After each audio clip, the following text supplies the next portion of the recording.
nation state, aka United States of America. So that's connecting the Moors to America. But I'm not finished. He said the inclination to ignore or downplay these connections continues today. In the years before the millennium of 2000, the Vatican promised to purify its history by looking into the dark corners of its past. As the inquisitional trial and imprisonment of Galileo in the 17th century.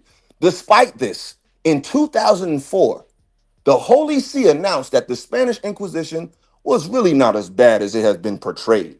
Fewer witches were burned at the stake, its pronouncement read, and fewer heretics, which means people who didn't believe in Jesus, were tortured into conversion than had been previously thought.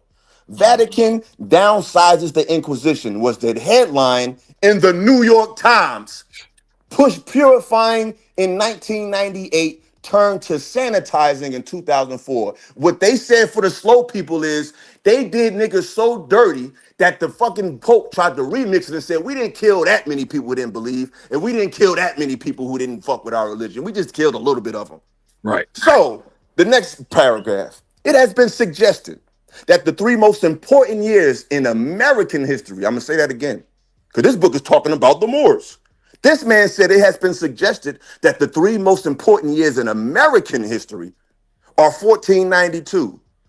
Stevie Wonder made a song called We Are Misrepresented People. He said in 1492, Columbus came upon the shores, 700 years educated by the Moors. And that nigga is blind, but he could see that though.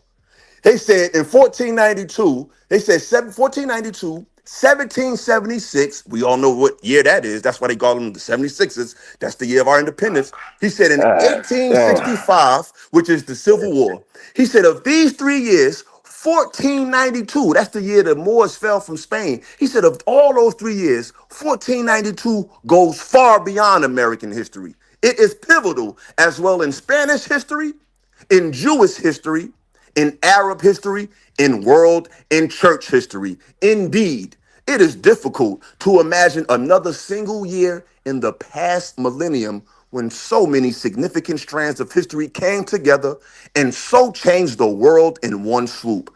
The completion of the 500-year movement to conquer the Moors, the end of the 800-year reign of the glorious culture of Islamic Spain, the consolidation of the modern Spanish state, the sinister explosion of the Spanish Inquisition, the Spanish Renaissance in art and literature, the expulsion of the Jews, and the discovery of the New World and subsequent division of the world between Spanish and Portuguese spheres of influence.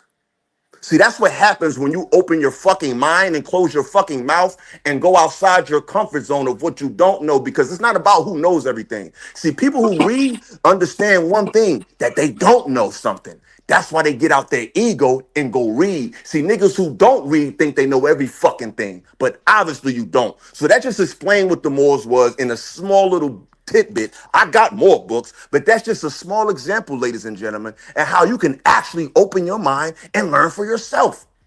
Checkmate. Well, I think that was a great demonstration in your. You always have a comeback, but I'm illiterate. No, I'm illiterate, so I'm amazed. I like when people read out loud. As an illiterate, I'm always like, let that demon come on out. People read words out loud to me. So thank you for that. I appreciate that. Now that we've had this great demonstration in reading ability, I noticed that when you actually read the book, it doesn't explain what Moors are. It explains a tiny portion of Moorish history. But what you have attempted to do with this obscure book that nobody knows about is assume that all of Moorish history is a bunch of niggas that look like you or me that basically dominated Spain for all these years. Therefore, the Moors are, quote, black. And this is another mythology that niggas believe, that the Moors were, quote, black. When to be a Moor in and of itself mean that just like Mansa Musa was a Muslim, you were only a Muslim in Africa because the Arabs came in and dominated you. That is you doing the Arab thing. And so it's more likely when you're talking about Moors and you're completely full of shit. You don't have no literature. You have no when you're talking about Spanish history, this to a goddamn history class. You're still the Arabs' work. You don't have no information. On the Arabs' you don't have no information, bro. Stepping on the Arabs. One mic. We gotta go one at a time. The people in the chat definitely don't hear y'all. Yeah, they can't hear nothing. I promise you. I promise Nah, you. y'all got it, bro. I ain't got nothing to say. I Y'all promise talk you to one this thing. nigga, When man. you go look in ancient in Spanish history, when the Moors were running it, it was all written in Arab. It wasn't written in Swahili or any quote African language, because even Swahili is a kind of newish thing. This man Africa. just said he never read a world history book, but he telling y'all about ancient languages. That's yes, crazy. Yes, I'm illiterate as fuck, my nigga. Prove me wrong. You said you never read one book, but you know about ancient history and with languages. That doesn't make any sense. I'm illiterate, bro. That doesn't make any sense. You can read, that makes though. no sense. But you just proved to That everybody you makes can no read. no. Prove That me makes wrong. no. You didn't prove anything. Prove me wrong. You prove you are an ignorant They are person. Arabs, You and have everything no is written in information, Arabic. and you hide behind a screen. And Moors are DJ better than me. Arab, and that's It's why a everything blessing, bro. Moorish You is blessed in to have to be able Arabic. to speak. You see how Bro, simple you that never is? read world Everything history. Moorish is Arabic because they are Arab. You never read world history. You have no idea what you're talking about. But you brought up Mansa Musa conservative, right? Conservative, listen to me. You brought up Mansa Musa and you said that He's he Muslim. was Islamic, right? But he converted to Islam. They converted to Islam because at the end of the day, like religion is like politics of the time. Agreed. Like the religion of the time moved the politics of the time. Like, I mean, the politics of the time moved the religion of the time. So actually, Mansa Musa converted to Islam. You see what I'm saying? But his predecessor before him, his name was Abu Bakr. Feel me? A lot of people don't know about Abu Bakr. We just know that he was the richest, but Abu Bakr was actually the richest one. Feel me? So whatever he's saying, if you want to challenge that, because he went into his thing or what he was saying about Moorish history and stuff, and in some ways it was around Moorish history, because I think in detail it could have been more deeper. I could be even maybe say something more deeper into Moorish history. You know what I'm saying? We understand about the navigationals. We understand about a lot of different things, whether we want to think that all of them were black or not. You know what I'm saying? We understand that we did create the energy. We did start a lot. We were a lot of the frontiers in a lot of these different places that may have been just whitewashed. You know what I'm saying? And why give it to someone else all when you could say that we had a part of it at all? You know what I'm saying? So even if you want to say that anybody was anything, live with the you know what I'm saying?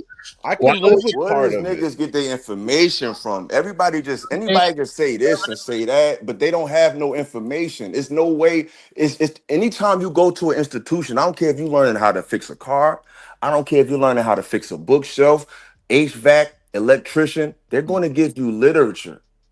Like, it's not about being smart. And like, you could tell by it's these people is a joke. I'm just talking to the audience. I'm trying to show y'all how to recognize bullshit, because the thing they're trying to tell you that you are, when you stand on your square, that nigga that they swear you are, and that ignorant fool that they swear you are, it's them.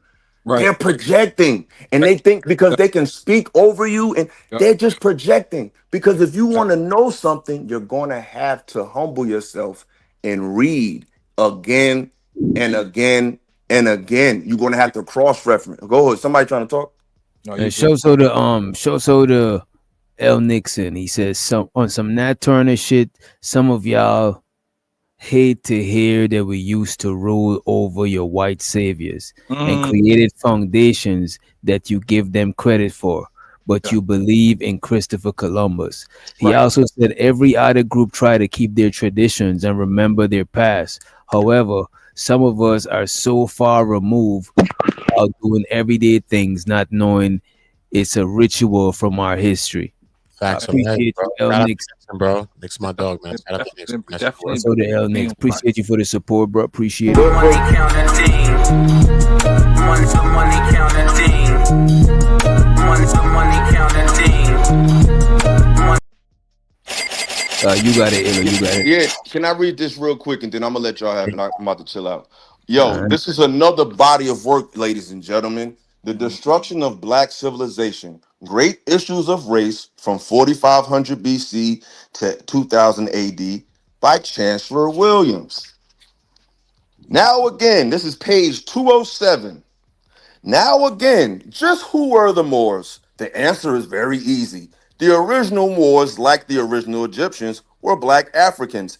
As amalgamation, mixing of the races, became more and more widespread, only Berbers, Arabs, and colors in the Moroccan territories were called Moors. Didn't they call Negroes colors? Yes. They said were called Moors. See, the first book was not for me to. I didn't break down the whole history. The thing I read out the first book was giving the audience a direct connection historically to the rule of the Moors and the founding of America. See, if you're going to get a people to create a new civilization, you got to get the people that built the last one. You're not going to just get people from that just in the jungle to build the White House. That's why a lot of people that were slaves, they could find, they understood the sky already because there was already understanding of navigation and astronomy. So they were not ignorant people. So it said, now again, just who were the Moors? The answer is very easy. The original Moors, like the original Egyptians, were black Africans as amalgamation became more and more widespread. Only the Berbers, Arabs, and colors in the Moroccan territories were called Moors, while the darkest and black-skinned Africans were called blackamoors. Eventually, black was dropped from blackamoor. In North Africa and Morocco in particular, all Muslim Arabs, mixed breeds, and Berbers are readily regarded as Moors. The African blacks, having had even this name taken from them, must contend for recognition as Moors. So with that, brothers and sisters, peace and love. Don't listen to me, don't listen to nobody. Look for yourself. I give you books so you can cross-reference not just for yourself, but you can come back and correct me and say, hey, Illa, that's not what's true. I read it. I'm giving you the information. Nothing about me, it's about y'all. Peace and love. Peace and love, bro. So basically everything in history. They stole Moors from us too, bro. Is that the argument? We had everything and they stole Moors from us. Come on, man. You gotta understand. Hold on. Let me ask this one question. I know it was a demonstration that he owns books and he can read them out loud very well. It was nice, and it doesn't give us proof that the original claim was the original Moors were black, and that is something that needs to be substantiated, not just stated as fact. I see you.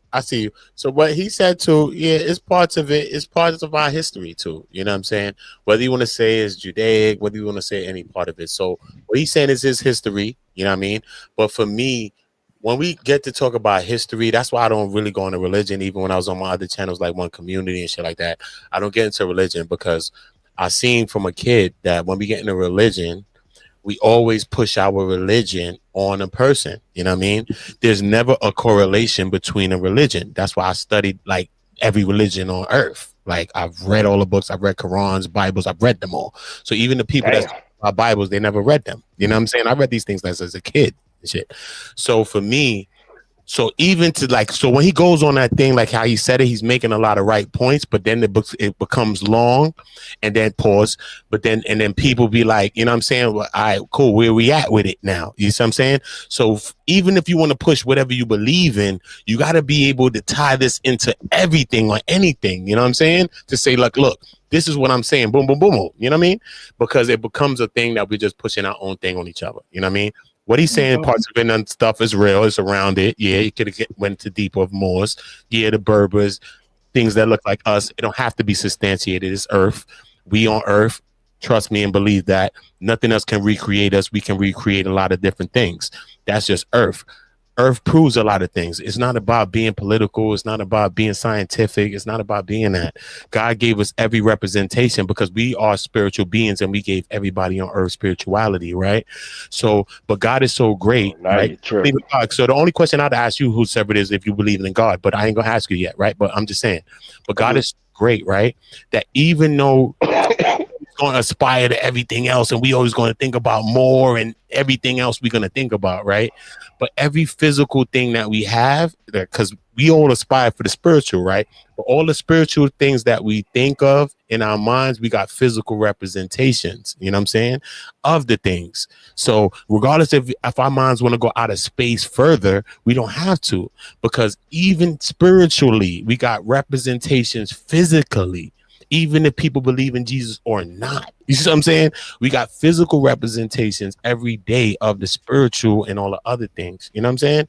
So it's just not about Hood, this your fault, Hood. You know what I mean? That's what I'm saying.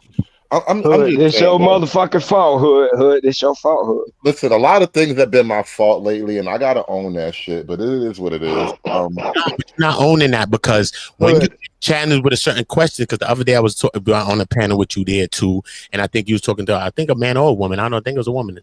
I think it was a woman, Betty Edge. I think she was on your Kofi. But it is what it is. But I'm just saying though, but when we get to certain questions and she was like, yo, how would you talk to me on a date or something like that or some shit like that? And you didn't. I was on the panel too though, bro. But at the end of the day, when we get pushed into a position because you got a lot of talk, you know what I'm saying? I've known you for years. Hold on. You were there for that moment. So you know for a fact. I've known you for years too. That came out of nowhere, bro. I did nothing to start that. She came in hot with an attitude from out of nowhere. And so she start asking questions. Why would I play along with somebody who's only on the attack? Now I'm giving in to your attack. But Hood Conservative, it's not just about that, because we might be talking to each other, we might be beefing with each other, but everybody else is listening to us too. So even if we talking about something, religion or whatever, people are going to benefit or not, or be destructive from the conversation regardless. So someone's going to benefit, gain or lose from the conversation that we're going to have, the argument that we're going to have, or anything that we're going to have right now. So there's still a point to be made, even if it's a point to be made to me or to her or to you or to Witch Doctor or to Zero Tax or whoever. We still got a point to prove, because this is what we speaking and we standing on all our squares, right? And we ain't just talking what we talking. We all just talking what we believe in. Even if we believe the wrong shit, we can all figure out that we believe in the wrong shit. But we still standing on our square, whether wrong or right, right? So whether the wrong or right, stand on the square is what I'm saying. You see what I'm saying? So even today now, he was asking a question and you missed the opportunity there to take advantage of the shit like we playing chess. So regardless of what's going on, we're not being emotional, regardless if we being heard or not, when we get a pause time, get the moment off to say what the fuck the thing that matters to say off. You see what I'm saying? Let me point something out. Like the same way I refuse to answer a question to a woman who was being overly hostile and going on an attack just because she was all in her feelings. A few minutes ago when Illa and I were going back and forth and he asked me some question about something and I'm like, why would I even answer the question? Like, because it's another type of strategy. Listen, I am not being rude to you. And you notice when Illa was up here, bro, wait a minute, that is crazy. He kept making all kind of personal attacks at me. Oh, this nigga stupid, you nigga stuff. All this extra shit, and but all I'm doing is making a simple argument about history, bro. And niggas want to go personal. All you had to do is say, but Hood, all you had to do was say what book you read. I didn't see nothing crazy about that question. I read the Bible. There you go. Now what? I was surprised that you ain't said some shit, because I thought. What does it matter though? Which doctor? If I'd have named the book, then what would it matter? Come on, but why you think like that? Wait a minute. The book would have substantiate what you're saying, or help substantiate it as one, or possibly help substantiate it. And I never made a claim that needs a book. It would have had a wait a minute, and we could have understand was the foundation of where you coming from. If somebody's a Hebrew Israelite, we know they're coming from this foundation. Wait a minute. If somebody's a Hebrew, we know they're coming from this foundation. If somebody is a Christian, we know, you know what I'm saying? That's why it matters. That's why the nigga asks you what book you read. Which doctor? I never claimed this, that, or the third. I never claimed a goddamn thing. I went Hood on that one. I don't need a fucking book to ask questions. And all I did was question. No, but I think it was a point that was being made. You ain't gotta. No, it's not just nobody ain't gonna ask JP what book JP read, bro. No, but him asking about the book though, it kind of threw me off too, because we wasn't talking about nothing in history. We wasn't teaching history at the time. Yeah. We were just talking about is history important in school or not. You know what I'm saying? So it wasn't an actual subject. Wait a minute. It's because he started talking. Wait a minute. It's because he started talking about the Moors. Yes. And then the Hood Conservatives start either questioning or talking against the Moors. This is why he asked him what book he read. Yes. You know what I'm saying? Or if he just pulling it out of thin air, you know what I'm saying? Don't ever assume that your opposition is stupid. So that's his problem. And then two, I don't even need to rely on books to ask questions that rely on simple logic.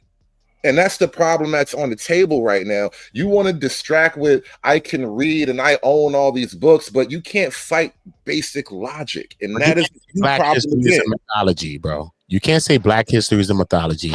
A lot of it is, brother. A lot of it is. You can't prove it easily. You just believe it deeply. I'm not letting you do that, man. Stop that stuff, bro.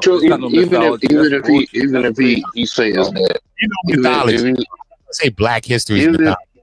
That's crazy. even if he That's say fucked up. even if he say black history is mythology, he gotta admit that every other thing that he considered Wait, let him learn. Let him. Psyche is mythology. history. Go ahead. Go ahead. Yo, That's fucked up. Go ahead. all I'm saying is, It's gotta be the if it's mythology, everything is mythology. Everything. Right. That's my point. Did he say logical? Is human behavior logical? So yes, No, you have not like to learn things through education. Books doesn't only apply in school. There's a lot of people who read outside of school. So that white man, I don't know what's going on with the white man education. I don't know what's up with that. But anyway, history is something, I mean, it could be a great thing but this idea that you making it seem like it's a fantasy. So I never said that you was illiterate. You the only one to say you was illiterate. But you did say you didn't read no books. You had no book. If I could read a book, I would have read a book, but unfortunately, I just can't. It's my. But I didn't say that. See, that's what you're saying. I know you can read. I know you're not stupid. I know you know what I mean? I think that you're ignorant purposely at will to certain things, not everything. So stop making it seem like people attacking you. And you. I mean, when I'm on a panel and a nigga literally calling me stupid and a sucker and all this shit, and I'm not responding because I don't really want to go through all of that. How do you tell me I'm not being attacked? Like. I ain't gonna lie, Ball. We've been beating them up, Ball. We've been beating them up, Ball. You can't tell me how to respond to being attacked, and I think I did pretty good at it. You mentioned the woman in the chat. And I could be wrong, but I thought you were talking about me, because I made the joke. Well, I was talking to you when I was talking about being illiterate. I was talking to you, but I didn't say you attacked me. We just be talking. So I wasn't attacking you, babe. That's what I'm saying. Nah, we just talking. I know, okay. We've been jumping them up here, Bond. I ain't gonna even lie. You have been. And let me tell you, he's not stupid. He's not a stupid man. He's not a stupid man. No, he's not. I know it. So that's why when he asks stupid ass questions, I be like, look, man, he trying to set us up. He know what he doing. All I have is questions, bro. I don't know shit. I mean, I might be stupid. I don't know anything. All I have is questions. Conservative, you always come up professing to know a lot of shit. Come on. Yeah. You're definitely not. Yeah. Misinformed. So nobody can answer my questions then if I'm stupid. No, you're not stupid, fan. That's one of them. Ask a question right now. But let's get back. Let's get it. How can we be Moors and we were always on this continent? Think about that. We black people are the original Moors, and we were always on this continent at the same time. This is what I mean about we got all these narratives about blackness. I'm not the one. Nobody was always on this continent, bro. You don't know what people be saying, witch doctor. Well, no. Listen, let me say this: we could be all those things because all of us aren't related.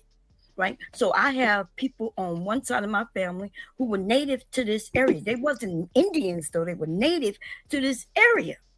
Right. When there was an actual black man who was traveling these lands with white people, showing them around. This is history. And so that was before slavery. They know this to be before slavery. After he had property and everything, he even had slaves, right, who was not black, by the way. Well, we would call them slaves because they was working his farms and things. As soon as he passed away, his wife had the land, they changed the laws. And now no black person was able to have land. But you have to know that you need to, you have to know history a little bit. American history. World history, though, we was everywhere all the time. We superior. Y'all, give me like 2 minutes. 2 minutes. Please don't say no crazy shit on the panel, please. I got you, bro.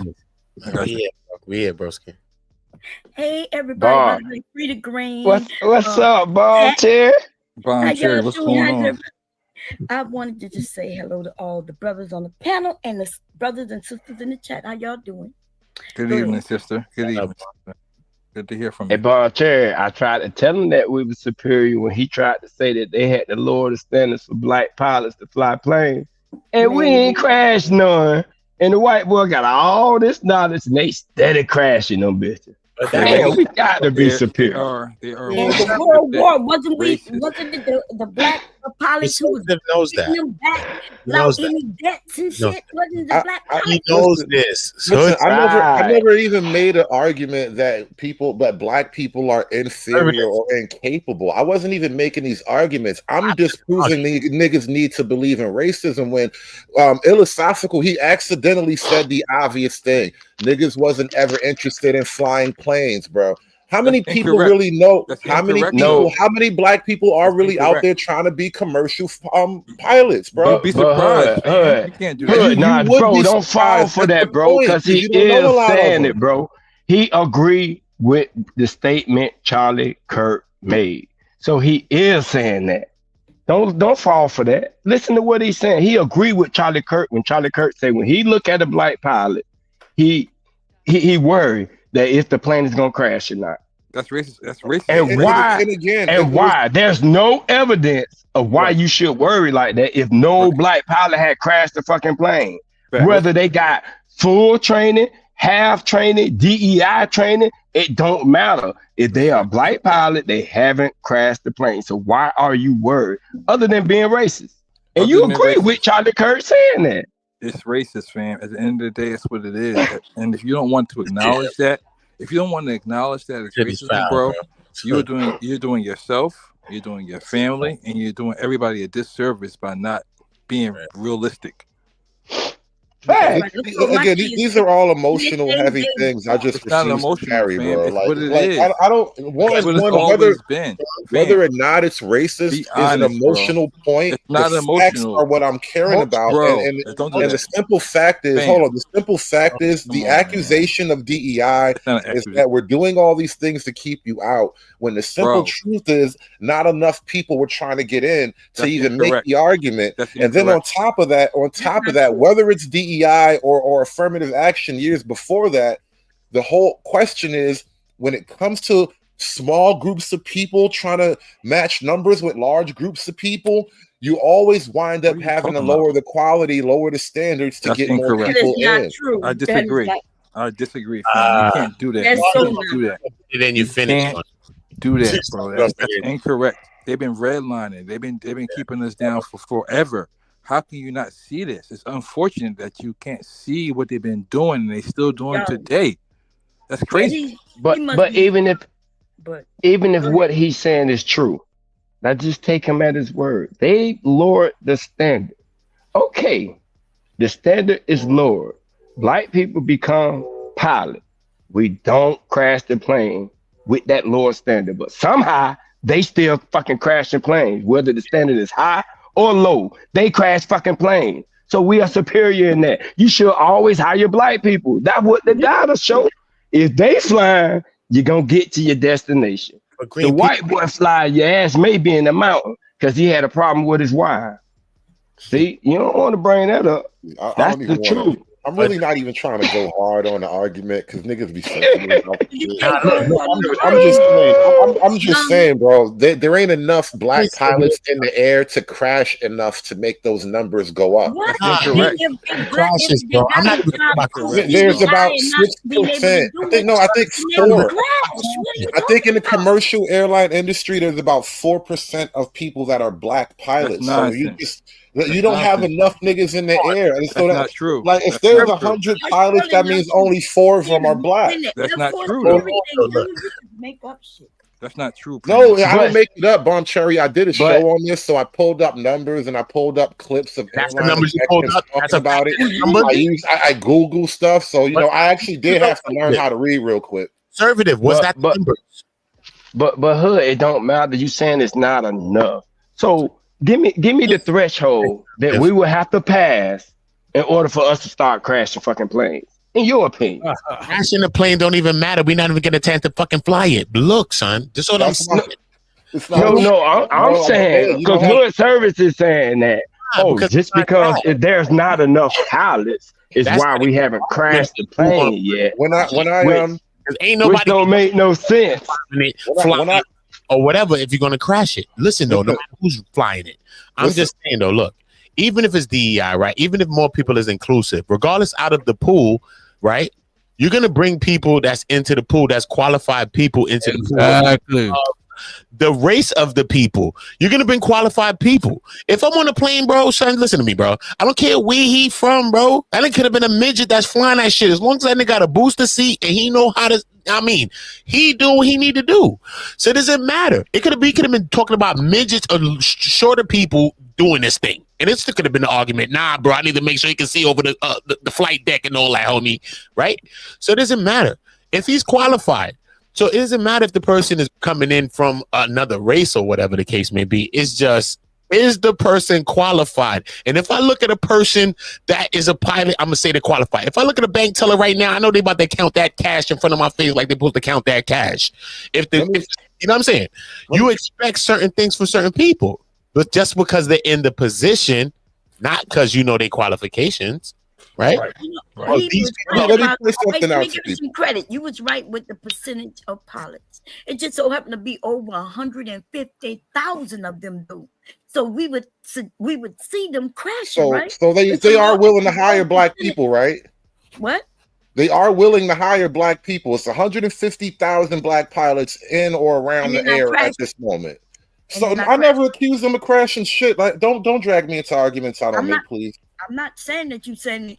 Okay, so what is your point? God damn, what is your point? My whole point is do not assume racism, and let me tell you why. Really simple with the numbers, right? Black people, we roughly agree on the 13%. Wait. Don't assume racism. In what context are you talking about? We're not talking about the airlines hiring people. We talking about Charlie Kirk word. Yeah, so we are assuming racism according to what Charlie Kirk said, not because airlines are hiring or not hiring. So you trying to change the conversation. You sleep. No, I'm not. But I hear you, boy. I hear you. This is a layered conversation. Charlie Kirk about black pilots, but the reason why he was talking about black pilots is because the whole thing of DEI came up. Now we're talking about DEI, and the whole thing of DEI is there is an accusation that somehow they're discriminating against black people, and I want to explain something with real basic numbers. All right, I don't know how to read, but I understand numbers. Because who's saying that? Wait, time out. Wait, time out. Who said that? Because DEI never came up about black people, bro. DEI came up about gay people, white women, everybody, not just black people. So don't try to talking about black. And that's why we are saying he's racist, because he only tried to funnel it with black people and not the other things of what makes will be the main people telling you to stop removing DEI. No, it's not, bro. Stop it, bro. Stop it. Every one of your black elected officials, listen. defend DEI. But let me make my point, because you keep cutting me off. I'll make a simple point. Wait a minute, conservative, you gotta have a genuine conversation, because Charlie Kirk is the one that inserted black people into the equation, bro. Let me make a point, please. And I'm addressing the issues that you're talking about, but I'm trying to make the point to do it. When it comes to black people as 13% of the population, right? That means roughly what? 7, maybe 5% of that is black men in particular. So if black pilots are roughly 4-ish% of the commercial airline industry, and they are about 6% of the military airline, of military pilots, that means we are tracking with our actual population density, plus or minus 1 or 2 points. On top of that, when I actually did the show about black pilots in the airlines and I looked into the military, one of the things I read is that one of the reasons why they cannot get more black pilots in the military in particular, which is where it would be the easiest to do that, is because of aptitude and not criminal, but like disciplinary issues. Like, you're not the greatest soldier, basically, is what they're trying to say, right? And so what if, now hear me out, what if the reason why the black pilots actually match with black male population density is because that is what we can do at our levels right now? What if it's just a simple function of where we are right now as a numerical reality? Hood Conservative, that has nothing to do with the conversation.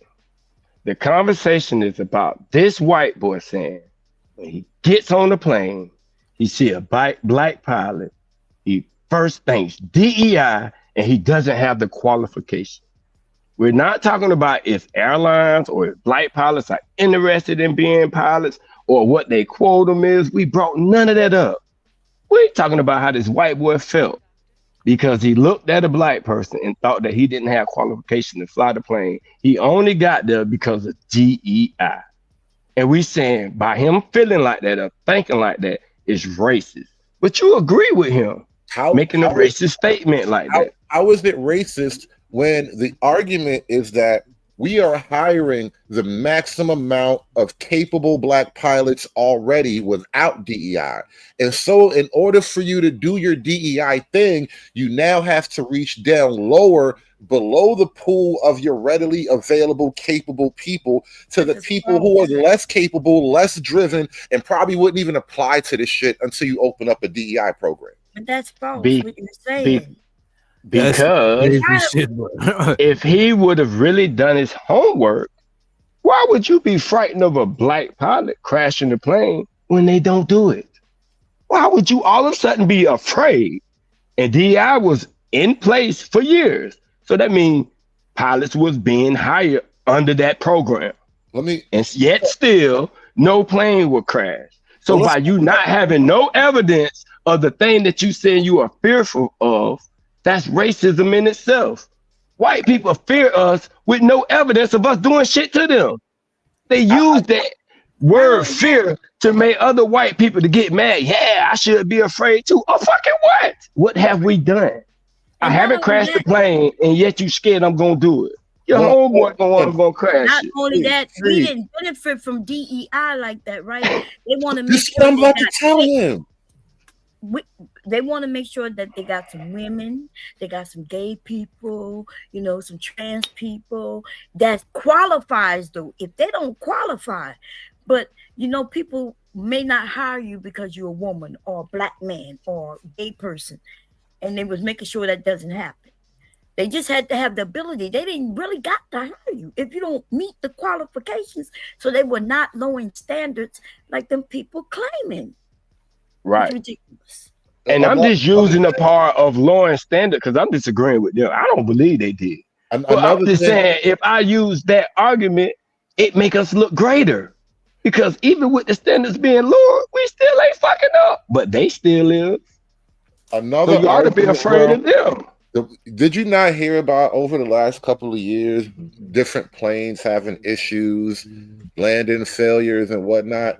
And this isn't even about pilots per se. These are like maintenance issues, right? Because as an industry, the airlines have been softening their own regulations and standards across the board. And this isn't even just about pilots again. And this isn't even necessarily about black people. But the problem is black people want to be the face of and own all of these diversity initiatives. And then when a lot of other people get in there because they lower standards, like right now I'm totally switching the topic, but I'm bringing it up for a reason.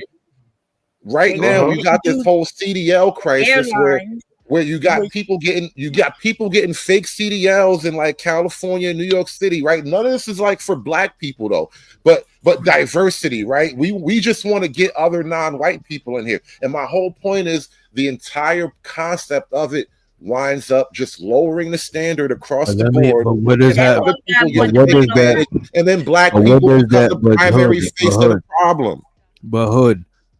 But why did Charlie Kirk make black people the face of the problem? Why he did that? Because he racist. Why he had to say the black pilot?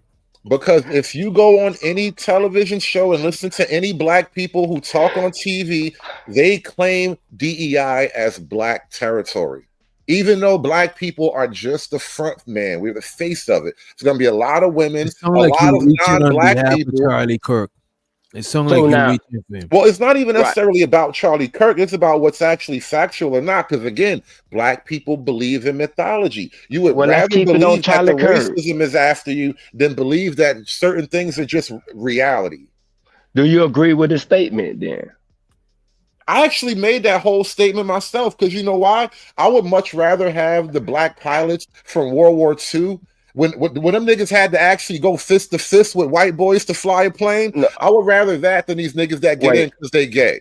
All right. Wait, I don't understand. Wait. Don't tell me that you're gay and that therefore you have skills and now I could be a pilot. I liked it before when you had to go beat a white boy up and then fly a plane. That nigga was a pilot. Them niggas are fucking heroes. This new shit is some bullshit. Hood. So you agree with Charlie Kirk that when you get on the plane and if you as hood servitor see a black pilot, you feel like he may crash the plane. That's what you telling me, that you agree with that. I'm telling you, they're lowering the standards. So yes or no, bro? Yes or no, bro? No, I don't care about the joke. I'm not bothered by it. Whatever. Fuck it. So if you see a black pilot, you're not worried that he may crash the plane. Nigga, he just might. You know what? I'm like, this nigga probably gay too, man. He's gonna get me another plane. He black and gay. He definitely gonna crash. He gonna crash this shit out of protest. So when you see the white boy, how do you feel? Like you're gonna be there safe? You're gonna get there safely? I hope he's an old white guy who shot people down over Vietnam. That's what I'm looking for. That's why. Okay, but it's not him. I want a guy that shot down Iraqis and no. We didn't say what you want. We didn't say what you want. Looking for you? Like you no, I did not say what you was looking for. I said when you get on the plane and what you found, not what you're looking for.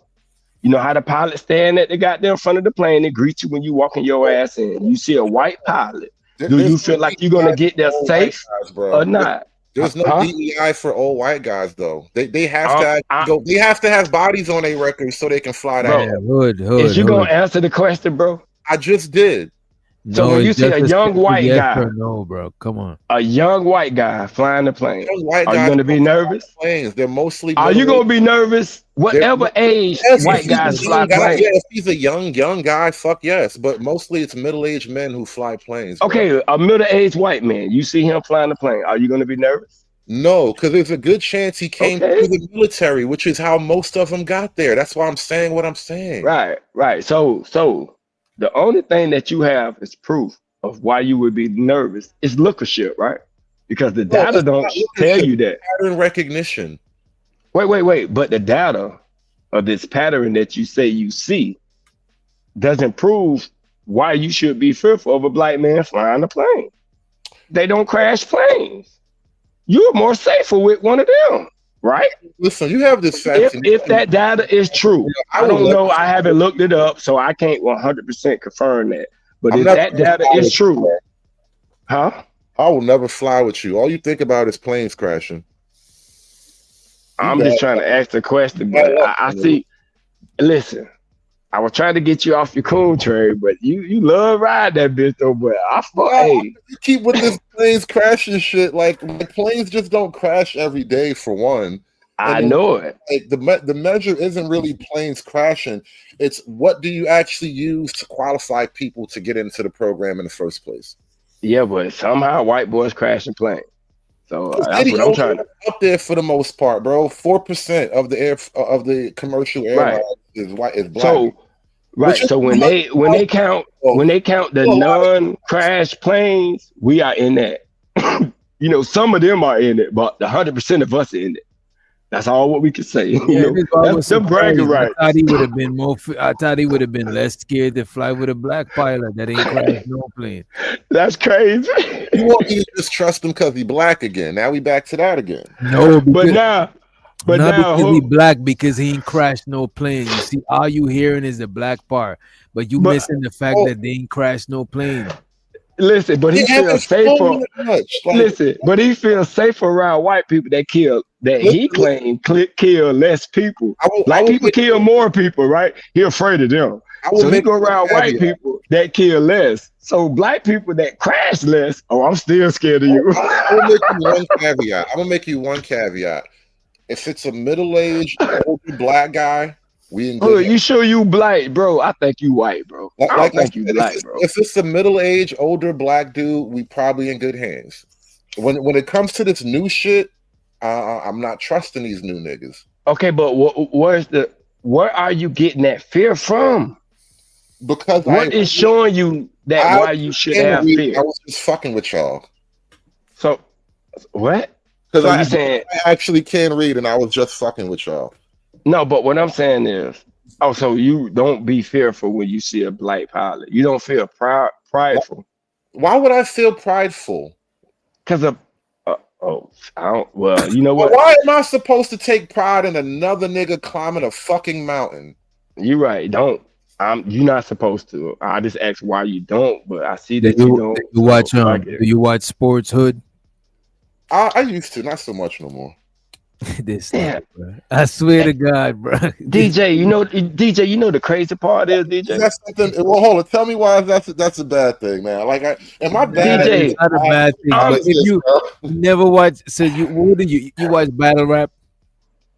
No, I don't even watch. I don't really like listen to rap like that. So you don't watch no competitive sport, no nothing competitive. I don't. Well, no, not really. I like Brazilian beach handball. I think that's a great sport. You ever watch Brazilian beach handball, bro? Those teams, do it be teams? Yeah, they are teams. They are teams. Do you ever root for the team that you want to win, or you just don't care who wins? It's this one Brazilian chick. She like 6.5 feet tall, and I always want her to win. See, Doc. The crazy thing about this is, Doc, I'm the hood nigga. And I could be proudful when I see a black pilot on the plane I'm about to get on. But he's not. He X, far from it, far right type of dude. But when he see black people doing positive things, why should I have pride for that? Because that's fucking crazy to me. And he on the side that's supposed to be preaching positive about black people, because you're always pointing out the negative shit as if we not supposed to do that.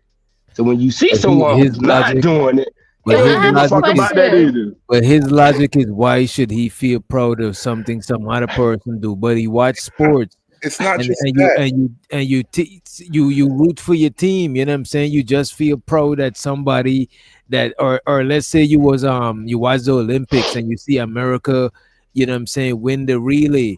You feel proud because you could identify with that shit. That's all that is. It's not like no trick question. No, I get that, but let me explain it. I wanted to ask him, I'm explaining real quick and answer your question, because I want to explain this. You got it after Korea. You got it.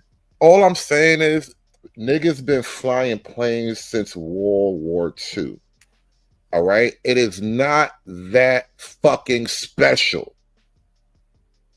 Niggas right now, 19 years old, flying planes, bro. My homeboy came out of jail and his girlfriend brought him a fucking flying lesson as a gift, bro. Yeah, you can fly a plane out of jail. It is not magic. And so when you hit me with, when I see a black pilot, I get all welled up with pride. Wait a minute, there's different types of planes, first of all.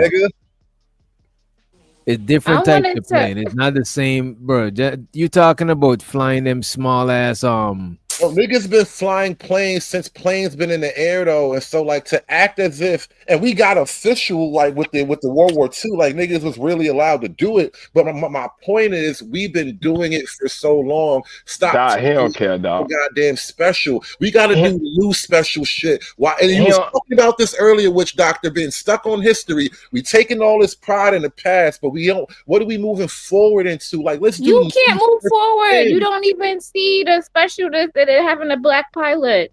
So what are you talking about? It's not a magical thing no more. Like if we had to live in an era where the first black pilot was out, obviously it's not magical to you because you don't see it. Obviously you don't even see it. But exactly. Listen, it's sad. It's kind of sad. You instead of trying to talk about this shit, it's sad. It's very sad, bro. Conservative. That's what you them same niggas.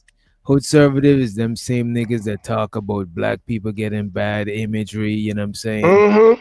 And now a pilot, you know what I'm saying? Like that shit, a person who really doing something positive, you know what I mean? Who is more racist though? The nigga dog, that's not hard. That's not easy to do, dog. No, being a pilot is not some easy shit. How he tried to make it seem like, dog. I'm telling you, it's come fucking on, man. Normal. This nigga, he ain't shit. The thing about it, dog, he ain't shit. So he can't appreciate when somebody else is something, though, dog. He's jealous. That's that jealousy shit, bro. That's why they always hating on black people, bro.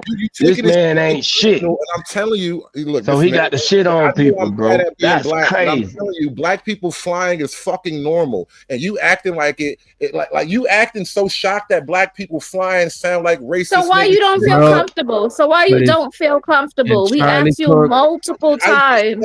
I just said We asked you multiple times, and you said you felt better underneath Charlie older Kirk, white wait a male. minute. And Charlie Kirk, wait a minute, Hood. World War II. Hood, wait a minute. Get in the air. Wait a minute. You saying it's normal, but Charlie Kirk is the one make it like it's not normal. You know what I'm saying? He's the one that say if he see a black person flying, he's gonna be sketchy because he's the one that look at it as not no normal shit. One.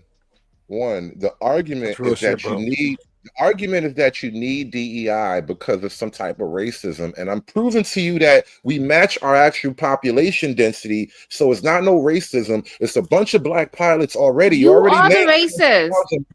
And I'm telling you, black people flying has been common for a long time. So you using some kind of diversity program to get more black people is not helpful. We was already doing this shit. You asked us something else, and I don't trust the bullshit. See, no, you steady trying to what are we paint after? the narrative. Hold on, wait. So what are we after? Well, not you, as in you are after something else. Yeah. So what is the government? What is whoever? What is this system after? They want handicapped homosexuals from Myanmar to be pilots, bro. They don't care about black people. What? They want So there's no qualifications, is what you're trying to say to become a pilot. That's what he trying to make you don't it gotta look qualify. like you don't gotta qualify. That's what he trying to make it look like. Yeah, like what the fuck? Like when I'm telling you that, and the data shows if it's no qualifications, we still fly planes better. So to be safer to be with us. Not only have I only been arguing about low qualifications. I never said black people was sucked. I told you black people been flying for a long time, been getting medals for this shit, been heroes at this shit. I don't know why you niggas acting like we just found planes yesterday. no, because We you not. You trying to make it seem like that. This. He's trying to sneak this and say that when they open the floodgates, you never know who's gonna come through. You know, it might be somebody who's gay, who might be somebody that's this. Right, it have nothing to do with black people. She see you, boy. She other minority groups. There are more minority groups than just black people, and so when they create a minority program, they make black people the face of it. They make you carry all the emotional weight, do all the emotional. But you agree with that, though. You agree with that, Hood. Hood, you agree with that by agreeing with Charlie Kirk making that statement. You should have said no, Charlie Kirk. Don't put black people in the make the face of it. Use the gay people. Use the white man that is gay that is flying planes. Don't say black man. Why didn't you do that? Why don't you niggas do that? No. We are trying to do it. We are trying to do it by saying a person like Charlie Kirk should. But let me tell you, doing the right thing, bro. We trying to do it, but you fighting us on it because we're saying Charlie Kirk. You're not supposed to say that about black people. You're saying black people, why are you getting mad because he said that? So we telling you, shut the fuck up. Get out the way. Let us do it. Right. But you all in the way. Oh, Mr. Calvin. Calvin. Get the fuck out the way, I was flying, bro. There you go. This is called Stockholm Syndrome. You need to look into that. Bro, do you think the military is racist against black people? Of course, they always been. Are you serious? Bro, like, you gotta do your history. Hold on, money. Yes, they are. Yes, they are. They look proof to get their numbers up, bro, and to say that they're diverse. But yes, they are. You got so many black folk in the military. Why would they keep joining if it was so racist, bro? Creative. Were you in the military?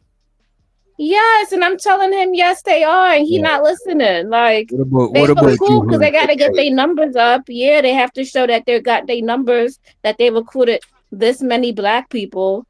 But once you go overseas and once you get there, is more other races than black people in the service.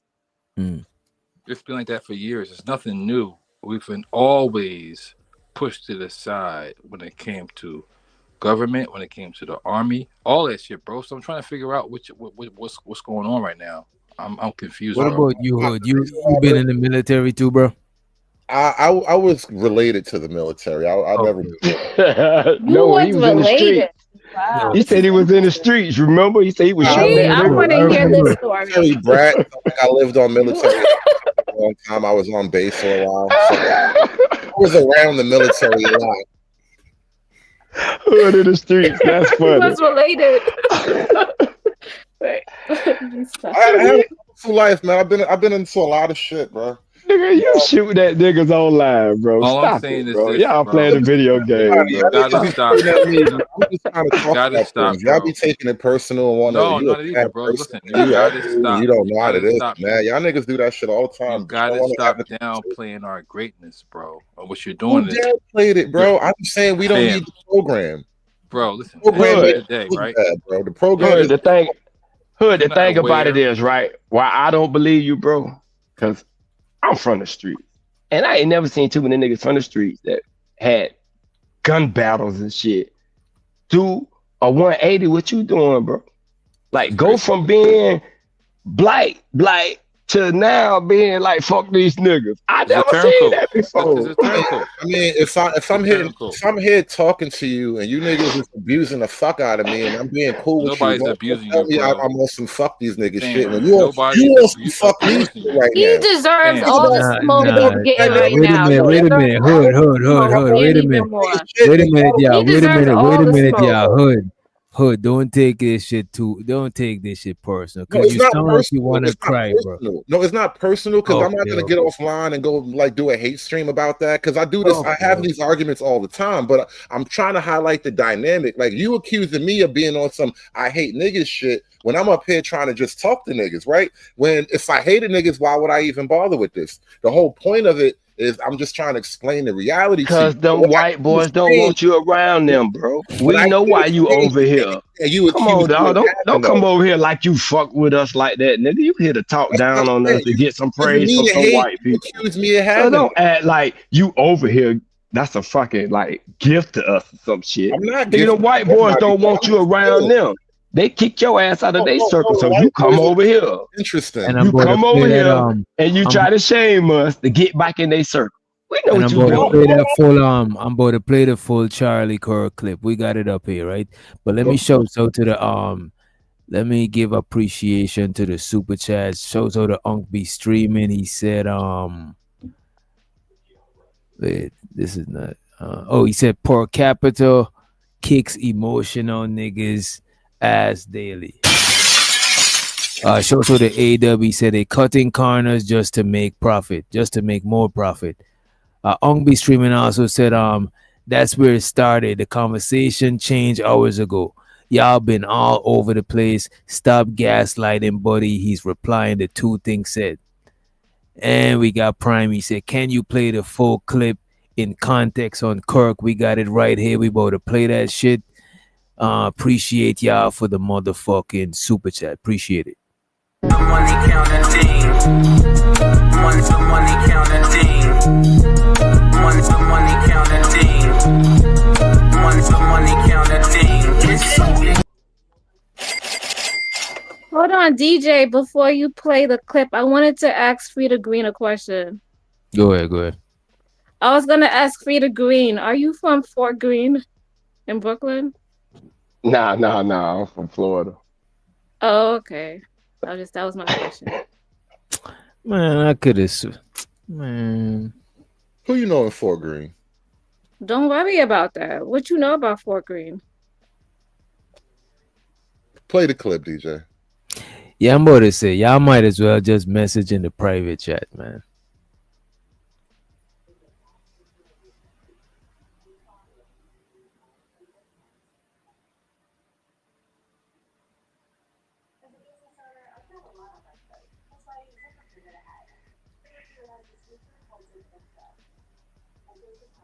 All right, let me tell you exactly what I said, Sure thing, okay? thank you. So this was in response, first and foremost, to United Airlines saying that half of all their new pilots that they're going to hire are going to be women or people of color. Currently, they're 15%. Okay. So they want to go from 15% to 50%. A conversation then ensued about how every time affirmative action is employed, standards have to be lowered. There's not a single instance where that does not occur. So then I said, boy, if I see a black pilot, I'm now going to wonder, is that individual qualified? Or were they selected because of their race? Comma, but that's not who I am, but this makes me think this way. And I stand completely by that statement. Okay. Secondly, let me just finish. Sure, yeah, sorry. DEI and affirmative action, what it does is it lowers the merit, it lowers the threshold of standards, and increases things that do not matter, such as skin color, and ethnic background. So that is what I said. Okay. Now, a more important question to ask me is, Charlie, do you believe that black pilots can be qualified? Of course, any individual can be qualified. I want a hiring quota and program that only cares about qualification, not skin color. And thirdly, I would say, why does United Airlines care so much about the color of the pilots that are flying them? Shouldn't they just want the best pilots? When you guys are flying from Vegas to Dallas or Vegas to Chicago, are you going to feel safer or more comfortable when you hit turbulence if you have a diverse pilot or if you have a cockpit of the most But I don't know. Is there proof that the qualifications are lower? But that's what I'm saying. He just assuming. It's still a racist statement because if the qualification are lower, that means anybody who get hired after that point will be going by those lower standards, even the white pilots. So you should be afraid of them too. Yeah, and it's not even the people's fault. It's the airline's fault, you know? They should always keep their standards high and just hire more. Right. So by him making that statement, I wasn't saying it like, yes, you are, because everybody after the point that they lowered the standard would get qualified by those low standards, even the white pilots. So you ought to be skeptical about anybody flying a plane that was hired after the point when they lowered the standard. But by you only signaling out black people, you being racist. Like, that's crazy. If you worrying about standards, everybody have to go with those lower standards. So why would a white person go and get more standards when he only need this? He would do the same thing. And they white. Now, you know they not doing shit extra. They ain't got to. We got to do the extra shit. So, come on, man. You can't defend that shit at all. I don't care how you look at it. What you say? That's not on us or anybody. That's the airline. And we don't even know if they're going to lower their standard. He's just assuming it. You know, I'm trying to figure out how. He has a bad assumption. He thinks that every program is just allowing anybody and they're going to lower it. Right. Because if you flying people, you gotta have some sort of qualification. You know what I'm saying? Right, but that's why I use his words. That's why I use his words to still make him look dumb. Because like y'all saying, we don't know if they lowering it or not. But he's making it seem like, I'm worrying about it because the standards are lower. You act like they are just lowering the standards for black people. Like, okay, only the black person have to go in at these low standards. No, everybody will have to. That would be a universal thing. That's their new policy. If you coming into the airline, you only need A, B, and C. Before you needed D, E, and F, but now you don't need that no more. You just need A, B, and C. Everybody. Or is he trying to say that the airlines say everybody else need A, B, C, B, D, E, F, G, all of that shit, but only the black people need A, B, C. And we know that ain't the facts because he'd have pulled that up. So he's being racist. I don't know. I want Prime to hit the link. Come on up, Prime. Because I got to get ready to go in a minute.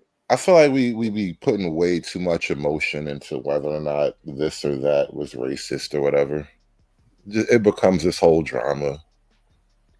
You know what? This is glad because it opens up our perception and how you feel.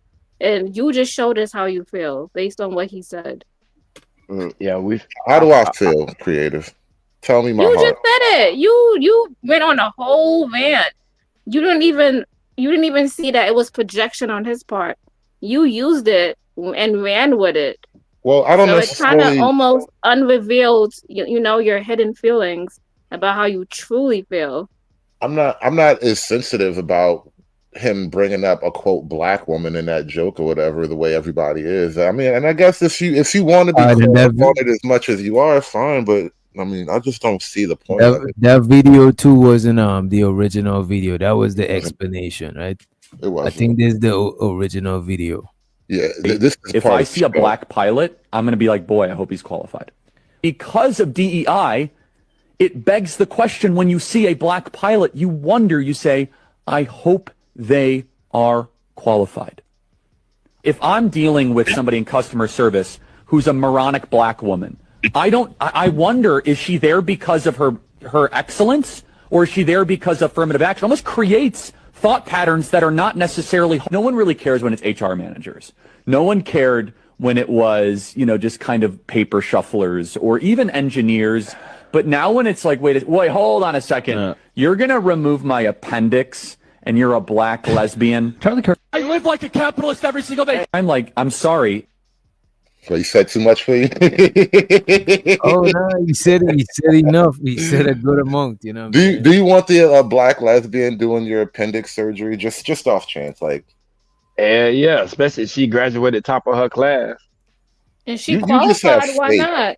You guys have so much faith in things I don't necessarily care to have faith in. So the person has to be white and old, and then then they qualified, right? No, that's what you're saying. So what's wrong with her being black and a lesbian? Let me explain it. For one, there has never been a diversity program for those old white people to get into that job, but there has been for black lesbian women. And so now you can be doing TikToks and twerking while you're taking my appendix out, and I'm just not. Let me ask you this: why they never had a diversity program for white people?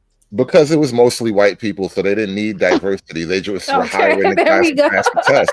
Right. Exactly. So there was never an assumption that we had to lower standards for you, right? We had. Who said that they lowered standards? You just throwing that out there. But no, I'm not just throwing it out there. I need you to find proof of this, that they're lowering standards, because Okay.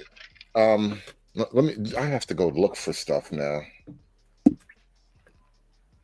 I wonder. You need to stop, Hood. Stop, Hood. Stop. How much they paying you, Hood? School removes AP classes. Did you sell your soul or you rented it? I'm just wondering, bro. Like, do they pay good for them bitches? Cause I don't believe you, Hood. I don't believe you really think like this, bro. You just come on here to start some shit with black people. Tell the truth. You're trying to say Hood earning his biscuits, his butter biscuits. He already got the biscuits. He trying to get some butter for that bit. I'm technically demonetized for the moment, so I ain't even making no money right now. I ain't talking about off YouTube. You get your shit direct deposit. Come on now. By one of those foundations. You would love that, wouldn't you? Hey, nope, because you the wrong type of dude that needs some money.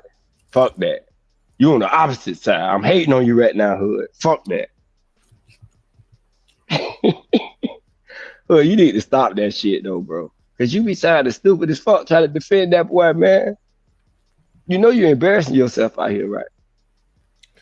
Let me show my screen real quick. There was a story going around a while back, and this is a couple, more than just one school, but they are removing the AP classes in a couple of different high schools. And the reason why is... What does that have to do with what you just said? Like, I'll be going to high school and AP classes. Well, because we're talking about the idea of diversity and DEI, and what they do is because they have diversity goals, they want to promote as many black or non-white people as they can possibly do. And the problem that they have is they look at certain programs and be like, oh, well, there's not enough black people here. And then they try to get more black people into it. Or if they can't, they just erase the program like what they did here. Black and Hispanic students shut out of AP classes. Apparently they say they're shut out. But the U.S. admits it, AP classes way too white. Despite the AP for all, the program still isn't reaching black. They're talking about how not enough black people are in AP programs. But okay, but they saying there's not enough black people in those programs. But now, do you have the proof for how many black people actually applied for those programs? You don't apply for AP really. You have to just test well, and it's high school. They'll just funnel you into it. Yeah, it's high school. You pick it up in the 12th grade. Thank you. And I don't know. As far as I'm concerned, if you go through your grades 9, 10, 11, most likely you'll get 1 or 2 AP classes. I remember having 4. Yeah, I had a couple too. Yo, what up with y'all, man? I'm at work, so I ain't got too much time. What's up, Fern? You were saying why was you saying in the chat that white people aren't getting hired? So if they're making an initiative to hire 50% more minorities, that means that there's going to be a lot of white people who ain't going to get hired, right? I mean, that's just common sense. But no, there's multiple airlines. There's a lot of them. A lot of people are retiring. we're talking about There's for that always specific positions that airline. need to be filled. We talking about no, for but who we said that they want to hire 50%, right? We talking about for them. Now, if the other but airline do what they want, they do what they want to do. But we talking about for but one that said 50%. all it means, Prime, is they already got hired. There's already 50% of them, so you need to Well, hire some yeah, more so yeah, people. and that's right, right. So they want to go ahead and fix the problem. You know, we all know what DI and affirmative action was for. Is because they wasn't giving us a fair shot, right? Right. Unfortunately, when they did come out with DI and affirmative action, it didn't really benefit us as much as it was supposed to, right? Right. So yeah, now that's why I agree with. I ain't gonna say completely abolishing it, but you know what I'm saying. Something got to change. Well, okay. I think Okay. if it doesn't benefit black people that much, then I feel like black people shouldn't be so upset when they do away with it, right? Because like, why are we Right. putting all this energy into it?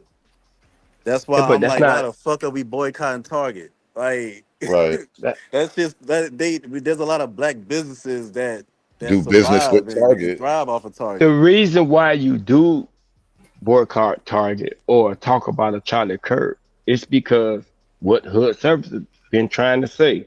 They're trying to use our face as the head of DEI when DEI is a multitude of other different things. So Right, when and I you would try to give you use this. us in order to kill it, now we're gonna show you now you being racist. So fuck you. You You know, ain't Right, saying I don't. nobody Like I else said in but the us. chat. I said in the chat. So like I said, I didn't really watch his shit before he died, but because of everything that was going on, I saw. I have to check on my people, man. Like, are we fucking damn really damn mad? Are we supposed to be mad at this, or are we damn going crazy over nothing?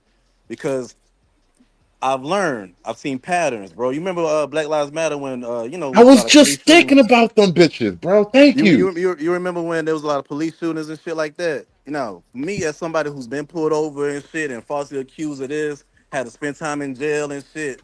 I've been damn harassed, called nigga monkey by the police. Yeah, I was on that shit. You know what I mean? But then I started to notice how the motherfucker had a weapon. The motherfucker them actually attacked him. Even in my city, Charlotte. You know what I'm saying? I'm out there marching, motherfuckers getting killed. I'm there front line, tear gas and all, yelling at the police. You know what I'm saying? Damn, And damn, come to find out that motherfucker had a gun the whole damn time. them niggas got you, bro. That's crazy. You know what Wait I'm a saying? minute. Got me damn. I'm Wait a on the minute. news and every fucking thing. You know what I'm saying? Wait.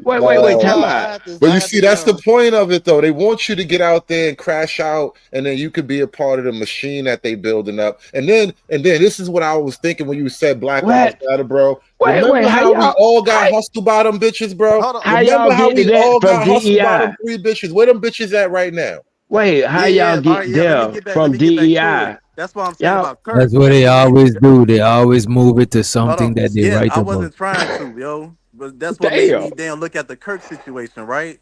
I'm like, okay, Uh-huh. let me look at his videos in full context and let me see this motherfucker how he is. What I was able to Mm-hmm. understand is he is not racist. He is dumb as fuck when it comes to race relations or anything that has to do with outside of what he knows, what he And sees in racist everyday people life. are dumb as fuck, and that's what racist people are dumb. Well, Some of I them are mean, intelligent. well, yeah, there is a correlation between that, but I'm not gonna say it's intentional racism. Then I guess racism. He's not intentional being racist. He's just dumb to what he doesn't know. Like the statistics that he pulled up. If you just Oh, Google what he says, like right after he said, it should be wrong. You know what I'm okay. saying? When it comes to race. Okay, Prime. Since we can't get in his mind and know his intention, the shit that he did, was it racist or not? Fuck his intention. The Was it actions racist that or he did. not? So Right. no, because that video, like I Uh, said, if you play it, the second video that DJ Witch Doctor played was intentionally uh. cut up for that narrative, right? But if you go back into the conversation and how he was brought up with DUI, DEI and shit like that, that's when you know what I'm saying. That's when why you had to. I understand why the black people had to be the number one thing to be brought up. You know what I'm saying? I understand that. But there's videos I've seen of him like speaking like positive to a black woman, you know what I'm saying, calling her child a thing of God, you know what I'm saying, a gift from God and stuff like that, and actually having real genuine conversations because what he really wanted was the families to get, like the black families to get back together You and see how stable you homes and shit running? like that. You see how you running? Because I didn't call him a racist. I said the thing that he did by saying the black pilots, when he see him, he think not qualified. So I'm asking you. He said that Act. now I would have to worry about Right. if my pilot is qualified or not because The of black one. DEI. Only the black If I one. see a black pilot, and So yes, I why would did he say that. think? Why did he have to undo? The first thing he brought up was a black person. I understand that, but he So also now, he bring up gays. He bring up transsexuals. He bring up a lot of people. You know what I'm saying? okay, He bring up other people. okay, but we just talking about right now with the black person. Mm. Can you see why people would see that as being racist? Because y'all can't see. I mean, yeah, I can see why, but it's like we have to do better at understanding context of things and situations. Like that was my point. Wait. Why we got to do better when he need to do better? He need to do better when he's speaking on things, because if his problem, let's take him at his word that his problem was really the fact that these airlines are lowering their standard, because that's what his main issue was. Not that the person was black or not, but he said when he's only see a black person. So if they're lowering their standards, that means everybody and then it was a go hypothetical in as well. Yeah. right, but everybody would go in under those lower standards, even the white pilot. So why didn't he think to say, well, if any pilot that is hired after this lowering of the standards, I'm going to question. He didn't say that, because if he see a white dude, he's not going to question. Was for. He thinks that's what he thought that DEI was for, to help black people. That's what he thought it was. There you go. And that's what I'm saying. That's where the racism come in. Because Charlie Kirk's supposed to be an educated person. He's all on college campuses trying to debate them. He know what he's doing, bro. So hold on now I'm listening. How is that part racist though? When people actually make DEI a black thing, every black leader is out there being pro black DEI. people make DEI a black thing. Yeah, You know what I'm saying? Y'all make black people. Y'all boycotted Target, and we only benefited 4% of the freaking DEI for most places, most companies. And then when niggas criticize DEI, they be like, "Oh, you racist!" Like it's complicated, bro. Stop making yourself the because victim. Charlie Kirk is lying. When black people are talking about DEI, they're not lying. They're telling you that, damn, hey, we can't get in these spots. You're hiring number of white people saying that we don't qualify. All we asking for is the opportunity. It doesn't mean you have to hire, but you got to give me an opportunity to look at my paperwork. And then even in that, they still find racism because of your name. We looked at this application. Bro. We track with our population density. How much more do you need? Wait a minute. What the fuck does our population have to do anything with being qualified? What if we're the most qualified? What if only 4% of black people are qualified? What if that's the fucking number? What if that's just the number? Well, obviously it's not the number, because you wouldn't have to come up with a fucking program. What? Bro, black people been pilots this whole time. That's my point. You didn't have to listen. Look up this number. Look up this number. Look up this number. Since you saying that, oh, it's just 4%. Look up this number. More white guys without a college education make more money than a black man with one. What is that? They're underqualified. They're underqualified. That's what that is. Wait. So if that's but what I'm saying is qualification ain't never meant nothing to them. They're underqualified than your ass with a college education, and yet they still can make more money on the same fucking job you on. So you saying, so if you understand that's America, then you will also understand that it's more than 4% of black people who's qualified. They just been hating on. So you have to put a program in like DEI. You have to put a program in like affirmative action, because we know. No, I'm talking to Hood saying that. That's the number of commercial pilots right now. It's roughly 4% of I understand, but if they okay, my bad. I'm saying, what if that's just our honest number? Like, what if you shooting free throws and you only hit 4 out of 10 or whatever? I mean, 4 out of 100.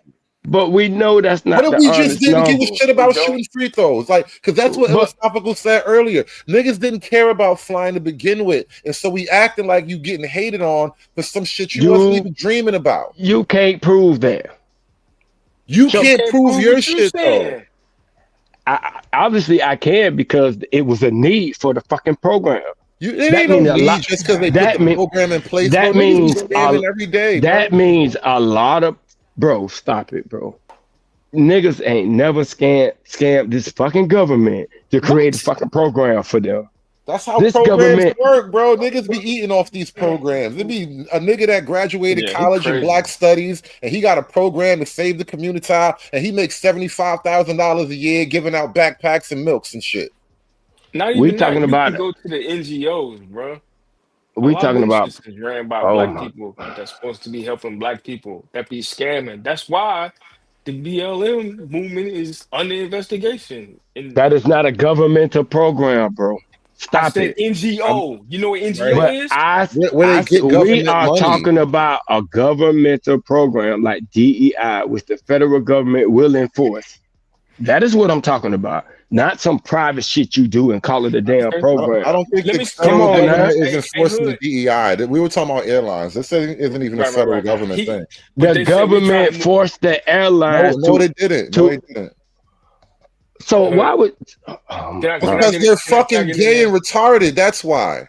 I wasn't even. Bro, when DEI was enforced, you could sue certain companies because they didn't have diversity, equity, or inclusion, and the federal government will make sure you can do that. Now they don't have to do that no more. But this now a company can say "fuck you."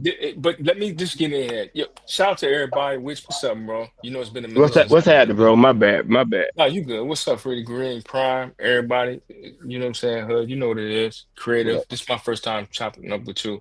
But look, man, because this is disingenuous to the whole, you know what I'm saying, affirmative action movement that was presented before that.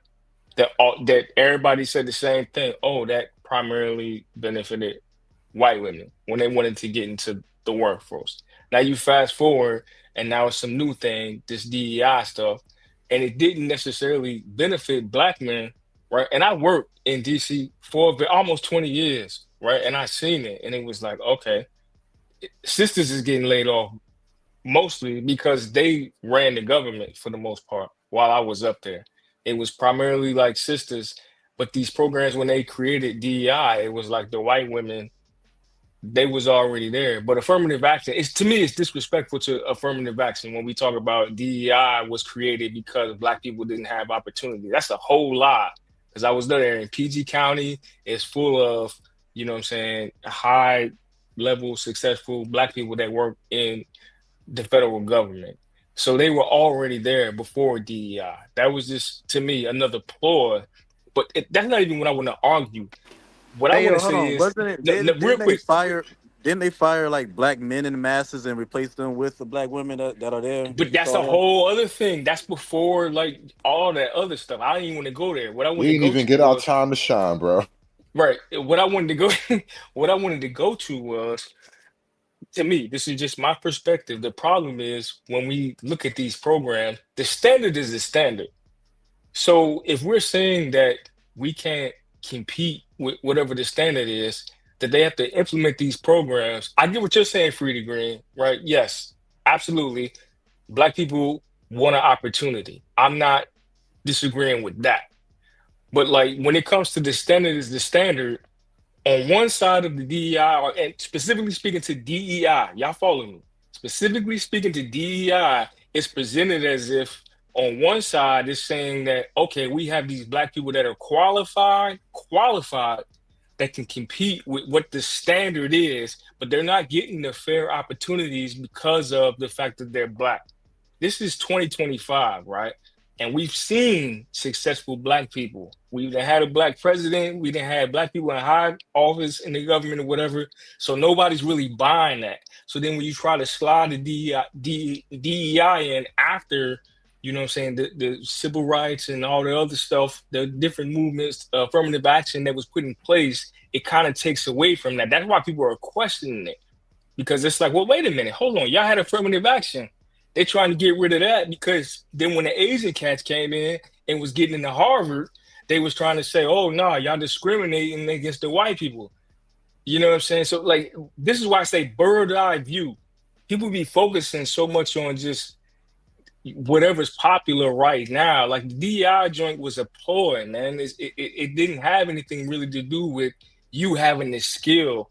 And then y'all jump on the other side and say, oh, I'm black, that's why they don't give me an opportunity. No, they're hiring a bunch of motherfuckers that don't have this skill set. So it kind of like takes away from the affirmative action where we had people that had the skill set, they had the training. Let me ask you They went this. to the schools. So Yes, let sir. me ask you this. Y'all saying that the DEI thing is lowering qualification standards.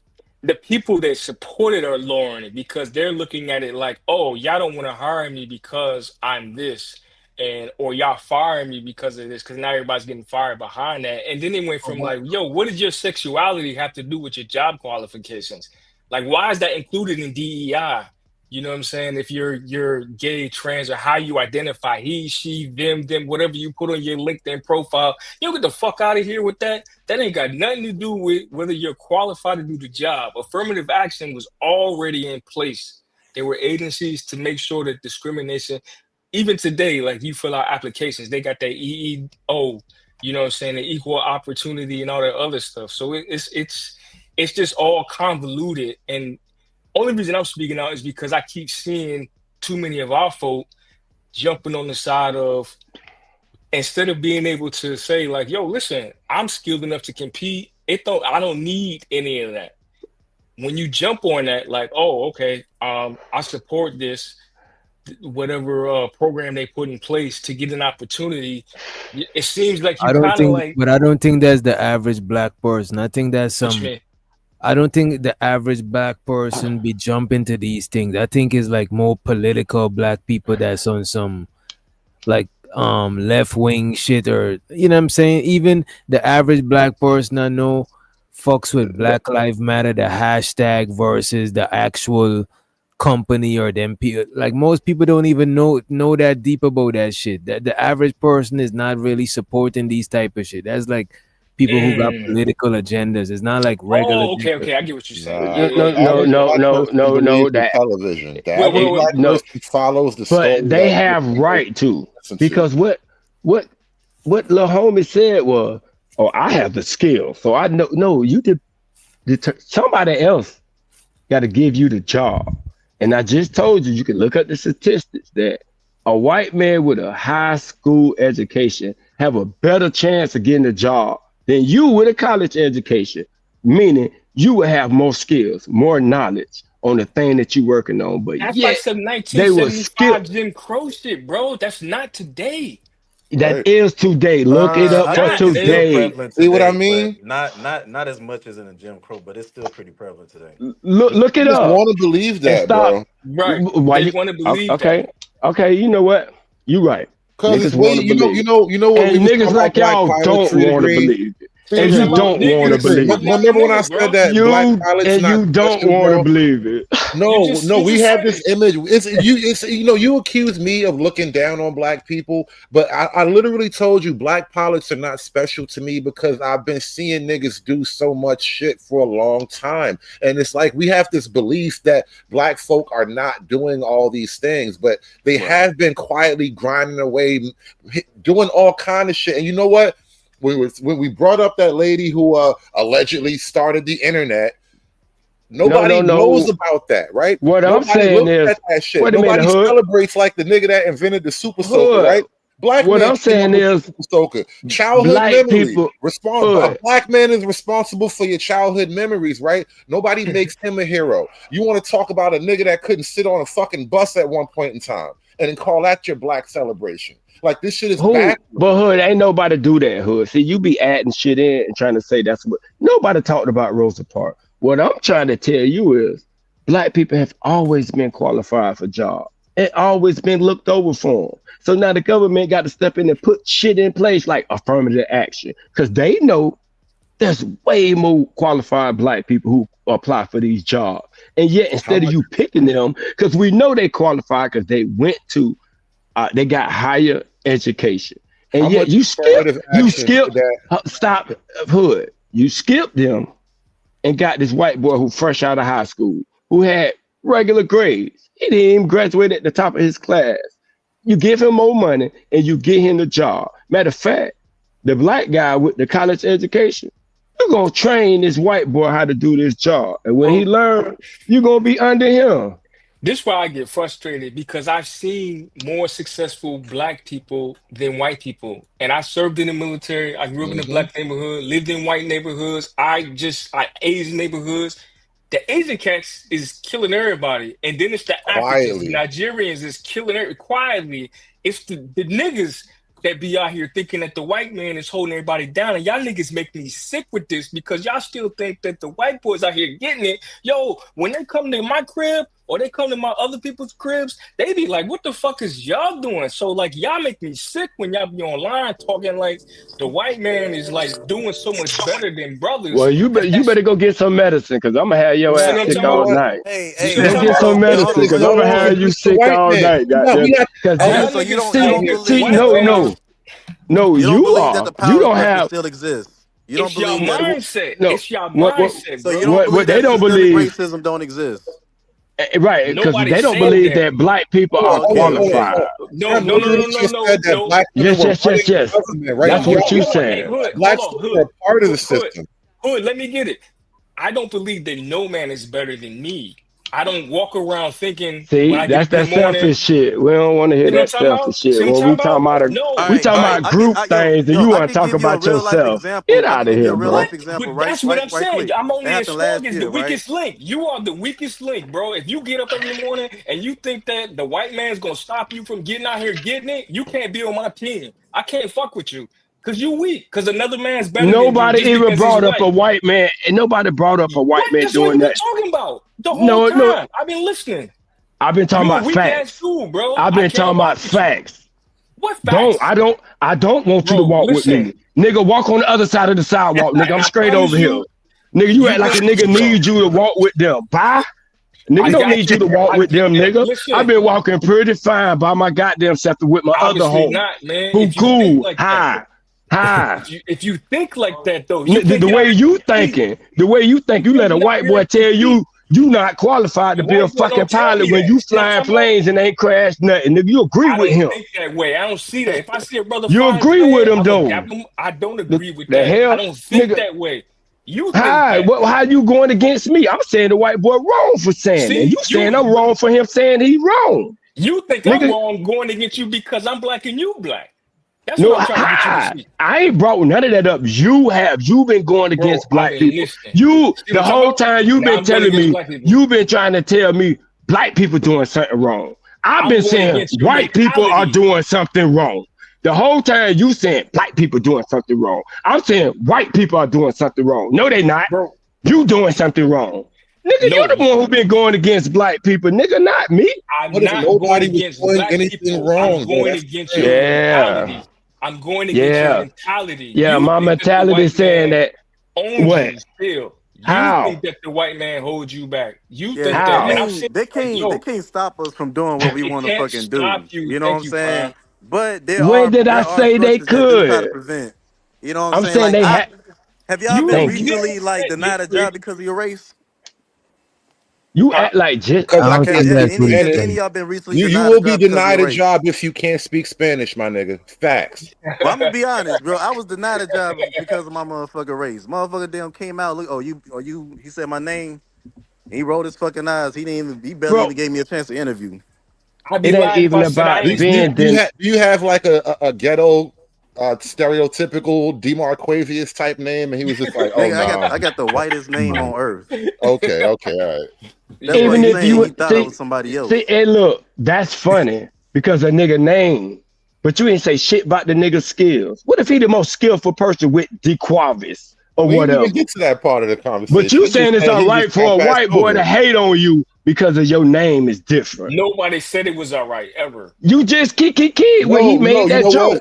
You know why? What you mean? I've been in hiring. I know it's funny because you used to doing shit like that. I have been a part of the hiring process in different positions, and there's certain resumes I'm just not even gonna pass on, bro. I promise you. I know that. I know you will, but that's what I'm saying. The white boy go get the dumbass white boy who just got out of high school and hire him just because he white. But see, you got a degree. Okay, so that's gonna stop you from doing what? But you know what? You want a program for that? Black folks can do that What it should do is, I'm not saying that should stop me. That's not what it should do. What I'm saying, what it is. Listen what I'm saying. I'm trying to tell Hood, if he get in the place, because he said if he in the place of power, he gonna skip a lot of nigga applications. I'm telling him you shouldn't do that. Say that. I did. Why you like straight what up? You just said. You said.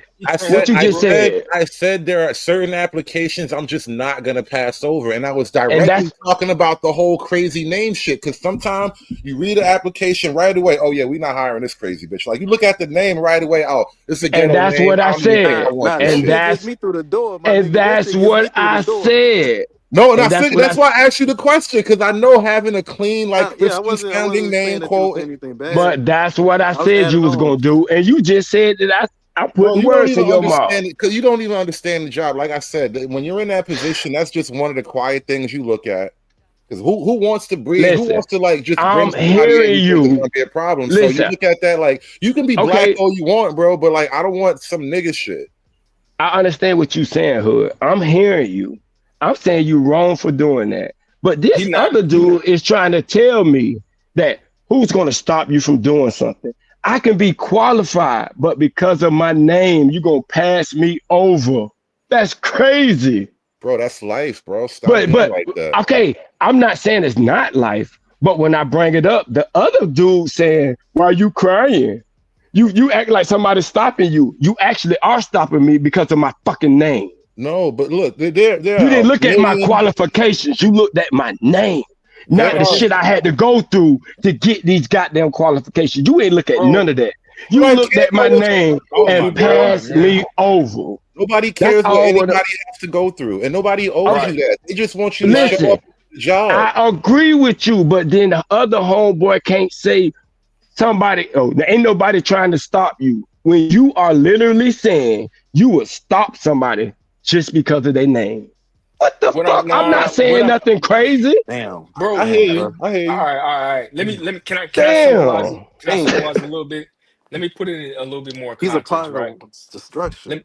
Hey, Prime. Let me put it in a little more context. Prime. Right. No. So check this out, right? So I work at IT. The Indians, before, you know what I'm saying, cats start getting on these HB1 visas, they was like monopolizing the game. But they was getting to the point, and I seen it. I would go to the testing centers, to get certifications and all that. We talked about qualifications. Guess who was running those? You know what I'm saying? Guess who was taking over the goddamn, getting the driver's license, the driver's schools and all that? All these illegals, right? Cats is mad at Trump, but he was cracking down on all this stuff. He started exposing this stuff, and all these niggas is scared now. They was cheating. Anybody that worked in IT, you can go through YouTube, Indeed, LinkedIn, anything. You'll find, these Indian cats, we all knew. Cats like me, they got 20 plus years in the game. We been knew that, these Indian cats was on some grimy, shady shit. And like I said earlier, the Asians and the Africans was silently just doing what they was doing, getting their thing. But the Indians came in and they was like, I'm talking about like passing out the test online and all that. If you ever bought a test online to cheat on a certification in IT, 9 times out of 10, they was behind it. And they was sharing it with their homeboys or whatever. And then what happened was when they get these government contracts, right? First of all, you ain't supposed to be here. Or if you are here, you're on some visa shit. And then second of all, you're not really qualified. You got a certification. I even had I had an interview 3 weeks ago, right? I'm trying to get this overseas position. And they was like, we got to take a picture of you on the teams meeting because we had people that were like doing the interviews and then somebody else would show up. It wasn't actually them. They was like doing some grimy, like sneaky type stuff. So they want to see the face of the person that applied and matched it up with your ID and do like all types of scammy type stuff going on right there. You know what I'm saying? So it's like, all right, we're not going to say that is that discrimination because they Indian or because they cheating or it's a reason that stuff be happening like that. Basically is what I'm trying to get at. You know what I'm saying? Like, it's grimy shit going on, man. And they took advantage of the system, and we're trying to, I guess, bring it back to where it's fair for us when we talk about qualification and skills. So I don't feel some type of way if somebody say, "Oh, I got discriminated because of this." That happens, but the Indians was discriminating against me. You know what I'm saying? They was discriminating against the white folks. They was discriminating against other people, but they had control of the system. So maybe it's just that I'm used to it, to your point, so I don't feel as attacked or whatever. But Neff, I think it's interesting that you brought up discrimination. And when I first started down this line with you, I was talking about not getting hired because you don't speak Spanish. You brought up an entirely different group of people. And the point I'm trying to highlight to Black people is we keep getting caught up in the binary. Yeah, it's not a binary, that's bro. what I wasn't making that point. I didn't bring it all the way home. So I appreciate you jumping in there. I was struggling, bro. But nah, that's kind of the problem. Like, it's not just a binary, like it's black, white. And then honestly, when you think about it, bro, Black people and white people own this country. We got our problems. White folk they did all the shit that y'all mad about, but now it's all these other groups of people coming here to like strip our bones and shit. Right. And Black folk we be getting caught up in this old 1960s. We still talking about the white man, right? Wait. Y'all got to stop that. Cause you two niggas are the motherfuckers who say y'all to get rid of a bitch because of their name. Oh, nigga, you ain't you ain't on the team. You ain't trying to see niggas build, nigga. Them other people let their people come over here. They don't give a fuck if they people got the skills or not. Come on, our dude, get in here. Everybody get in the door. We'll teach you once you get here. Nigga, y'all the two, but now y'all talking about Black people don't want to do this and that. And y'all the two, y'all the only two up here say a reason why you a hate on the Black person because of their fucking name. Get the fuck out of here, Black, bro. My coworkers. Get the fuck out of here, nigga. Yeah, now you switching up. I'm not switching nigga, you say you will pass up the application because of a nigga got a nigga sounding name. Right. Get the fuck out of here. Y'all don't give a fuck about Black people succeeding or none of that. Here we go, man. I want to work with professional Black people. I don't want to fuck up this nice little environment we got here, bringing some. Hey, at least you keeping it real. At least you keeping it real. At least you keeping it real. Man. Fuck if that nigga got the skill. But fuck if he got the skill. That's messed up because you supposed to be able to build the culture that your co-workers that they work under, that they go by. You know what I'm saying? Regardless of where they come from and what they got going outside that bitch. Wait, what you mean though, Crown?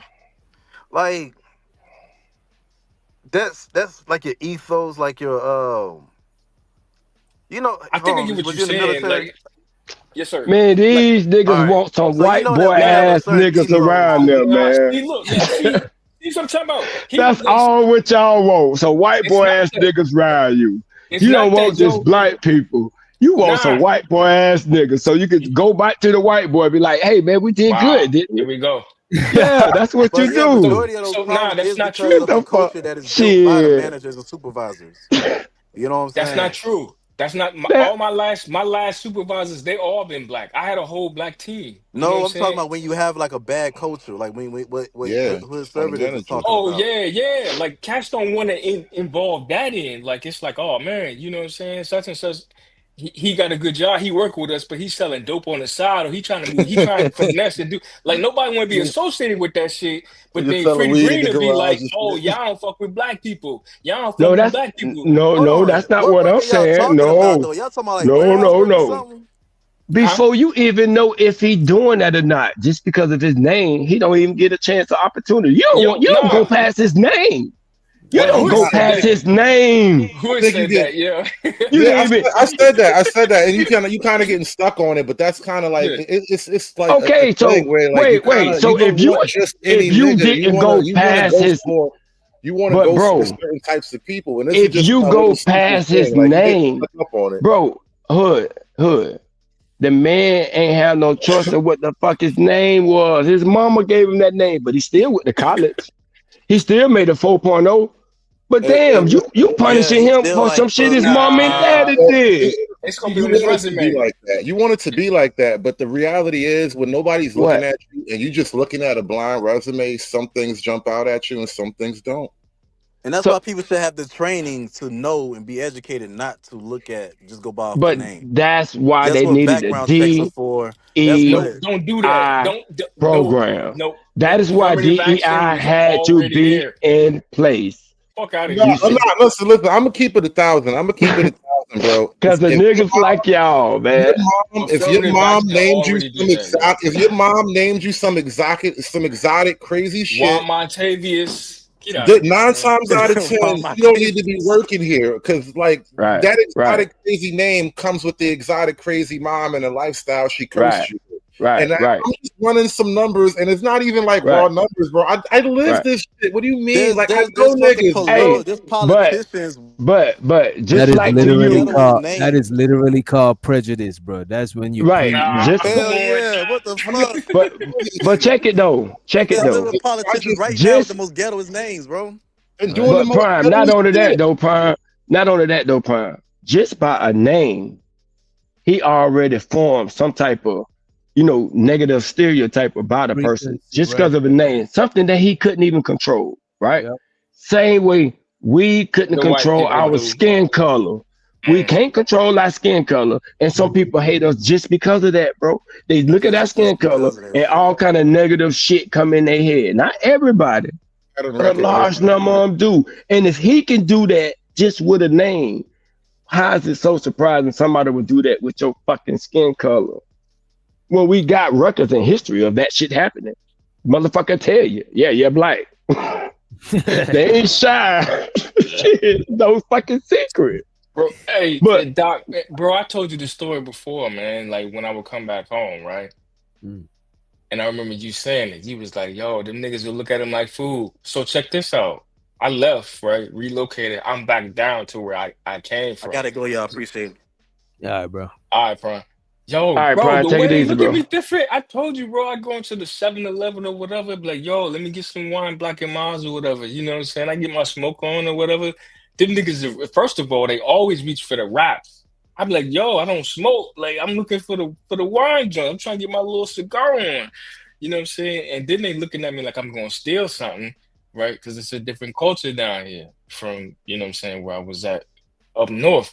So I get that there's some bias, there's some prejudice, but at the same time, you go home, right, to go smoke them blacks, or if you do smoke and roll up, and you turn on the news, it's niggas they look like us that's doing some crazy wild shit. I'm like, oh, this is why niggas look at me when I got a hoodie on, I go in the store or whatever. It don't matter if I'm a professional or whatever, yo. If I step out and I got a sweatsuit on or a hoodie or whatever, they're gonna be like, okay, he look like, bro, because people romanticize black people as criminals too much, bro.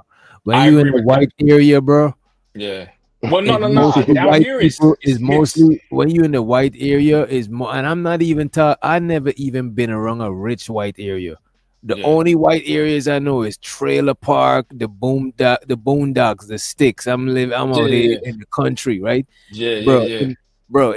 In the white neighborhood is the white people pulling licks, kick door. You know what I'm saying? Them niggas ran into a fucking a store and snatched the whole ATM, bro. Like this white boy shit. You know what I'm saying? So ice. So the thing about it, wherever area you in, is people that look like you is gonna be doing the crime, bro. Yes, because my news is full of white people going to jail. Right, same here. To be fair, I'm in the middle, right? Because it's like, yo, if you see a white dude and he got like tattoos, like all these niggas do time together, so they all know each other. They all so dope together. You know what I'm saying? It's like, yo, and I'm in VA. I ain't afraid to say that. VA so big, it is what it is. But like, if you in VA, like, you know, like it'd be like, oh, okay, it's white boys that get down, and it's brothers that get down. But at the same time, there's like that segregation shit type shit that happens too, where it's like, okay, if you look a certain type of way, you could be like, okay, maybe he's military or maybe he's a college boy type shit. But then if you see like a street dude, you know, white or black, you know, all right, chances of me getting robbed, whether he white, black, or Hispanic, it's probably high. You know what I'm saying? So they might. So okay, I get your point, bro. Just because there's stereotypes, bro. Even the white boys, them that be doing the most hood shit, they be low-key scared of us, bro. And that's just based on what they see on TV. Even if they're doing more wilder shit, bro, they still they still be having some sort of fear to us, even though we might look on TV and see a white boy on running down in the school and doing mass deletion. It's still an underlying fear of black people, bro. And that's because of the media. The media just show us like the boogeyman, bro. Is that a good or a bad thing though? Like, I mean, everything got its good and its bad, you know what I mean? Shit. I think it's an earned reputation because like niggas love to beat up on the white folk if they get a chance. Like I know it's shit that niggas are trying. Wait a minute, that is would never try on me, bro.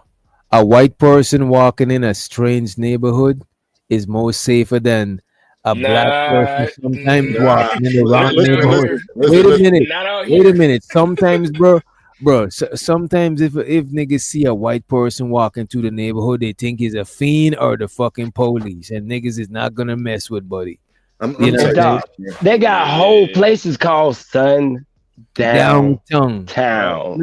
You ever? And they trying to say it's not places that we can't walk in without getting fucking harassed and shit. That's you never notice if you watch a lot of those videos where it be like on a train in New York City.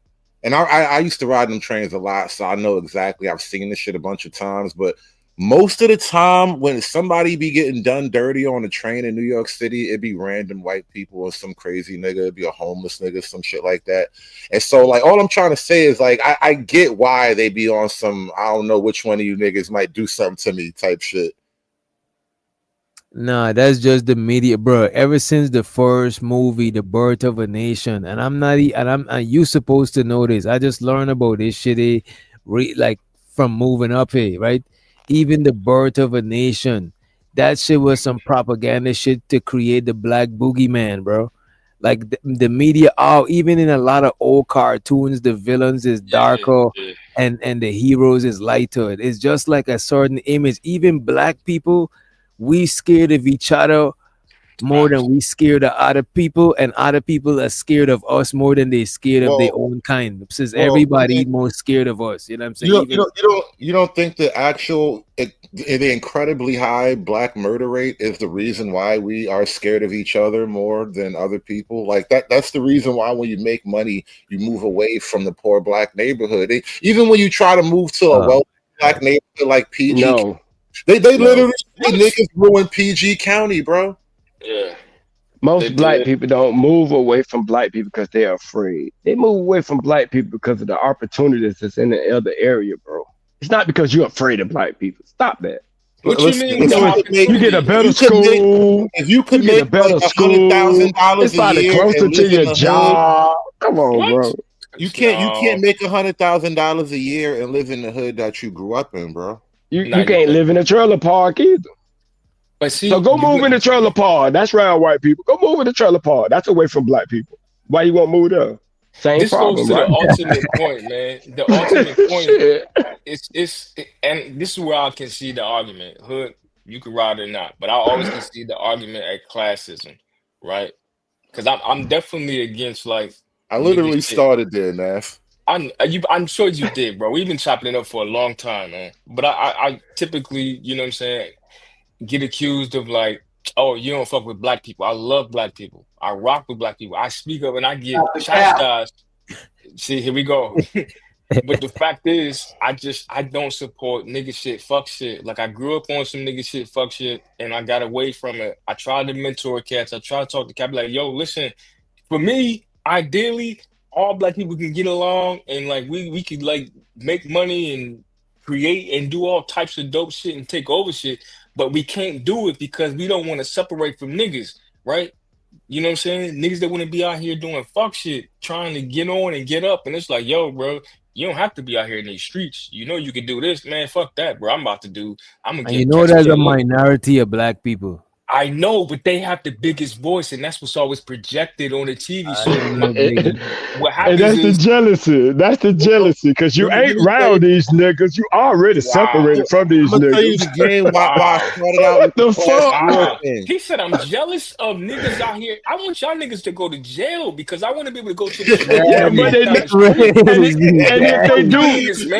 if they do go to jail, because I'm not one of those niggas. So you why are you putting me in celebrating those them? You're the categories. problem. Wait, who the fuck? Wait. You niggas brought up scenarios of niggas being in the street.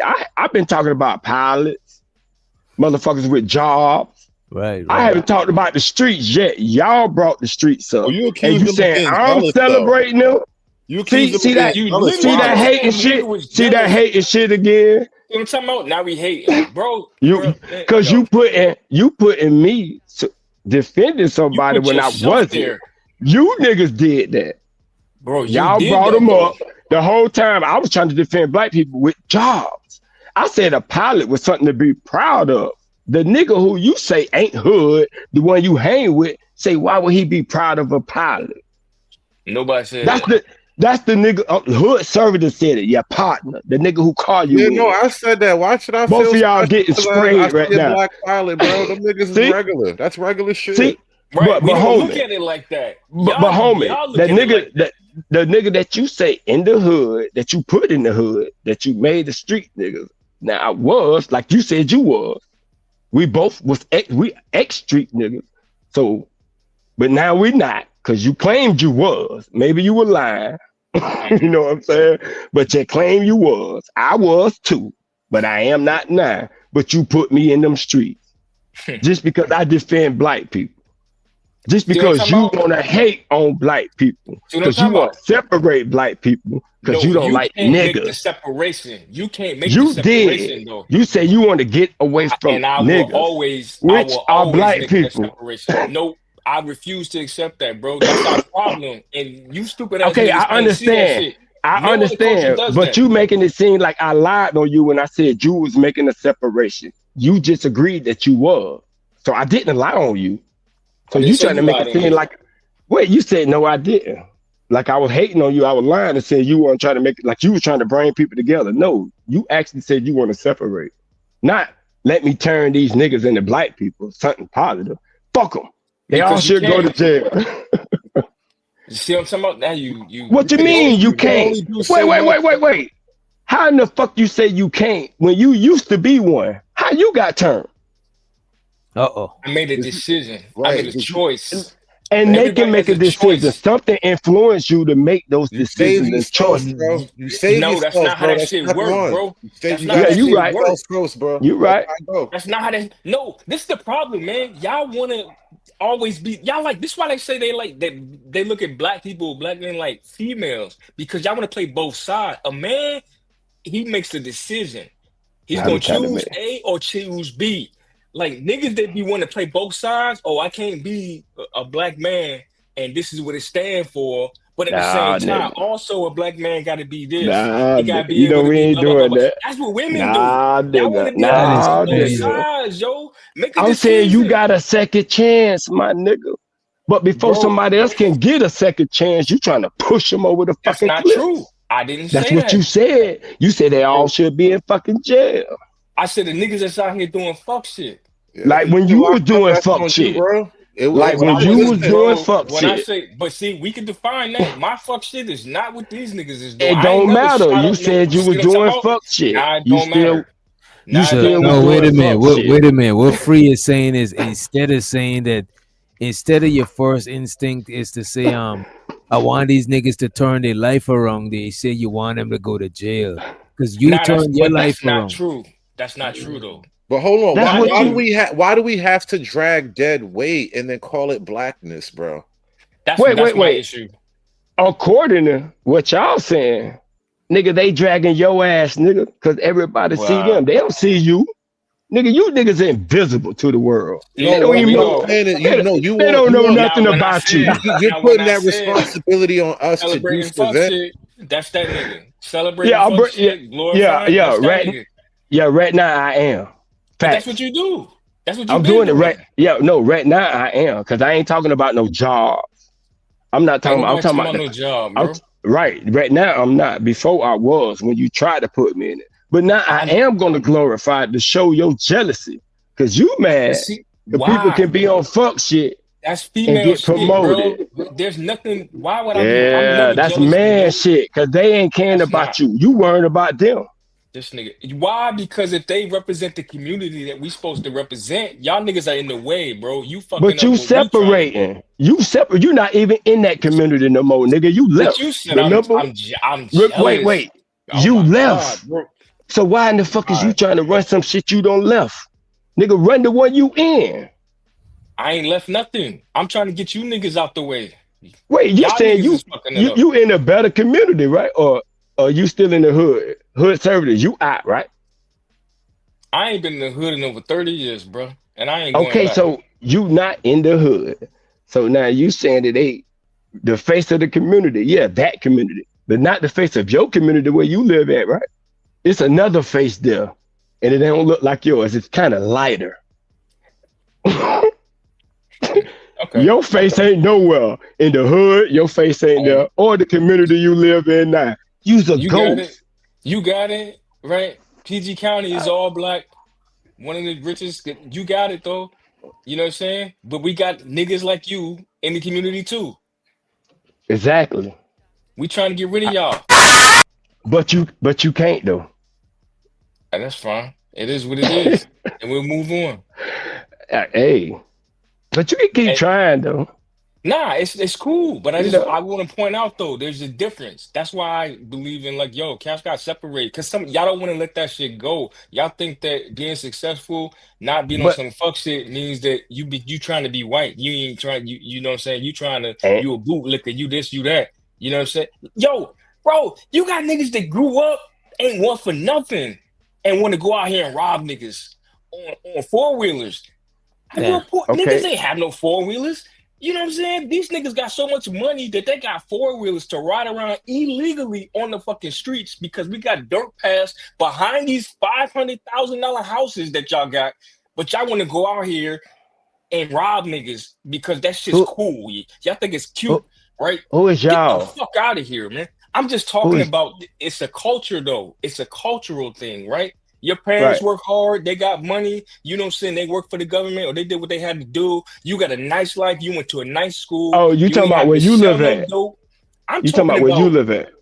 See, you keep trying to simplify to where I live at. No, This shit be right, happening all because types what you describing, because where some people live at, they parents ain't got no good jobs. You know what I'm saying? I get So it, but when you you're said the missing it, good though. jobs, I'm trying to think, damn.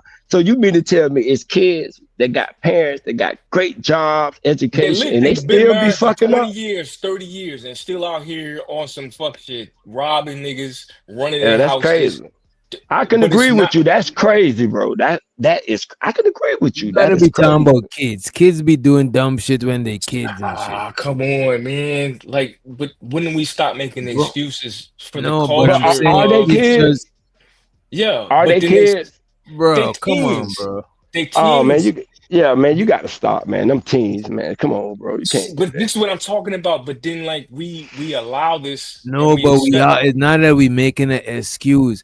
I'm just saying. I'm understanding because I was a teen and I just did dumb shit, bro. Right, You you know? did dumb. We did the most dumb shit we did. We used to steal bikes and shit. You know, we'll steal shit out of the store. We had other Man, we niggas. used They to were go into stealing people. We cars. used to go into people crib when See what I'm talking everybody's about? at Yeah, school you and was work. wild, bro. You was wild. Nah, but that's what, bro. Look at this, bro. Sometimes we go in people crib and take shit. Sometimes we go in people crib and we just be fucking around. chilling. Might have a Yeah, chicken yeah, there yeah, that skip school with yeah, her. You know what I'm saying? Just yeah, dumb yeah. shit. But when you get older, you're not gonna do no shit like that, bro. Like it's Right, just right, kid shit. You know what I mean? right. How much But what time I'm you talking did about, some like, shit as a kid that ain't got you no bread? You just doing dumb breaking shit, just dumb shit. It's just kid shit, bro.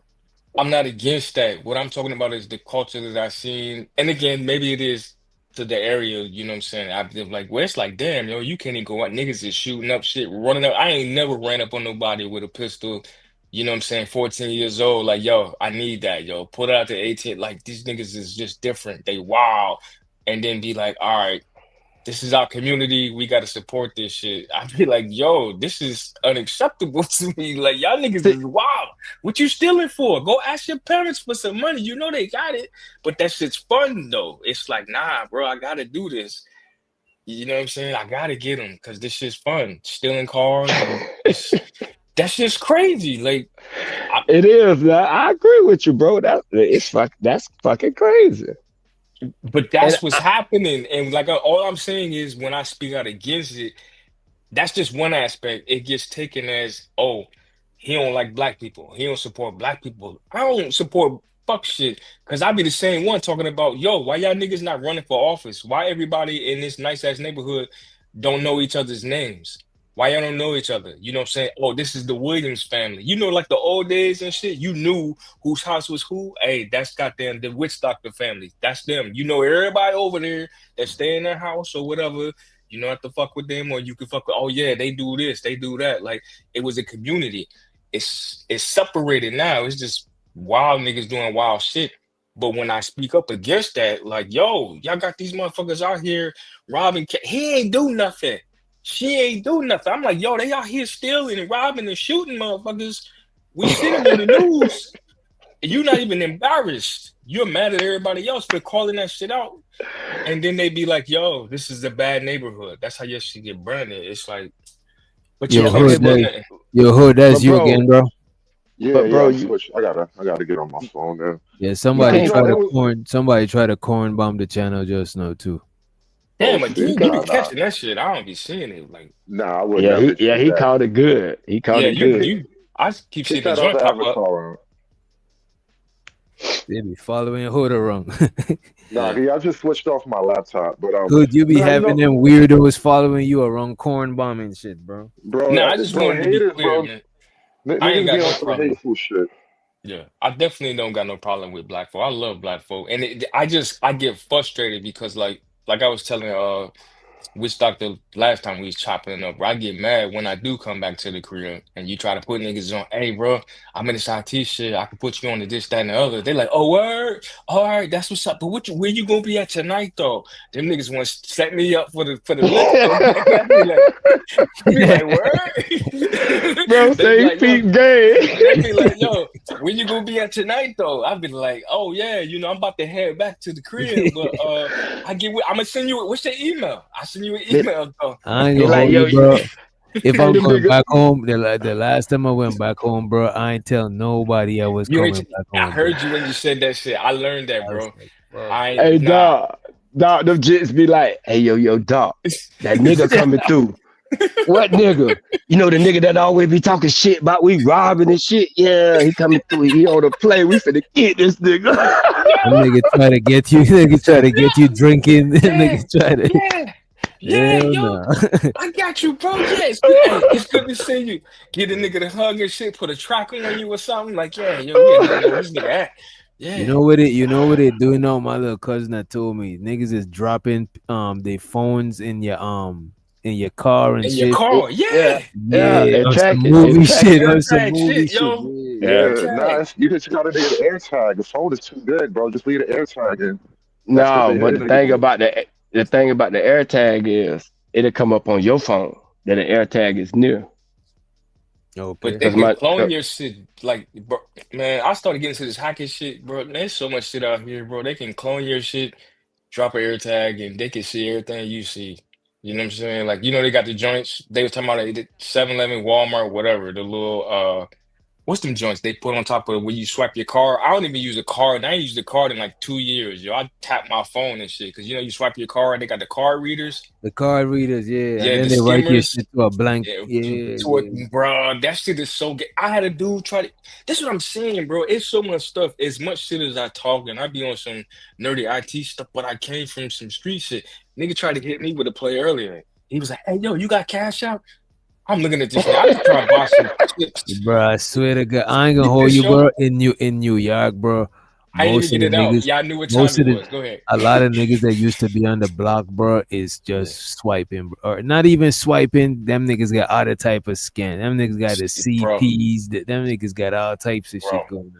But it's big money because there ain't really no money like they ain't like selling drugs and shit. You know what I mean? Right. Yeah. I'm not mad at it, but I do be mad because I be like, because he's surrounded. But that's white collar shit, though. That's not even that's not like nobody taking nobody lives, and not to say that I'm justifying nothing, but that's white collar shit, bro. It's white collar. But dog, that's why you see the crime that he's talking about, the silly crime now, because it's easy to get into. You don't have to be gangster to be a goddamn scammer. Right. But when you was selling them drugs, you had to be about that life for real. And a lot of people ain't really get into it. Like now it's so easy. These kids be pretty much having fun, but not know the shit you calling fun can cause damage. Yeah. But yo, y'all keep this play. Tell me about this, right? So I'm at the joint, right? I'm like going through. I had to go to customer service because like I said, I like to smoke my little wine, Black and Milds or whatever. Like, I got my bag of chips and I was like, all right, I'm gonna go over here and pay for them so I can pick up my little pack of smokes. And the nigga was sitting in one of them little wheelchair joints, and he's like, hey yo, you got Cash App? And I looked at him, and he's with a white boy, got tats all over his face. You know, he a brother, right? So I'm automatically like, all right, this about to be something, right? I'm already hip to like anytime somebody asks me, I'm thinking he probably gonna ask me for some bread. So I was like, he was like, well, do you use Cash App? I was like, yeah. And he was like, yo, if I Cash App you some bread, you think you could do like a cash back or something for me? And I was like, bro, I can't even fuck with that, yo. Like, he was like, oh, your shit negative too? I just was like, yeah, bro, like, I'm fucked up out here. And I just kept it moving. But I already know what time it is. Nigga, you think I'm about to let you, oh, yeah, you want to send me a Cash App and get this nigga my that shit would have left you with a negative. That shit would have definitely left you with a negative balance, bro. And then I'm going to pull some, but not even that. He wanted me to, like, fuck me up with the Cash App, but then do a cash back. So I'm going to pay for some chips and some, that shit would have fucked me up. Yeah, that shit would have leave you negative. That's what they was doing to people on Facebook, bro.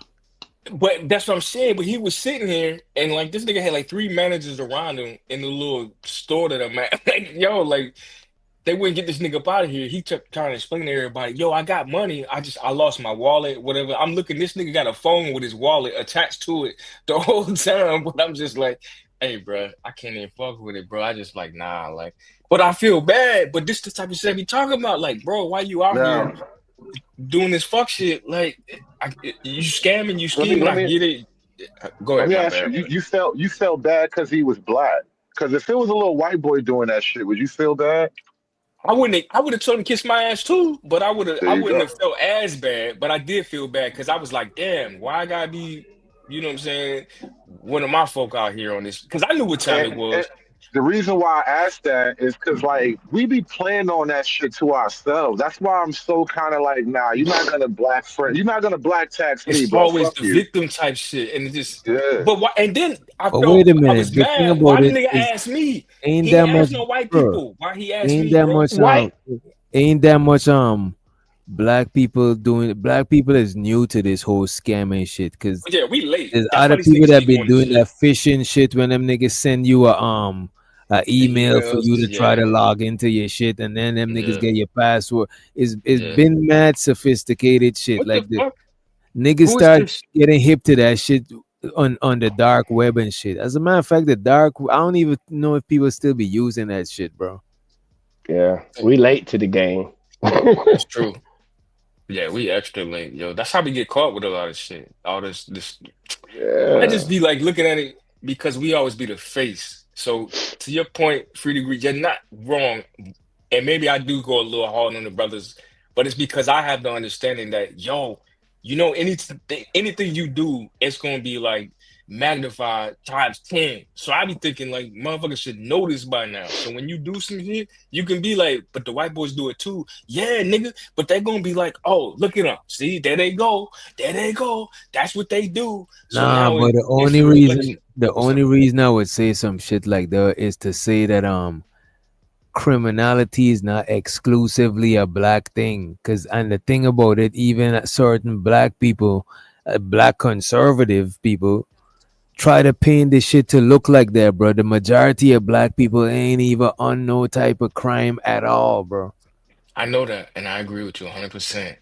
But what I'm saying is, and I said this earlier, but it's like we get the loudest voice. Like we be the face of it. And I be saying this not just up here on YouTube. I'm talking shit right now because I'm kicking it with y'all. But like when I be posting stuff and all that, a lot of my discontent comes from I be tired of being the face of, you know, criminality. Niggas don't take care of their kids, you know, niggas that be fucking up at work or whatever negative stereotype you could think about. I don't know no other way to Who combat you it but but to who you speak up. think is pushing them negative stereotypes, bro? Oh, it's not just white people though. That's the It's other not thing. just white people, it's the black people who be saying the shit in blackface, bro. It's the hood conservatives, is these niggas be doing that shit, bro. It's not. Let me tell you why. I'm gonna tell you why. Black folk actually pull ourselves down to the lowest common denominator all the time. No, we don't, bro. Y'all do it. Yes, we do. Y'all are the ones that's pulling us down because y'all had a negative. We call it out. I think you missed the point. I call it out because I know it's gonna be magnified. So if I say, hey, bro, you know, if you do XYZ, it's gonna be looked at like this. It's gonna reflect. The shit is so crazy, Frida Green, that even the media is trying to change the black image more than these niggas, bro. No. Black people want the media to change their image instead of changing their individual behavior. If the media started painting a bad, it's not the media, bro. Yeah, it's but the thing about it is, y'all wonder why the hood niggas is the face because you ain't trying to show your fucking face. No, y'all not up there trying to show positive black people all the time. All you do is talk about the same negative people. No, did you hear what he just said? Did you hear what he just said though? Did you hear what he just said? It's like, all right, if we calling it out, it's not about the face, it's about changing the behavior. That's why I've been saying it's a culture. Bro, but black people are already changing. Frida Green, people are already changing behavior. Look at black people in America. A lot of black people in America is new millionaires. Even look at the African with the fly and the arms of the angel song. That black people is literally, black people never used to control their image on a global scale, on a national scale, on none of that shit, bro. No people actually doing that shit. And a lot of people be talking down on the celebrities and these new millionaires and shit. But y'all is literally trying to shed the light on the criminal people, bro. Y'all saying, oh, the criminal people is bringing down the image, but it's so much other shit that y'all could shed the light on that y'all not even focused on. Hold on now, because we just sort of brought this up as a topic, so you kind of putting a whole lot of weight on niggas' shoulders as if we made niggas' image bad. Like, that's but y'all go out of y'all way though. That's the thing though. No. You might as well go out of your way for some shit you believe in than to shed the light all the time about the shit you don't fuck with. That shit is a lot of energy. Now, you know what I think really is going on with this whole criminal thing and talk about black people image. You got a lot of black folk that are doing great, right? Like the Boule, and this is about the class war that I wanted to talk about. Let me bring it back to this point, right? You got a lot of black folk, you know, that are well off, did well, made all the right decisions, life is going great for them, and then they get on television and tell all the other black people that your life is bad because racism. And if you just come in and support this cause, we're going to fight the racism so your life will be better. But meanwhile, they don't teach you how to live like they did. And it's like this giant hustle, I think, that's being ran on black people by a lot of other black people. Wow. And so there's a narrative battle going on. It's like, are the problems of black people because of racism or because black people actually have self-inflicted wounds that we just keep on inflicting? Let me tell you something though, right? Because we all can agree with this. No matter how much what you say negative about that image, that negative image is worth billions. Why don't you smart niggas figure out a way to take it over? What? What you mean what? I think another way to say that is image put billions of dollars in other communities. Why y'all don't run it? There's a why y'all don't run it? It is valuable. That's crazy, bro. You say the fuck out of here, man. So I'm lying. I don't give a fuck. I don't want to support that shit, bro. Like, I know it because you can't. You'd rather run up onto somebody else. I'd rather run it. No. Catch that like you'll do anything for money. That's what that sounds like to me. You'll get out here and suck some pipe for some. Yo, get the fuck out of here, bro. You'll do anything for money. I wouldn't though. Yeah. You're the one who make it. That's why I'm supporting fuck shit. Y'all do what? Okay, what I'm saying is, what is fuck shit about making billions of dollars? Turn to those, since we know the minority of black people if do those things. Listen, bro, the minority. So now you can take that money that the minority generate and take it and put it towards some positive things that the majority do. Yeah. You see what I'm saying? Like you don't think like that? Nah, you fucked up because you just was I know basically talking about celebrating fuck shit, and you know the I ain't fuck say shit nothing is about. Wait, niggas out here I shooting didn't. and killing each other and rhyming about the shit and all that and make billions. You was like, why I don't control that?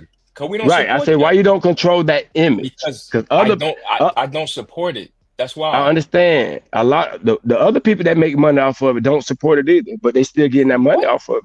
But they not us. They don't give a fuck. What? It's not the same thing. Free the grain. You don't give a fuck either. Bro, but obviously I do. Like that's why I be saying what I be saying. No, you know it's a big task, and you know you can't do it. Come on, tell the truth. You know who you got to go fight. You know who you got to go fight against to take it over. I gotta fight. Yes, you do. I gotta fight. No, you don't. Not against. What black man you got to fight to take over the entertainment industry? We don't own or run none of it. So what's the black man you'll be fighting? Though. The ones which that black man you be fighting? That support the shit, that write the shit, that participate. More white people support it. More white people money go into that. See what I'm talking about? He always. Yeah, I know it. It's always. You know what? When white people do it, and you always say what the sorry niggas say. I don't give a fuck. I don't care. When it comes to fighting, you don't want to do that. I don't care. People do it, they make it black culture. Now you don't give a fuck. He ready to fight niggas. Only black people do that shit and say it's black culture. Nah, he ready to fight us and put us in jail. But when it came to fight the white man, I don't give a fuck. I don't care. Why am I fighting?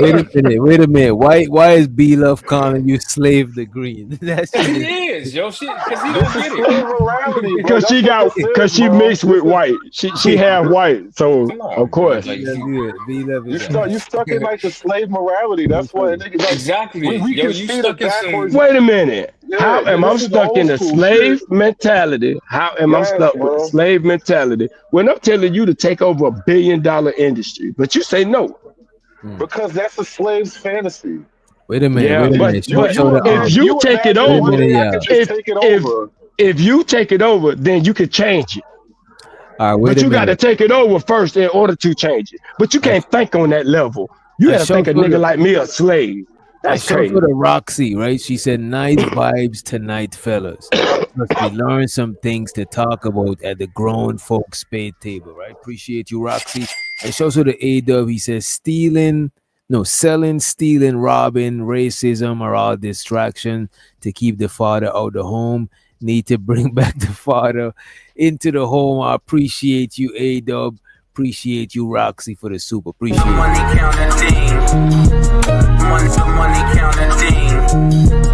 Money counting thing.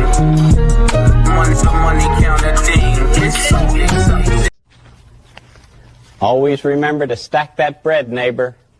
Money, cash, hose. And let's welcome Chanel to this. Damn, I couldn't see that was Chanel. That shit funny, yo. Always remember to stack that bread. Where you find that shit? No, that's that new AI program. Sora is lit, bro. I ain't gonna hold you. Yeah. Them niggas got our Discord lit with that Sora shit. This nigga. Oh my god, let's get funny. Money, cash, and hoes. Yeah, that shit Fido. Yo, I just seen Chanel. Chanel, where you at? I know Chanel came to grill y'all. You know what I'm saying? Yeah, come on, so I can tag you in shit. Yes, I can tag her in.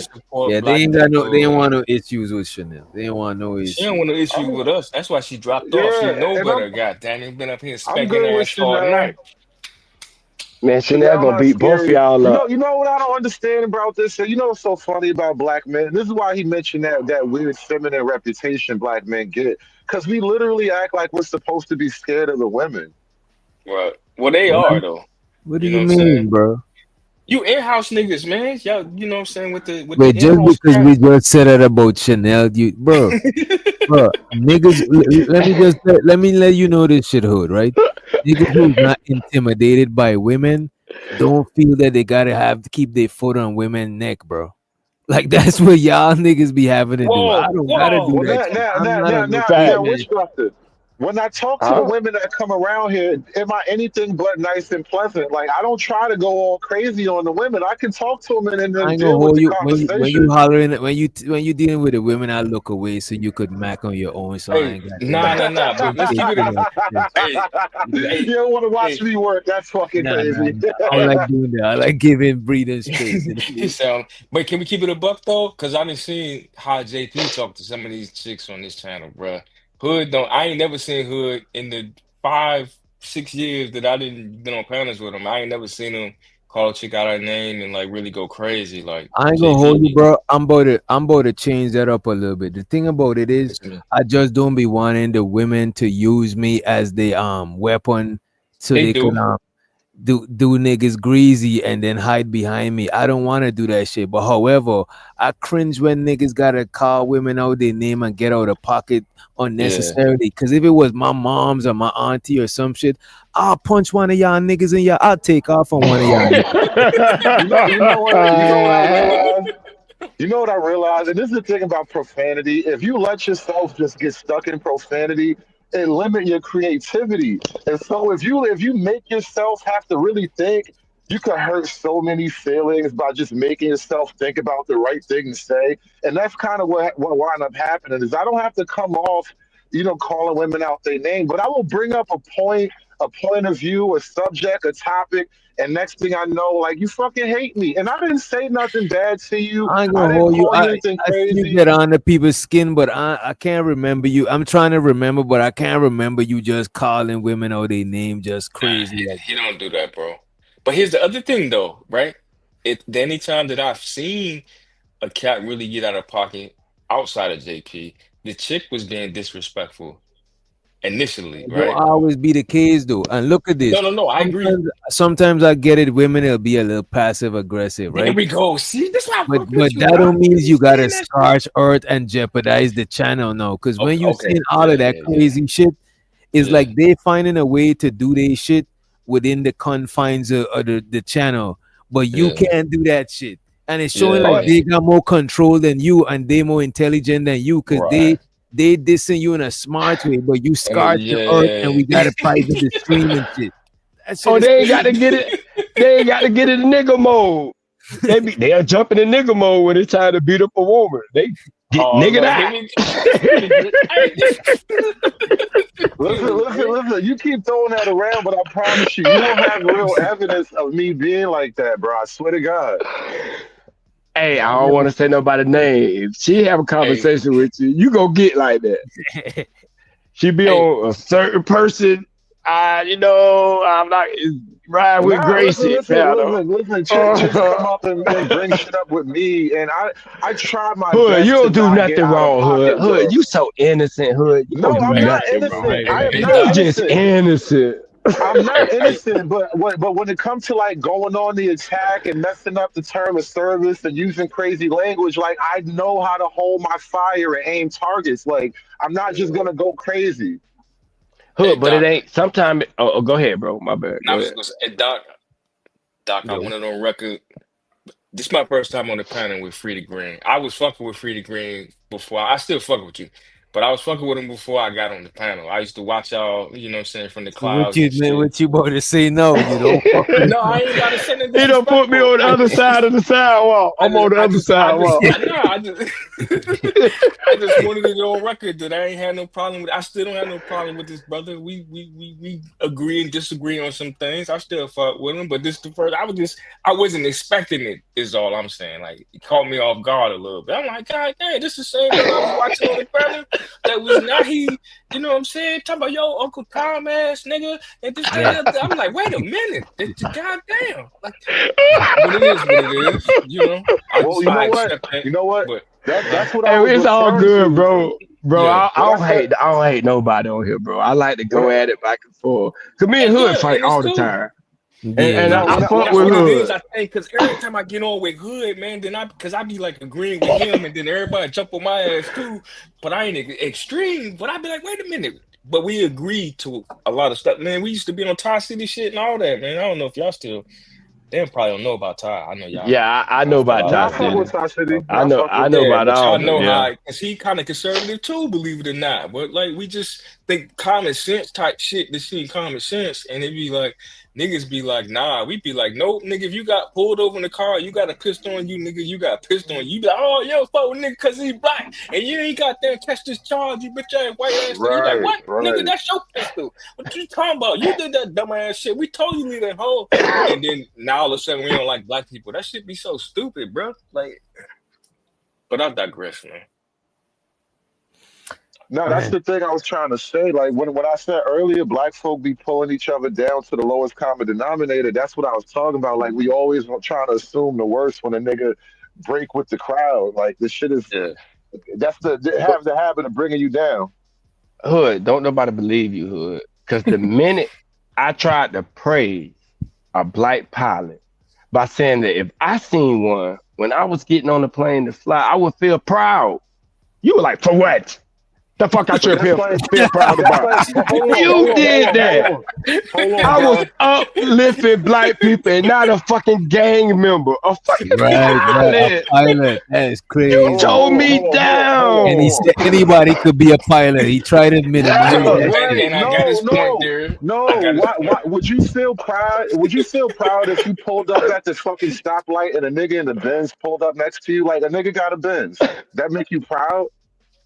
That's not the same, bro. That is fucked up, bro. Come on, like you talking about a pilot that you had to have discipline to graduate and pass a test and shit. Niggas been doing that for years. That's my Look point. at this. Like, we you know what? Niggas don't be doing things. You know what the hood? You know what? When I scroll along my Facebook and I see my partner them posting their sons, or I see any youngins and they got on a graduation gong or something, like, you know what I'm saying, or they start a tattoo shit, or they cut in here, whatever the fuck. I be proud of that shit, bro. You know what it, bro, you know what it is? I got 4 kids, bro. 2 don't graduated from college. 1 in college now. Damn, I'm on that side. No, go sell drugs, be in the streets. Fuck no.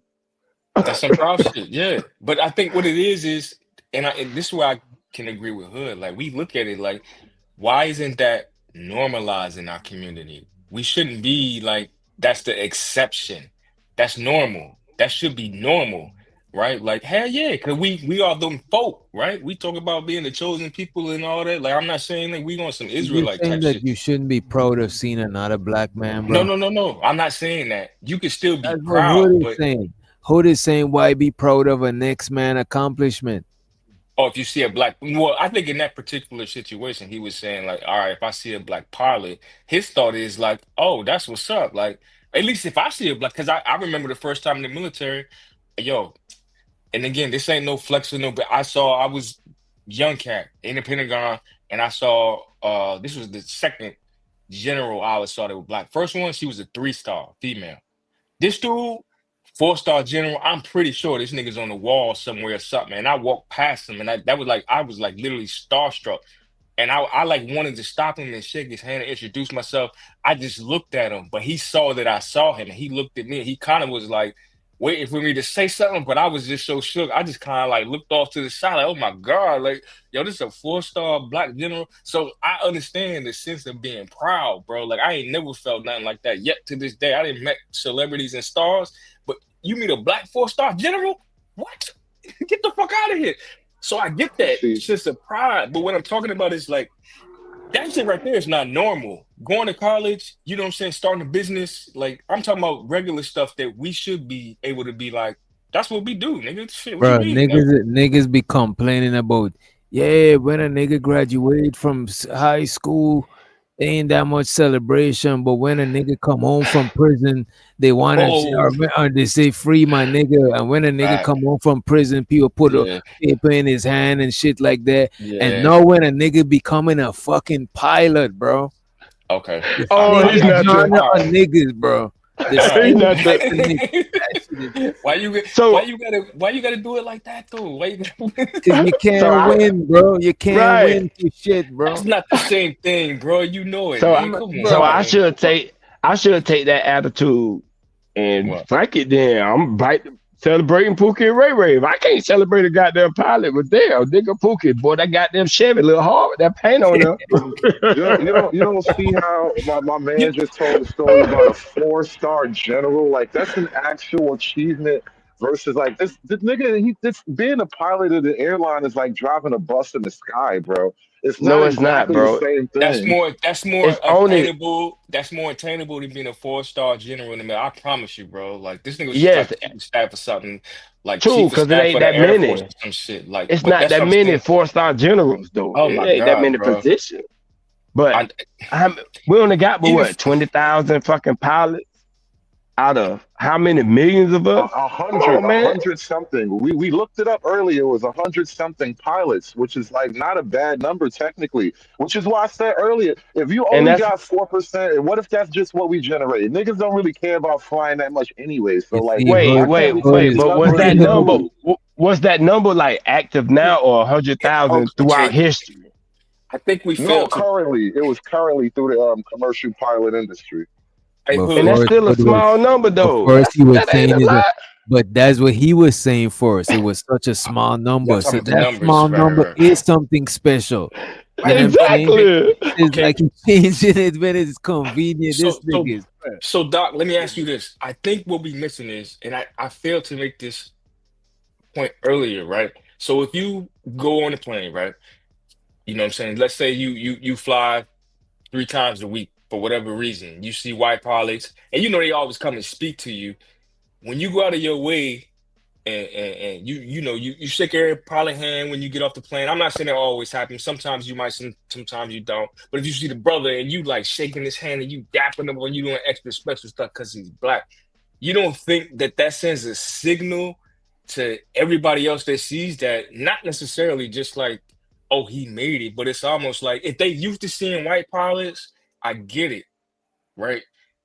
But then it's nah, like I won't almost dap like him. a I you would dap give him. him a head nod and shit. I A would head try to nod. not. That's what I would. I would Yeah. try to not make him look uncomfortable in front of his other That's what I'm folks and saying. shit. But I would, inside of me, I would feel proud of that shit, bro. Especially, bro. One time I was on social media and I see a black pilot and the nigga had dreads and fucking you know what I'm saying? I think he had gold in his mouth, and I was like, yo, you know what I'm saying? I feel because it's like.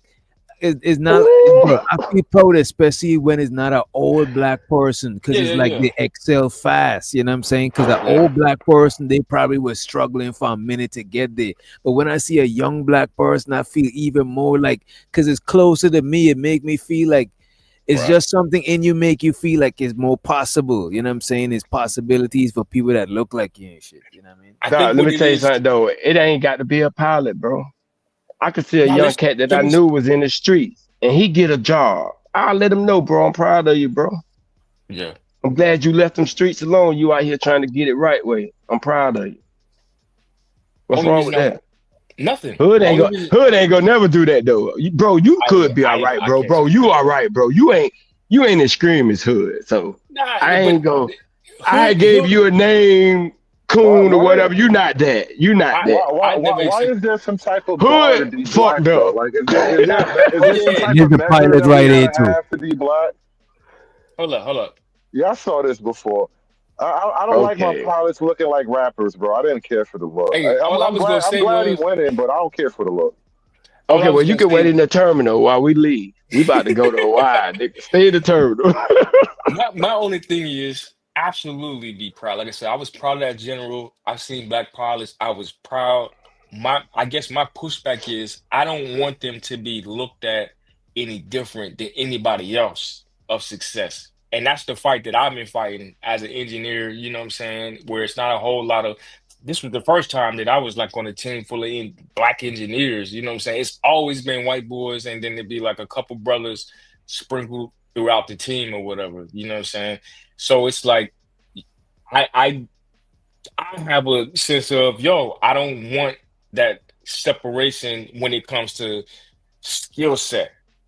You know what I'm saying? Separate from the fuckery, but when it comes to skill set, I don't want cats to be like, oh yeah, that's a quote unquote, they throwing up the finger, would you put an asterisk by his name? That's a black pilot. He's not, you know what I'm saying? He's special because that nigga's nice, yo. If he's dope like that. He's a pilot. He qualified the same as everybody else.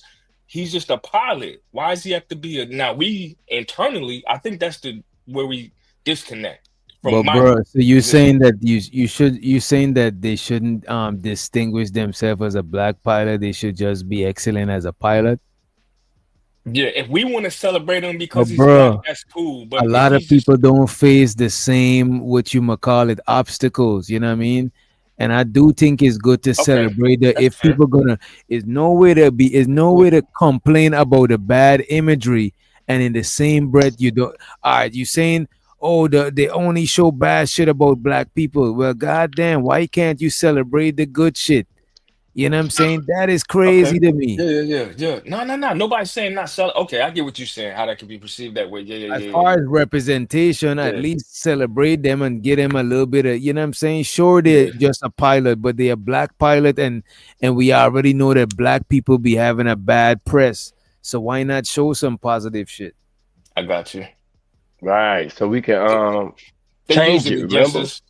Remember, we're gonna take over. We're gonna take over the entertainment industry, so we could change it now, and we can celebrate the doctors. We're like, yeah, nigga. Now we got a black doctor here. You see, Doc, look at him.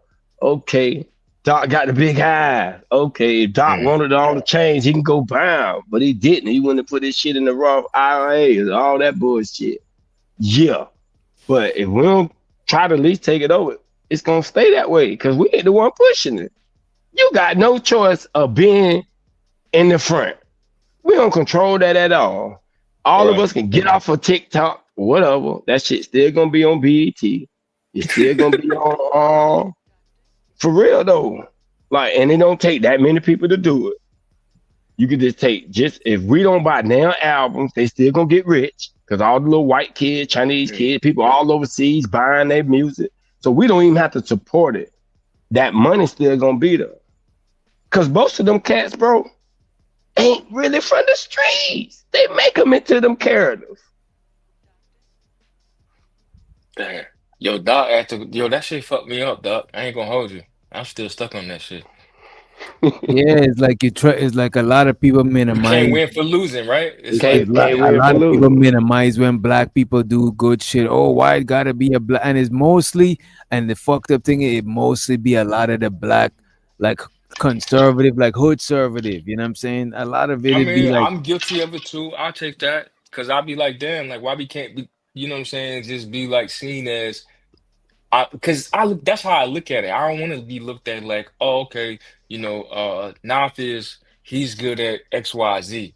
I fuck with him because he's good at XYZ. I don't want to just be like, oh, okay, he's good for. That's like when you hear chicks be like, oh, you're pretty for a black girl, or you speak well for a black person. I don't like that shit. Fuck out of here. Like, what's that mean? What is that? That's the equivalent to me when they be like, oh yeah, he's a good pilot for a nigger.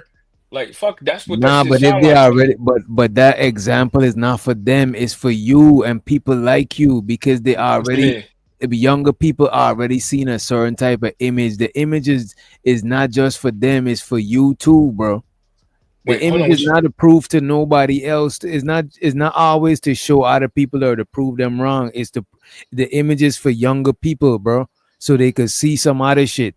Because we already always complain that, oh, all these young people look up to these rappers. Oh, these young people. Okay. I got you. Yeah. That it's possible to, okay. Even with the Obama shit, sure, Obama did more shit for the rainbow people. But you know what Obama did too? Indirectly, is show younger people that, you know, you never know if there was a younger person aspiring to be a black politician or a black president or some shit. You know what I'm saying? That's a different conversation because now we get into the symbolism. And look, every kind got two sides, and symbolism is negative and it's positive, especially if the symbolism ain't backed by no shit. It's just some. Here we go. I told you, bro. That's why I fuck with you. You be getting that shit. That's why y'all niggas in trouble now. Chanel on the pedal. Y'all in trouble now. You see what I mean? You see what I mean? I just said that earlier. Don't be like that, bro. Yeah. But now Obama get it. Don't get scared, that hood. Don't get scared, that hood. He came in on a black symbolism thing, and then like Obama came in on the black symbolism thing, but then it was like, oh, gay pride and all that. There was no His rights or policy for whatever. black folk for real.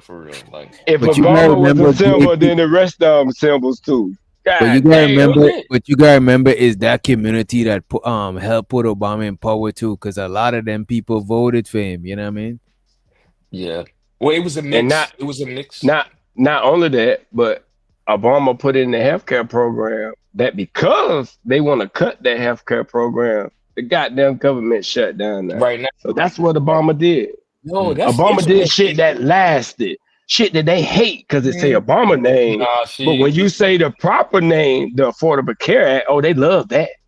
But say Obamacare. Oh, get it out of here. I'm telling you, just because the nigga name on it, then they hate it. But you say the proper name, Affordable Care Act. Oh, I love that. You know that's Obamacare. Oh my God, I'm gonna die. I'm telling you, bro. That's how they do it. Go ahead, Chanel. Go ahead, Chanel. I just wanted to come up here and say I agree with everything Frida Green just said.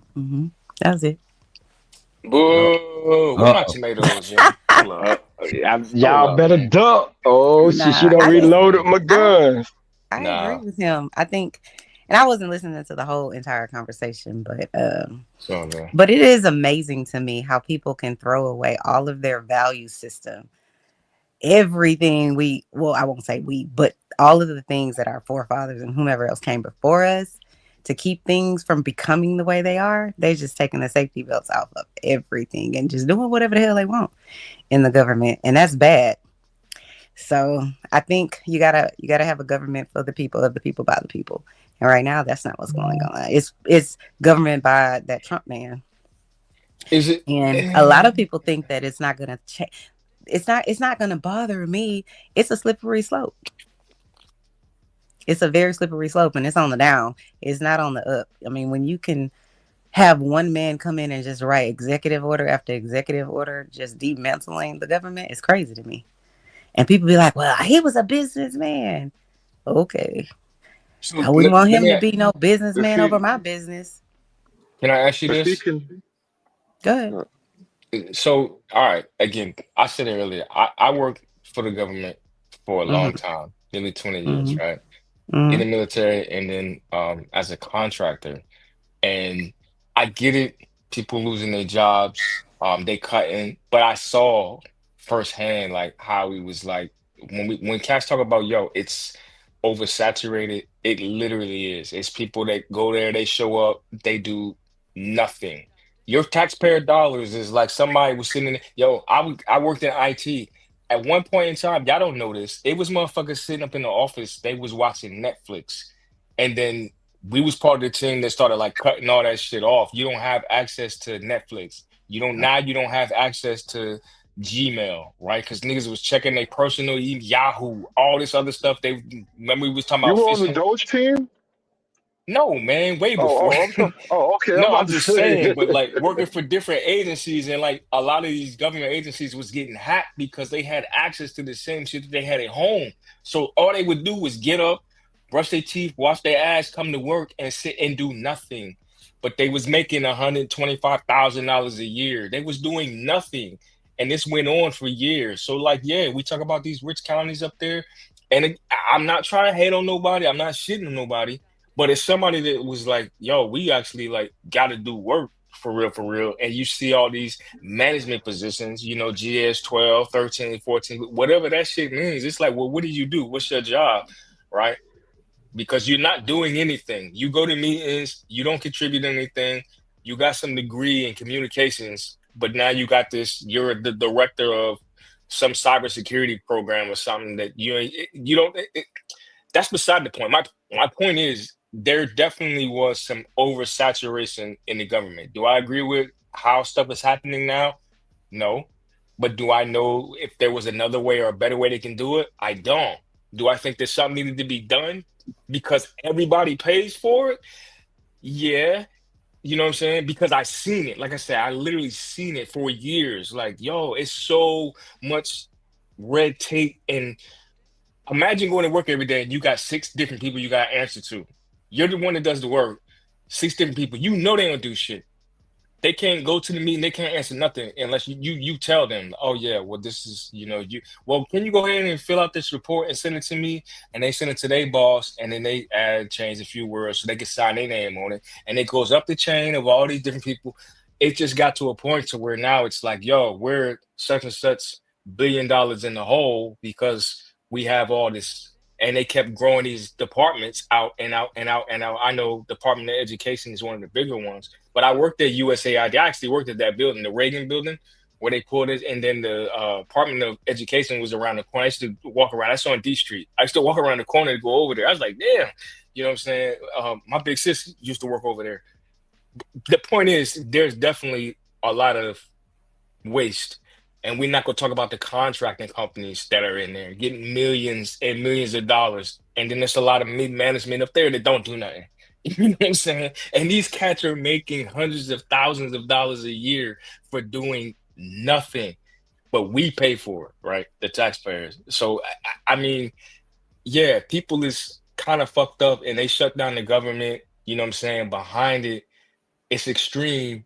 But at the same time, it was like, yo, if they're talking about, listen, we can keep going like this, and at some point the country's going to collapse, or we could try to do something, and yeah, it's probably going to hurt some people, but you know what I'm saying? Hopefully they land on their feet or whatever, because it is jobs out here. Now, the skill set ain't matching up with the people that we got out here. But, what would you do? What are you supposed to do? Or what do you think should have been done, or if there's something I don't know. Go ahead, Chanel. My bad. No, you're good. I think that's been going on for a very long time. They didn't just start wasting money just now. They've been wasting money for years. You know, I worked for the government too, so I know what you're talking about. But you know, the things that irritate me. Well, you asked me what would I have them do. I mean, there's lots of places that they could cut and they don't. They want to give money to the wealthy, to the rich, and just like they give the contracts to the wealthy and the rich. You know, every time we are voting, there's people getting paid from different organizations, different businesses, different companies, so that they can buy the government. Essentially, you know what I mean? And so if I belong to the sugar company and I'm giving you, $30 million to your campaign, you're going to do exactly what I asked you to do. And that's really how our government works, if you really want to, keep it a book. And people only want to get involved when the presidential election is up for grabs. But there's been so many things, even when they let that crazy man Kavanaugh, when Trump was, I guess, president the first time, I think, and that lady came out and said he essayed her and something, and then they still pushed it through.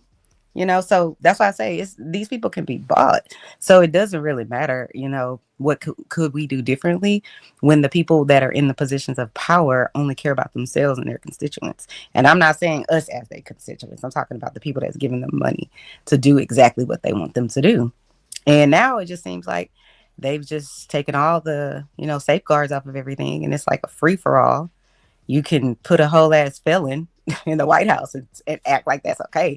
But then you are shipping people out of the country talking about these people are murderers and they're criminals. And they could be, some of them I'm sure are. But y'all got a criminal in the White House. So what are you talking about? Like, start at the top. That criminal's helping me. Those other criminals weren't helping us. I'm sorry. I'm not gonna sell. Y'all clip this shit right here. Conservative said, well, that criminal is helping him. That is crazy. Mm-hmm. Well, think about and that's what it. I'm saying. How do we benefit? We're all having this black conversation, right? And now we're supposed to extend our blackness to this group of people who threaten us directly. What blackness you talking about? Well, we are black, and we're giving our cover to a group of people that are not us. And somehow, when they get caught up by the government, we're supposed to feel bad. And you have to explain to me why. I don't know what you're talking about. What black person are we supposed to be mad at? No, if he's what black person are we supporting that you're talking about? If Trump is removing illegal immigrants, right? So he's a criminal and he's our enemy and all that. Yes. If the enemy of my enemy is taking out my enemy, well, I am happy for his victory. Those people are not my enemy. They ain't done nothing. How are they your friend though? How are they your ally? I don't know these people that you're talking about, so they not either. Why should we care? So that's the same thing. You should care. You got to care about the greater good. You can't only focus on you. How are they a part of my greater good? I'm saying throwing people out of the country, pulling people out of their household. And by the way, y'all can stop that narrative. Oh, these people don't contribute to the taxpayers. Yes, they do. When I was 17 years old, I worked at Wendy's. And I came in one day and Maria and whomever else is gone. Because I guess they got sent back to their country or whatever the case may be. So when we sit up here and act like these people don't contribute nothing to our country, it's a falsehood. It's a lie. And we all know it. And then the people that benefit from them are the people that go pick them up at the Home Depot, or the people that pay them at the table and whatever else. So if you want to have a problem with the quote unquote illegal people, listen, I feel like you'd be hard pressed to find one that ain't got a job some damn where. And the thing is, if they don't have a job somewhere, I can guarantee you what they ass doing every morning. They're waiting at the Home Depot or wherever it is that y'all are for somebody to come pick them up so they can go to work. These people begging for a job. I haven't seen no black people out there begging for a job. Have you? I ain't seen no white people out there lining up at the Home Depot to do harsh labor. Actually, Chanel, when they raid chicken plants in places like Georgia and Alabama, along the Eastern Shore, what they wind up doing is hiring more black people, because that's the other group of people who are direct in line to compete for those jobs. Okay. Yeah. I'm not sure what that has to do with what we're talking about, but okay. No. I think we like, I don't know. I don't relate to that because I'm not going to give up my integrity so that somebody can pass a bill. I'm not built like that. I'm not going to give up my integrity because I want a bill to go get passed. Wait. How do you go from talking about? I'm saying when people in our government can be bought, that's your integrity. I'm not doing the right thing the right way because nobody's really checking it.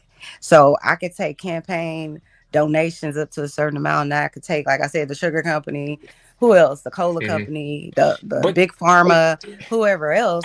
And nobody has to know, but let's just do whatever we got to do. Let's just push Kavanaugh through because that's our candidate. We don't give a shit about what he did to this woman that we all know he did, that this lady told multiple people that he did. You personalize it. And I think that's the other problem with politics too. I focus on, full disclosure, registered independent, been a registered independent for like 25 years, right? So I don't never personalize, I'm not going to vote for this person based off of some personal stuff. And I get because somebody said they sexually harassed or sexually assaulted him. That's a person. That's what I'm saying. But that's what I'm talking about. You're trying to personalize it, and then now you're projecting. It's not personal. It's not personal. Let me tell you why. Let me tell you why. Listen, do you work? Have you ever worked in sex crimes? Have you ever worked in sex? Because that's a part of our government. Again, the legal system. Hold on. The legal system itself, it doesn't have anything personal against me. I'm just talking about the facts. The facts are but you're talking about personal experience. We have sex crimes because it's a part of the what's the right word? It's a part of what's happening in our country. There's law enforcement that are supposed to be what? And there's laws in place that are supposed to be protecting us, right? And ICE right now if they're not, guess where those people end up? Based on the country and what's happening to them.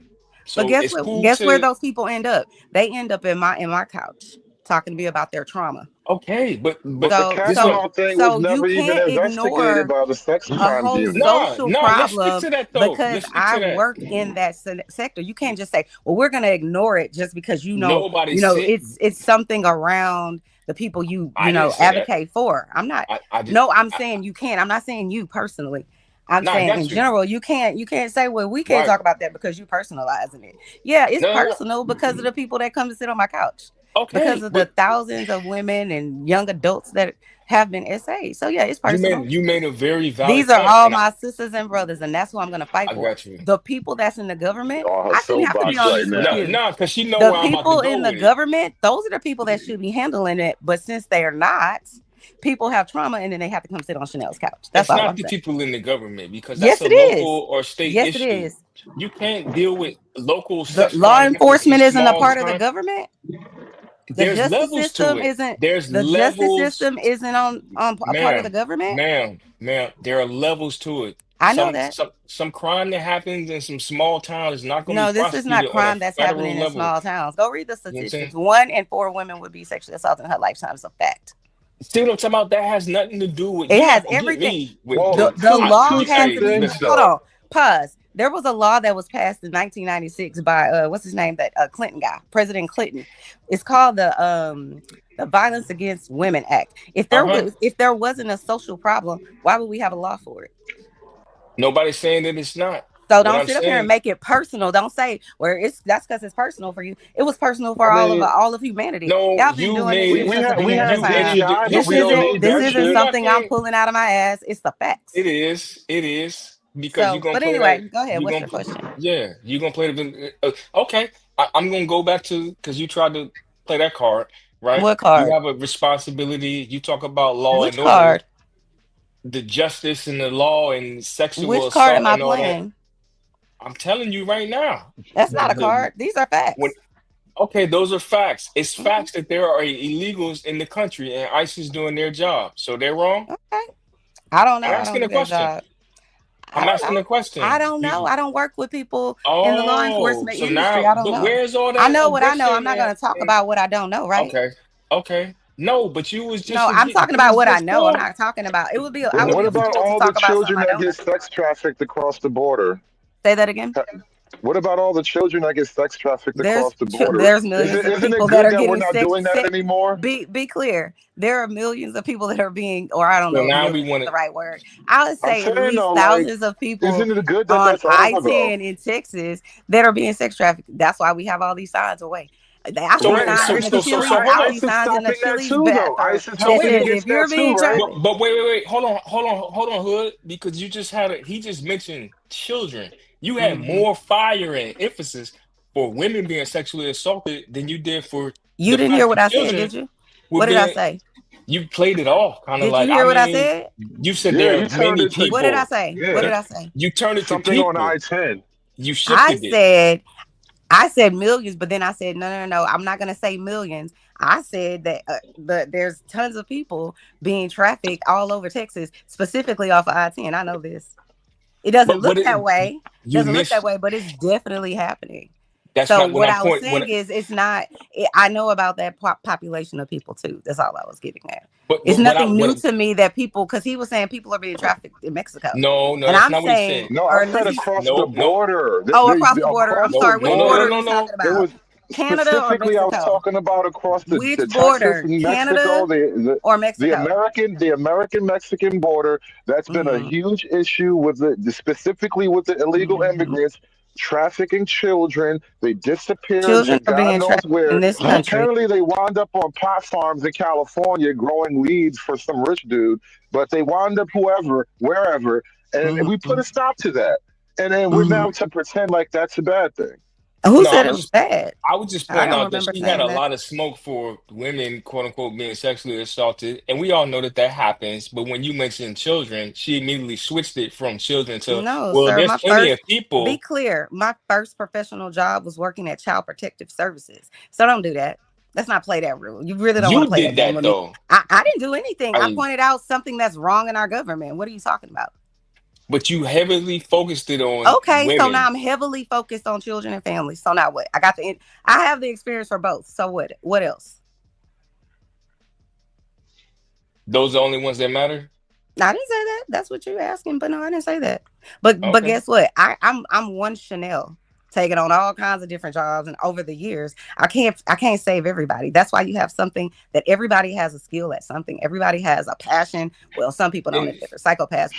But I can't be the hero in every sector. That's why you have to send them home, because Chanel can't save everybody. And so because Chanel can't save everybody, we have to deport these people.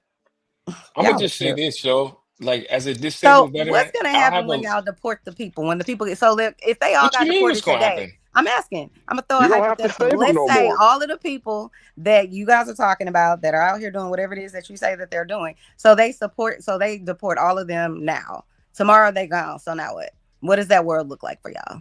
it's gonna be a bunch of people that's gonna have access to jobs. Like I seen the So construction you think sites. it's the so which people are you talking Housing about? prices go down too. Housing Y'all prices talking about the go people that down. come from Canada? Which The immigrants are housing y'all talking market, about? the Come on, housing stop market it. will get a lot Exactly. easier You access. are already brainwashed Do you about what want to those hear people the look like. questions? Or do I you was want to trying hear to the answer to your go ahead. You know how questions or many not? people? Go ahead. It's Answer not my a lot of question. immigration from Canada. How you Everybody know? goes to Most Canada. no Get newsflash. out of Most here. of the people Canada got their that own immigration most of the problem. people that come across and they're immigrants, they come in a plane. Go look it up. They Oh ain't the my ones running. God, yo. No, Go they look it don't. up. No, You they don't believe me? don't. Go No, do they your don't. Yo. research. All Go right, do your yo. You can't. research. All right. Do it. Go do it, and you can come back and Millions of we can have this people, conversation. millions and She millions of said they come in a people aren't plane. landing on They do. planes Go like Google it. that. Go They're Google it. Yo, literal caravans. how do Did you they not access see the? the All right, man. armies of people walking from So let me South be clear America? about let me clarify what I said about most of them come here on She's the trying airplane. to talk about cats overstaying their No. visas. Let's That's what she's clarify doing. what I Right. was saying so that you have a clear understanding. What I mean by that, the people that She come don't know over who here she in a talking to, plane, Dave. She new to this. they get a temporary work visa. Visa, yeah, And or then they come visitation here visa, and like they the overstay. president's wife, I believe. I could be wrong about that, so y'all can fact check me on that. But I Here believe y'all she go, came on here man. she came over here See? on a work visa too. If I'm not, I could be wrong about that. I don't know. This who niggas was supposed to be scared But what of? I Y'all do for know real? is that the majority of the immigrants that come here, they come on a work visa and they end up not leaving. That's a fact. That's where They come. the real immigration is. But because we have a stereotype, which is Asian people must be smarter than us. They have tiger moms and whatever else. Those people are okay. You're okay with the people coming from Finland. You're okay with the people coming from Canada. But it's the brown people that we're not okay with coming over here. Because I don't see y'all having a big ass problem with all the other people that come here that are not black.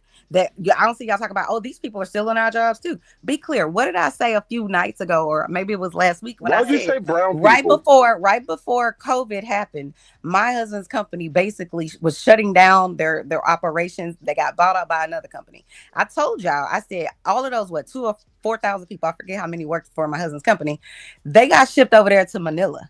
So all of the jobs that y'all keep claiming these people are taking from us, understand that those same jobs are getting shipped over there. My husband's gonna be over there for 2 months, for November and December next month. So yeah, because we're in October. So if you really want to talk about what jobs are going and these people that are taking over our jobs, guess what? They don't even have to hold on. They don't even have to hold on 1 second.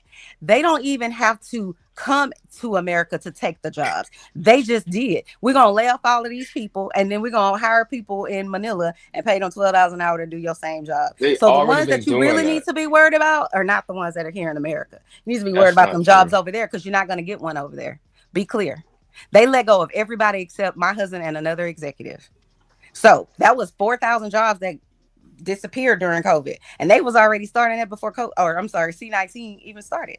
So I'm saying I don't disagree with you guys. Yeah, I'm sure there are some people that are here and they didn't come. They're illegal immigrants or whatever you want to call it. I'm certain of that. I know that that's the truth, and I know that there are benefits that certain people get, and there are certain things that they can do or what's the right word, file, so that they could get some sort of stay here. You know, if they came from Mexico or wherever they came from, and it's like some sort of a hardship or something like that. I know there are loops in the government, but I'm just not a person that's gonna sit here and pound on a group of people and be mad at them because they willing to do less and take less money for the jobs y'all don't want to do. If you want to keep it a book, that's really the problem. Because like I said, if y'all magically take them tomorrow, you're gonna go apply for that job that they had. We're probably Somebody will. Are you gonna go apply for the Somebody jobs that will. y'all swear they stealing? For one, I would like to answer the question. Somebody will do the job. Your husband's not going to I do it. asked You you are that. not going to do it. I asked you, But are you going somebody to apply for will. the jobs I that have the a job immigrants are doing already. I'm that y'all not say are looking to illegal? switch. I have That's a what I job. said. I'm We not looking probably to too switch. qualified for those Somebody jobs. will though, and that's the point. You are actually being very, very, very elitist right now, speaking I'm about being people elitist. Boy, who bye. don't even exist in your Boy, world. You have bye. no What did idea. I say You that have was no idea about the elitist? people you're trying to crush by flooding the country with these brown people, as you say. There are black and Who are white the people people y'all in the talking country about? who will do these Y'all didn't tell me jobs about that no you think color people. nothing of. They don't even exist to you. And not only are these people coming over here getting welfare, using up our system and our benefits, but they're displacing the people that are already at the bottom of the ladder, the people that are invisible already. And so now, because you think it's fucking cute, we have to deal with all these strangers sucking Because up everything. I think it's cute. What are you talking about? I ain't say it was cute. Because you want to be a good person and not hurt I am a good nobody's person. feelings. That's wrong. Well, I don't care about being a good person. I want us to be better off. I want only. You remember what that movie was with Chris Rock running for president? God bless America and no place else. How about that? Okay. You can have that if that's what you want, but it's just interesting to me how you're preaching to me that, you know, I'm elitist and whatever else. I don't know which one of you guys said it, but I'm gonna assume it was probably you, Mr. Hoodservative, that said something to the effect about I'm being elitist, yet you're saying, well, someone will take that job. You're not gonna go take it because I asked y'all. Y'all gonna go sign up for that job? I'm not doing it. Somebody will do it. So what are you complaining about? I don't need another working class job. Why are you complaining about a job you don't even want? But listen, that's the female. You don't even want the job. That's not how that works. I'm asking you a question. You don't even want the job. Are y'all applying for those jobs? You don't even want the job. Why are you giving it away? You don't even want the job. Who are you to give it away? So we just talked about giving it away. I'm about to get on my witch doctor. We just talked about personalizing things, right? Mm-hmm. That's why when we apply for them jobs, we're having a general conversation, right? This is why we're talking about bird's eye view, and this is what happens. What makes it difficult to have these conversations, right? Because we get so in our personal, right? I love what you do. I respect what you do. I will admit, I was trying to say this earlier, as a disabled veteran, right? Anytime, and I paid tens of thousands into the system. If I needed assistance for something, if I'm in between a contract or whatever, and I'm like, yo, you know, I need additional medical assistance to get to this appointment, you know, for my VA shit or whatever. It's a struggle, right? But if somebody that don't work, that's not legal in this country, they front of the line. You know what I'm saying? It's like, damn, like for real, like it's like, but I'm not the only one. I mean, I got all my limbs and all that stuff, but it's cats out here worse than me, homeless and all that. I'm like, yo, why you got homeless people on the street? So I have a love-hate relationship for social workers. That's why I pointed out when I was like, yo, okay. Why is that? I'm confused. Go ahead and tell me. Because I'm a social worker. I know. That's why I call because I see it. And it's like, yo, women and kids, and most of the social workers that I became, most of them are sisters. They're going to look out for their own. It's always going to be the sisters and their kids. You know what I'm saying? And then anybody else, white women or Hispanic women. And if it's a brother or a vet or whatever, they always going to be at the back of the line. Like, but I be looking at it like, this is why I be on some like, yo, what about the Americans? But it's like, well, Consuela, she got kids. She's a woman, this, that, and other. I'm like, yo, this dude's from the country, though. But he's sleeping outside. Y'all won't help him. Y'all gonna help this illegal immigrant who can barely speak. Y'all gonna make sure she got a translator. You know what I'm saying? Y'all gonna make sure that she good and she put up.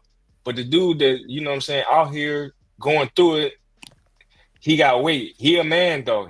That's why I'd be like, he call you an elitist. I look at it, I was like, there's definitely some feminism in there, and then there's some, I don't see like a American first mentality though. But y'all I mean, miss.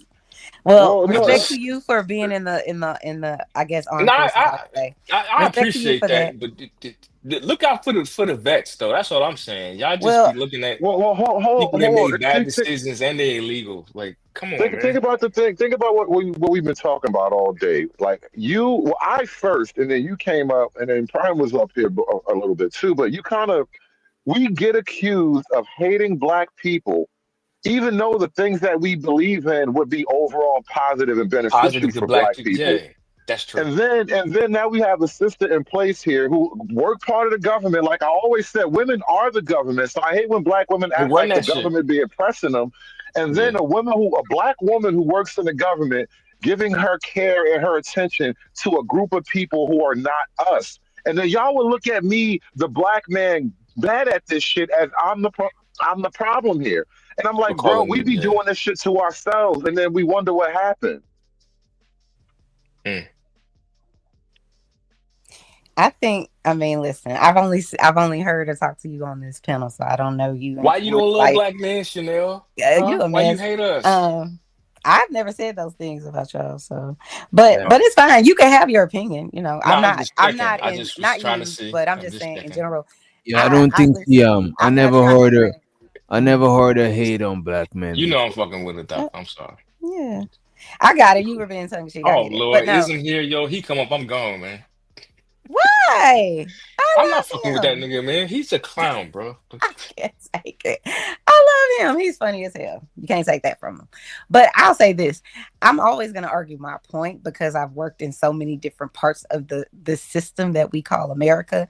And I've seen so many things. So, and I've told people before, when you go and get a social work degree, it is completely different. You have to, all of whatever your judgment was, they teach you a different way to approach situations, right? I could be all judgmental and be like, why? Because I've heard, when I used to work for CWC, you would see, I was an employment counselor. And so I would see people come in and they're talking to the employment. Wait. You said that like we know what that is. What is that? Break it down, Lo.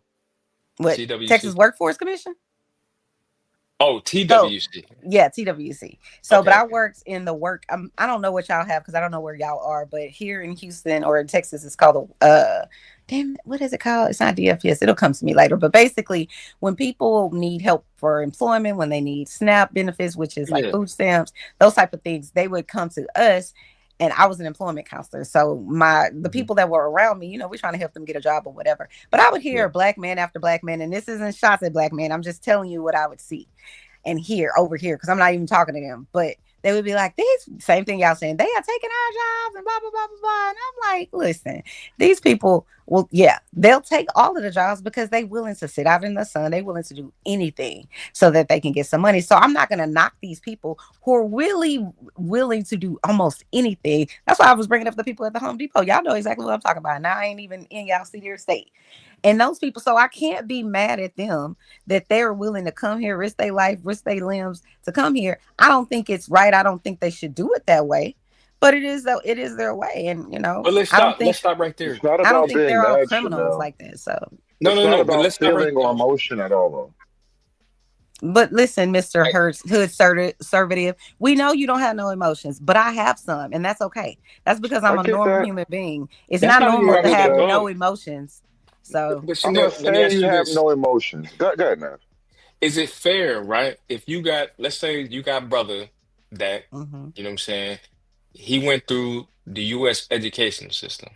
He can read, write, speak English as his first language. He graduated. Maybe he even got a GED, went to night school, etc.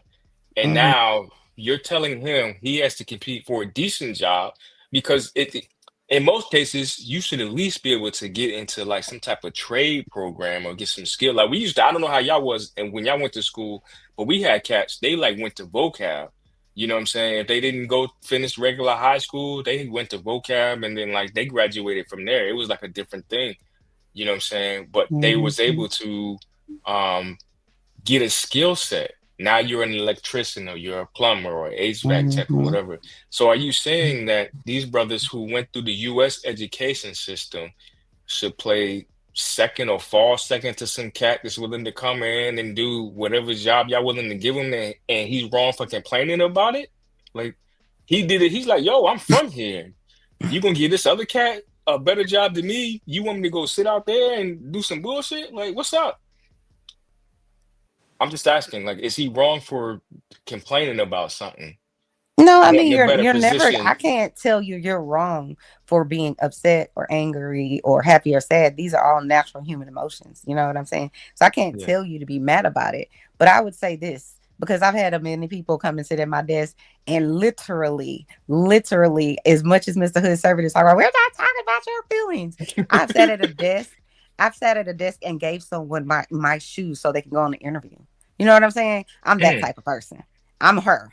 And I know I'm not supposed to do that type of stuff. But did you tie that man's tie though? You keep going back to the why you ain't tied. No. I'm just bringing that. I'm just bringing it up as an example. Giving you a hard time. Of like, I get it. You know, I'm a big-hearted person. I don't let 40,000 people sleep in my house or live here. So I'm just a different breed. Y'all not gonna convince me otherwise, and I'm not in danger of convincing you guys otherwise. But to answer your question, the way my mind operates is I'm not looking at the person that I'm supposed to be competing with. I'm looking to the person that's above me. to figure out how I get there. So the people that are working on this, I don't want these people because they're competing with me, or I have to compete with them for a job. You just need to figure a way around that, because there's always a way if you're willing to work hard, stay up late, whatever. All the masters that have a business and have been successful, that's really all they did. They was ready to do anything and everything that's legal or whatever the case may be, so that they can get where they're going. And that's the only thing I would ever tell anybody. Hold on. So you don't feel like the white man is holding you back? No. Nobody holds Chanel back. Thank you. You on our team. I'm like baby on Dirty Dancing. I'm gonna sit in the corner. She on our team, but she just don't need to be voting. That's the only problem. We can't let you vote. You good, Chanel, but literally, why? Because you want to lead logical, critical, actually life-threatening matters with your emotion, and so that's kind of the problem we're having. And then this is why I mentioned elitism earlier, because you're taking a position that is mostly positive and beneficial for the middle and upper class who are already upwardly mobile, and you're putting incredible pressures on the bottom and lower classes who now have even less and less ways to move up, because there's less and less opportunity, less and less place to live, less and less free money for the government, because the government's giving away free money to all these illegals. Like, you're actually creating pressures based on your phone. You are using your emotion to create problems with other people. Sir, you got it. I said this the last time we had this conversation. I pay taxes in my house that I live in, right? Me and my husband pay taxes, and our taxes go to all the schools in our area or whatever. I'm not sitting over here like, I don't have no kids. Why the hell I got to pay for these? I don't care. I'm happy to pay my taxes so that the kid can eat free lunch and have teachers at the school and whatever else. And then as far as the other stuff, this is the thing that irritates me. Is when the people in power want to tell us we can't have some shit that they have, i.e. healthcare. That's why somebody was on here talking about Obamacare. I think it was Mr. Frida Green. I stand 10 toes down with that, because you mofos get free healthcare, but it's too much pressure on everybody to have to pay these taxes so everybody can have free healthcare. It's ludicrous to me. But we're gonna sit around and let these billionaires keep being billionaires and all this kind of stuff. It's just it's gaslighting. Can I jump in just for a second, Go ahead, please? Mr. Cash, And I thought that sucker now was leaving. Why you still up here? 1 second, please. I thought you were leaving, nigga. No. You said when I come up here, you was leaving. Bye, nigga. Yeah. Chill. So anyway, Chanel, I'm gonna tell you, nigga. I come up here, nigga. You're gonna support Chanel for a little bit. He's on your mic. You can't even hear what you're saying, bro. Ain't nobody talking to you. Nobody hear what you're saying. Yeah, man, y'all niggas is tripping. Yo, Ism, your mic sound kind of crazy. Yeah, you're old. Your mic is old as dust, bro. Come on, go. I don't give a fuck. You know what I said. Yeah, I thought you was leaving, nigga. It's not his mic. It's his throat. It's his vocal cords. His vocal cords are dust, bro. Just go get a chamomile tea. Back on YouTube, you're gonna hear your shit sounding crazy. Oh, nigga, he heard what I said, nigga. Thought you was leaving. Why you still up here, bitch, nigga? But anyway, shut the fuck up. Okay, now Anyway. you can go, African Shut dust the bowl. fuck up, I was talking to bro. this Shut other the fuck sucker up. ducker who said my name when I was in the chat. I thought you was leaving, nigga. Calling me a clown. Would that make you a buffoon? Okay, go ahead, dust African nigga. Shut up. Okay. Let me go. But just to Chanel's point, bro, it's like Hood is like arguing in behalf of the lower class people, right? And he's saying you got to kick out all these immigrants on behalf of the lower class people. But the lower class people have been sold out a long time ago. I mean, Detroit is no longer there, bro. You guys are not manufacturing anything. What work is there for these lower class people that you're saying, that if you just kick out the immigrants, everything is going to be better? There's no manufacturing. Everything is moving to AI. All the money is into three companies, Oracle, what is that? Chinese company making chips. So it's all AI. So what are these people going to do anyway after you kick out the brown people? But my whole point was whatever jobs that they can take, because you're assuming that these immigrants come here and have no job, and it's like whatever they're doing for work, that work will now be done by Americans. And even if they want a higher price for it, we just have to pay them a higher price. If some people have to take a lower pay to get a job, because the pressure is real, then that's how it is. People will even out the system eventually, but you cannot make an argument that somehow we just owe infinity people a place to stay and a job under the table. We do not owe anybody anything. That's not what I'm arguing. My argument is that you're looking at immigration as that's the problem. I'm telling you, the problem is not really immigration. I'm telling you, the jobs, they started shipping the jobs to China a long time ago. That's my, like, how do you deal with that? How do you deal with the oncoming AI and the robots that Elon Musk is building? How do you deal with that? I can kind of address that a little bit, right? They did. Conservative don't care about nothing. He just wants you to vote Republican, so you can make black women mad. That's all he care about. He don't care about nothing else. Republican and making black women mad. That's all he care about.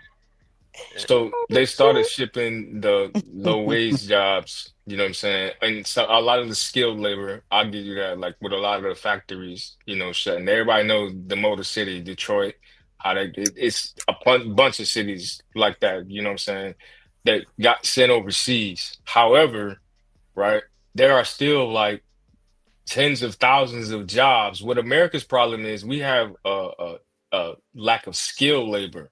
Right. So all those low skill jobs are gone.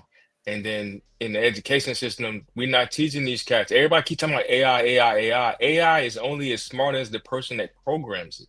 People are scared of AI is dumb if it's programmed by a dummy. You know what I'm saying? Like, there's so many jobs that are still available, but we don't have the skill set. There's still polishing but jobs. AI could still replace people's job because one person could do could do the work of like 100 people. That's why people not just saying that the AI is its own thing. It's just that it's still gonna replace people's job. Like, what the fuck? But y'all missing. Okay, it's gonna replace low skill. I thought we was gonna replace you. You was gonna drop down when I came up here. That doesn't replace the fact that okay, then. That's the thing. Don't mention my name again, boy. That's the prediction that people made, right? That the AI is facts, bro. I've been studying and watching this shots for 10 years before AI even came about. Like, we see it. Wait a second. Now, but people have been predicting that, you know, AI is going to take the lower paying jobs first. But what we've seen is actually the opposite. It's gone for the coders jobs. It's taken writers' jobs. We have reports of, you know, writers in Hollywood losing their jobs to AI. It's taken animators' jobs. So it's taking the skilled, so-called, you know, website. You can build a website with AI with just like, you know, zero code. You don't need those guys anymore. Jobs, though, like, so when I say skill, what do you mean? Programming was all the rage just a few years ago. What do you mean? Like, it's not a skilled job? You just mentioned Hollywood writers, though. That's not a skill. Yeah, that's what I'm saying. You talking about writers and I niggas that do program. fairy tale type shit. Program. Writing is not a skilled job. Wait, writing is not a skilled job. It's writers, copywriters, it's programming. Oh my God, bro. Listen, when I say skill, I'm talking like, okay, AI is not going to replace an electrician. It's not going to replace a carpenter. You know what I'm saying? It's not going to replace the cats that build the roads. It's not going to replace a mechanical engineer. You know what I'm saying? Why do you think so? I've seen it. Listen, man, I work in cloud spaces and I work in regular, you know, infrastructure network engineering, and AI has been implemented to a certain aspect. But again, like, it's just there's limitations to it. Even with cybersecurity, they try to implement it in that. And you know how many false positives they get? A lot of these companies are like, bro, y'all convinced me that AI was the way. I didn't replace these trained, you know what I'm saying, cybersecurity folks for this AI shit, and I get all these false positives because AI doesn't know, because But again, it's only as smart as, huh? They did it and they fucked up. You're saying they did it, and even Elon Musk did it. So when you're saying like electricians, right? I remember Elon Musk, when he built his Gigafactory, and he puts robots everywhere. Now later, he found out that was a problem. That was actually wrong because some shit robots just can't do. They can't adjust very well. But the point your own argument now. But the point is, Hood, they did it even when the technology was imperfect. So you see that 5 years later, when the technology is better, they're absolutely gonna do it, bro. They did it right now. They're now with the Tesla robo taxi. Not even Uber anymore, bro. You won't even be able to get an Uber. I think you're losing sight of the big picture, though. And this is what NAF was trying to allude to. I was talking about this a while ago on my own show, where even though AI is the new wave and a lot of jobs are going to get pushed out, a lot of that will be like white collar stuff. They're like a lot of people who do like middle management, white collar stuff. They're going to get affected in a lot of ways, right? Which is going to be a lot of women, mind you. So hate me now. But that's what's happening with AI. But in reality, I know I had to. But in reality, what it's going to be is I think the military in particular was saying how they're going to need what he was just talking about, skilled professionals, because AI is not going to be building battleships. AI is not going to be repairing the bridges and tunnels in America. AI can't build the infrastructure like that. We have actual infrastructure jobs that are on the line that are coming up down the line, and you can't do it all with AI. You need manpower. Humanoid robots, robots that look like humans that are multi-purpose, right? If let's say, and I'm sure Elon Musk is, he's not that great, but let's say, he buys Boston Dynamics, who are great at that shit, and they make a humanoid robot, a multi-purpose robot. This thing can build, can carry stuff, can do everything. What job can a computer do anymore? I give you two reasons why that's not going to happen. One, because the computer is never going to have the instincts of a person. It's always going to be as good as a person can program it, right? And humans, we're flawable. So there's always going to be something, and if a computer does it, it's going to be catastrophic, right? Somebody's going to die behind that. And then here's the second thing. Man is not going to allow that. You think that it's going to be millions of us sitting out here and we're going to just allow these companies? It's going to be a revolution like a motherfucker. Like, ain't nobody did. Word? You think 10 million people, 100 million people going to just let robots work and we just be chilling and not going to cause a sin? Absolutely not. It's not, bro. They might try it, but it's going to be a problem. I promise you, it's going to be a problem. Yeah, like, y'all went too far now. For real? Y'all want to replace the whole construction space for robots? All that shit's gonna be blown up every single night, every single day. Niggas going to jail, prison, whatever. It's gonna be a problem, bro. Like, it's just not gonna be sweet like that. They're just gonna be. But I think that's where it's going, because really, if Tesla, if he tried to build a factory, a huge factory with only robots, and he was allowed to until he fucked up by himself. If he's now trying to put driverless cars, how is that even a thing right now? Like, well, since when do people don't want to drive their own cars, bro? It's like, think about this. If you have robots doing everything, you eliminate all humanity's ability to create and innovate, right? It's from doing that manual labor, right? That work, and you start thinking like, it's got to be a better way to do this. And then now the innovation and stuff, like I mean, for what? To make a short-term profit? That's the only logical explanation why they would even try to implement AI or robots for everything is, we can just eliminate all manpower and we can make all this money for the rich. Now you turn everybody against you. Huh? Now, that's a good point. Now, I think you hit the nail on the head, because the thing is, these people, the elites or whatever, they do have a short-term profit mentality. From, you can look at the way the world has been going, right? From leaving the gold standard, from where you can now just print money. Right now, I do believe in America, they have like zero reserve, obligations. Like you can take your money to the bank, like 100K. They don't have to keep any of that there. They can just turn around and loan it to somebody else. So your money isn't really there anymore, And now, the rest of the world, of course, we're paying for your guys' shit. Because you keep just printing the money, and then everybody else has to use the dollars, so you're fucking the world up that way as well. But yes, these people have low-term.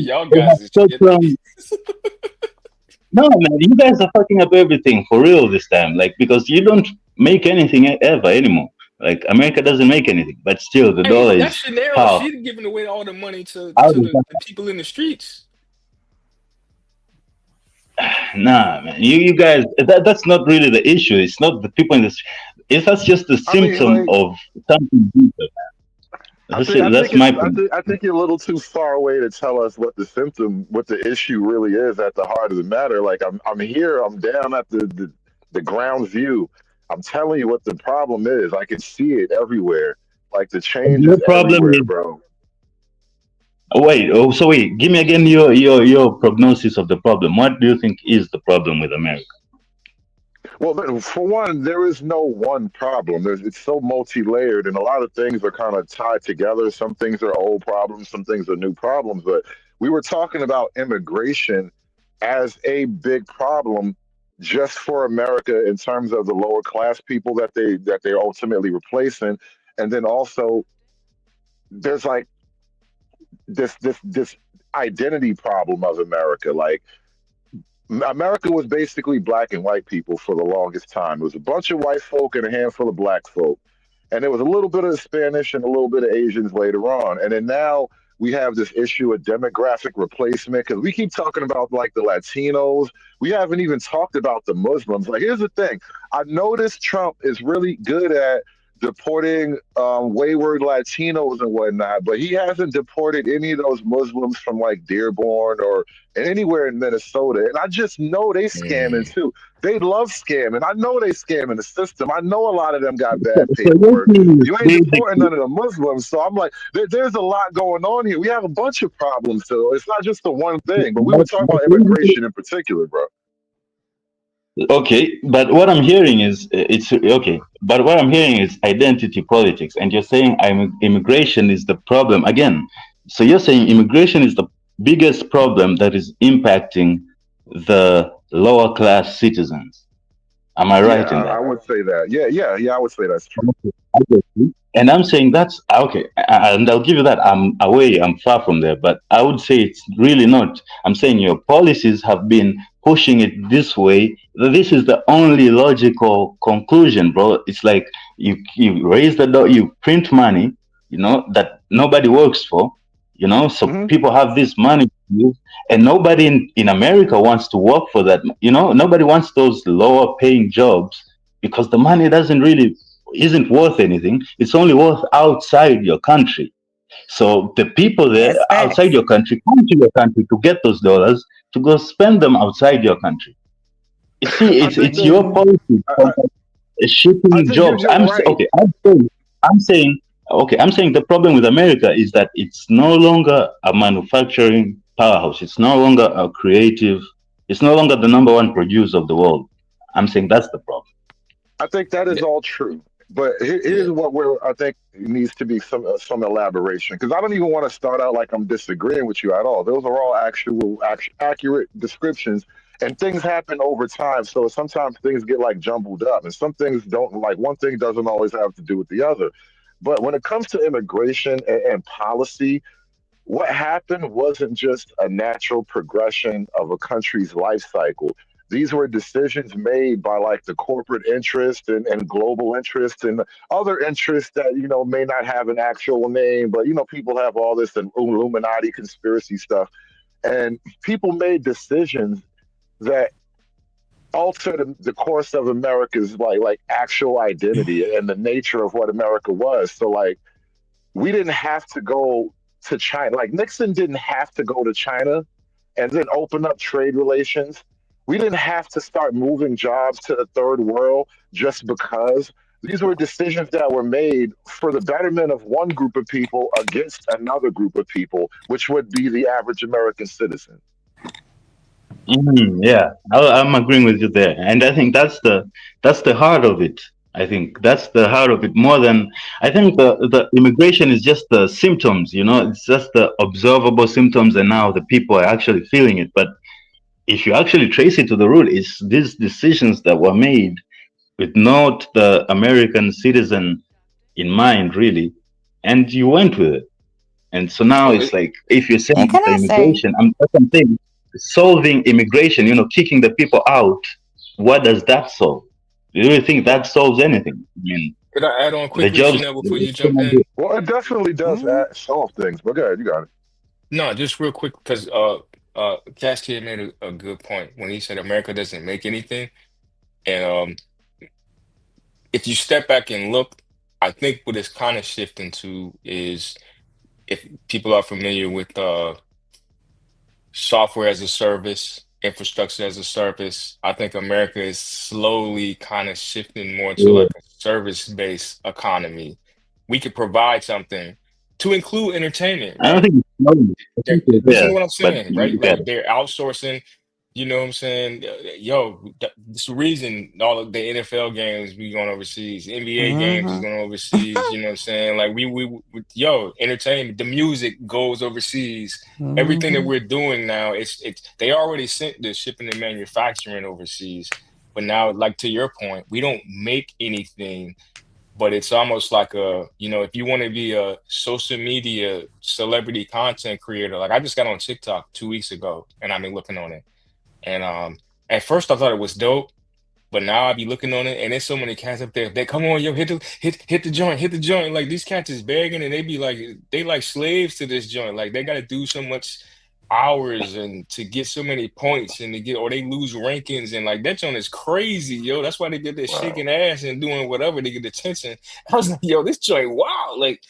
But it's everything is for a service, right? We already know about the data centers, right? That they're building. Oh yeah, and like I said, I worked in the cloud space. That's infrastructure as a service. You don't have to have switches and routers in your data centers no more and pay all that. We can host it for you. We can manage, the infrastructure for that.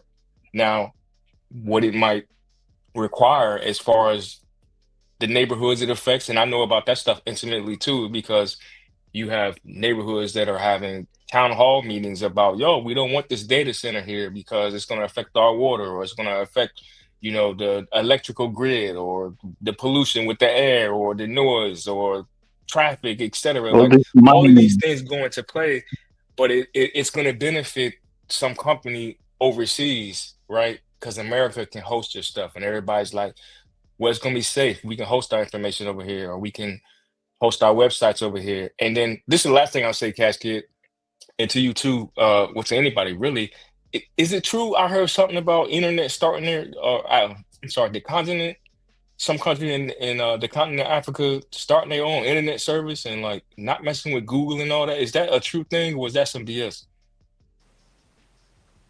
Actually, to be honest, bro, I haven't heard about that. But there's a book I actually wrote. I wrote a book, bro, and I'm gonna put a link to it. It's called ThreadNet versus Skynet. And I'm glad that you said you're a cloud guy, you work in the cloud, right? Because how I see it, right, is that we're heading to Skynet. And it's not Skynet, it doesn't have to be the Skynet of the movies, the AI taking over everything. But I mean, the internet was supposed to be freedom, communication for all, everywhere. But you got the cloud. I mean, the cloud companies are only a handful in the world. And they host everything. I don't know if DJ Witch Doctor's still there. He could have looking stuff up. I'm sorry. I'm listening. Yeah, the content delivery, like mechanisms or whatever. It's like I'm working on some shit in the back. Just let me know if you need me to share some. Can shit. I just add this too? I think that we have to be like, we really do have to wake up, because our country does not protect our children, or really us at all, from like the things that are going on the internet. We don't have any real protections like they do in other countries. Like I think I've shared with you guys a few times, I've been to Dubai, and I tried every which way I could to see if it was true that they, manage their internet. I just found something. You try to watch corn. You try to watch corn. I tried to, because I didn't believe, not that I wanted to, but I watched it. What I'm saying, whatever. Let's not do that. But I'm saying I tried every which way to put it in there just to make sure that we could be protected if they. No, we could be protected in this country from those things if they did the same thing. Can I finish what I'm saying, please? Wait, let her finish. It look like it might be something. Let her finish, because I want to ask something that add to what she said. I want to ask her something. Yeah. So like my husband, he works. I'm sorry, Chanel. No, it's okay. I was just gonna say my husband, he works in that field. He knows a lot about the technology and stuff like that. And it's just like we don't even recognize how we're just giving away our rights left and right. And the government hasn't caught up yet. Like they haven't caught up with the times, so to speak, with technology. So to me, that's very scary because, you know, our future, I remember probably 15 years ago thinking to myself, why do we have to go to the polls to vote? Why can't I just put it on the internet, blah, blah, blah. And now I'm seeing why that would have been a horrible idea, because Russia and all our other, I would say, enemies, China's a problem because we owe China so many trillions of dollars. It's not even funny. So we really can't piss them off. And then we got crazy in the White House being, you know, booty buddies with the other guy over there. But I'm saying that to say this, if they've already, I feel like, hacked into our stuff on some level, that's a problem for us as Americans, because then we're compromised all over the internet, like everywhere. So I'm not really sure how our government's going to handle that. Why y'all want to be talking about the immigrants? No shade, but shade. Y'all talk about the immigrants. That's not the problem we need to be worried about. We need to be worried about our cybersecurity and all of the information that's uploaded on the internet, and that we just freely say, yeah, I accept because we want the app. We ain't read through no terms and conditions because it's 3 pages long and some attorney wrote it. Anyway, that's all I really wanted to say. And I wanted to say one other thing about the sex trafficking thing. Sex trafficking, I don't know if I can say that. I'm so sorry. Sex trafficking is a part of human trafficking.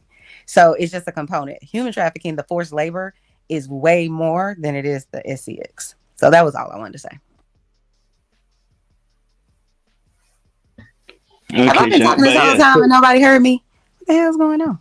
Nobody heard you. Y'all lie. We gave you the flow. Thank you. I appreciate it. Thank you, Mr. I think y'all already, when I had took me a little cat nap, I ain't gonna front. I came with him. Sure, but I did hear y'all say some stuff about AI. Y'all already had touched on how AI is cutting out all the entry level jobs and things like that already, right? Yeah, I think that's what he was mentioning earlier. Okay, then good. Mr. I put a link in the back chat, right? For anybody who wants to look at it, and maybe by your permission, I can put it in the chat. But I basically wrote a manifesto. You could post it in the chat as long as it ain't gonna get nobody no virus. I'm not saving that to my shit. Hell no, because then some shit blow up. They be like, yo, Nav had that on his computer. Here go the manifesto right here. No, sir. It's a manifesto. It's not a terrorist. But it's what we're talking about, man. What we're talking about, like the African internet, you know. Interesting. I can't afford to have that. Nah, bro. Like, what you been doing that you know you can't afford to have that? I think but anyway, the point is, IT, ain't you now? What have you? You in IT? Yeah. You hear me? Illuminati after you. No, I don't know. Mr. Witch Doctor, what are you eating tonight? Oxtails? I can't.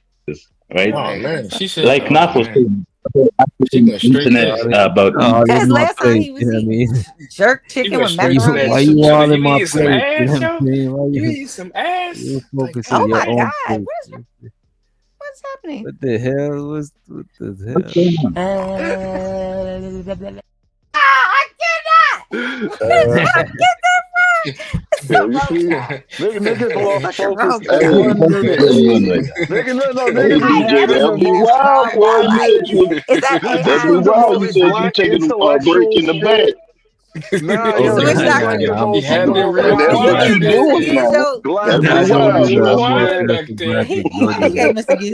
The sucking on his fingers like, hey, I got that. Focus for 1 second, bro. Soon as there wasn't no comment, no topic for 1 second, it went to oh my God. We were doing good, bro. Hilarious. For 6 hours, bro. 6 hours, and all it took is 1 minute of lost focus, man. I blame Chanel totally.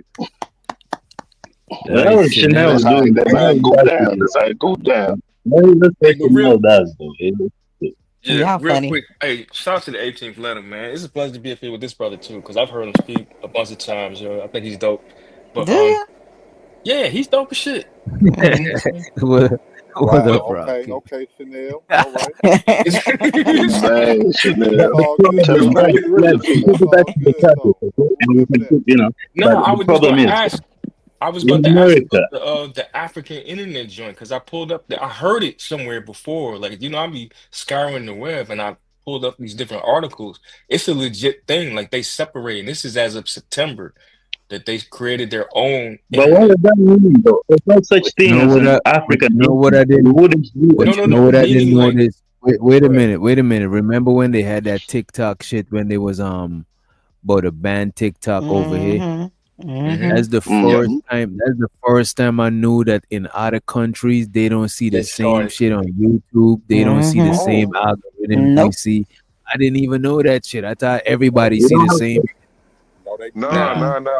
No, it's different. It's different programmers, different Right. shows, In different Tanzania, lineup. Where I'm from back home, people see the have same access shit to as Twitter. up here. The only thing where I'm from back home, people see the same shit up here. The only thing is the people that they're gonna see is people from back home. But it's the same, it's like the same level of censorship. But I didn't know in China and certain shit you don't see no shit like that. You see mostly educational shit. When you Because scrolling they're, We TikTok. do I not think that have Twitter communist. in Tanzania, right? Here in Tanzania, I do not have access to Twitter or X, whatever you want to call it. So that's why I was saying to Chanel, there's this thing called a VPN. You Yeah, I get a know. VPN and you can get all the Bro, porn You you can want. bounce I know. around. I live Yep. with a human Everybody know what VPN tech is, person. bro. Well, So yeah, and then Chanel, you were talking about like them banning, the movies and corn. stuff. Yeah, and even in America, they're doing that now. It depends on the state. Like even down at the state level, they're trying to ban it in different places. So like The they'll Bible stop their Belt networks areas. too and all that. Yeah, so you can But you actually guys do a lot of things. themselves It's just did it. people choose not to. You say, so But y'all see, saying I'm they gonna tell you. already banned it. So they already banned. They You guys already banned porn. You saying they They already already banned starting porn to over here? ban it, DJ. At the state level. Yeah.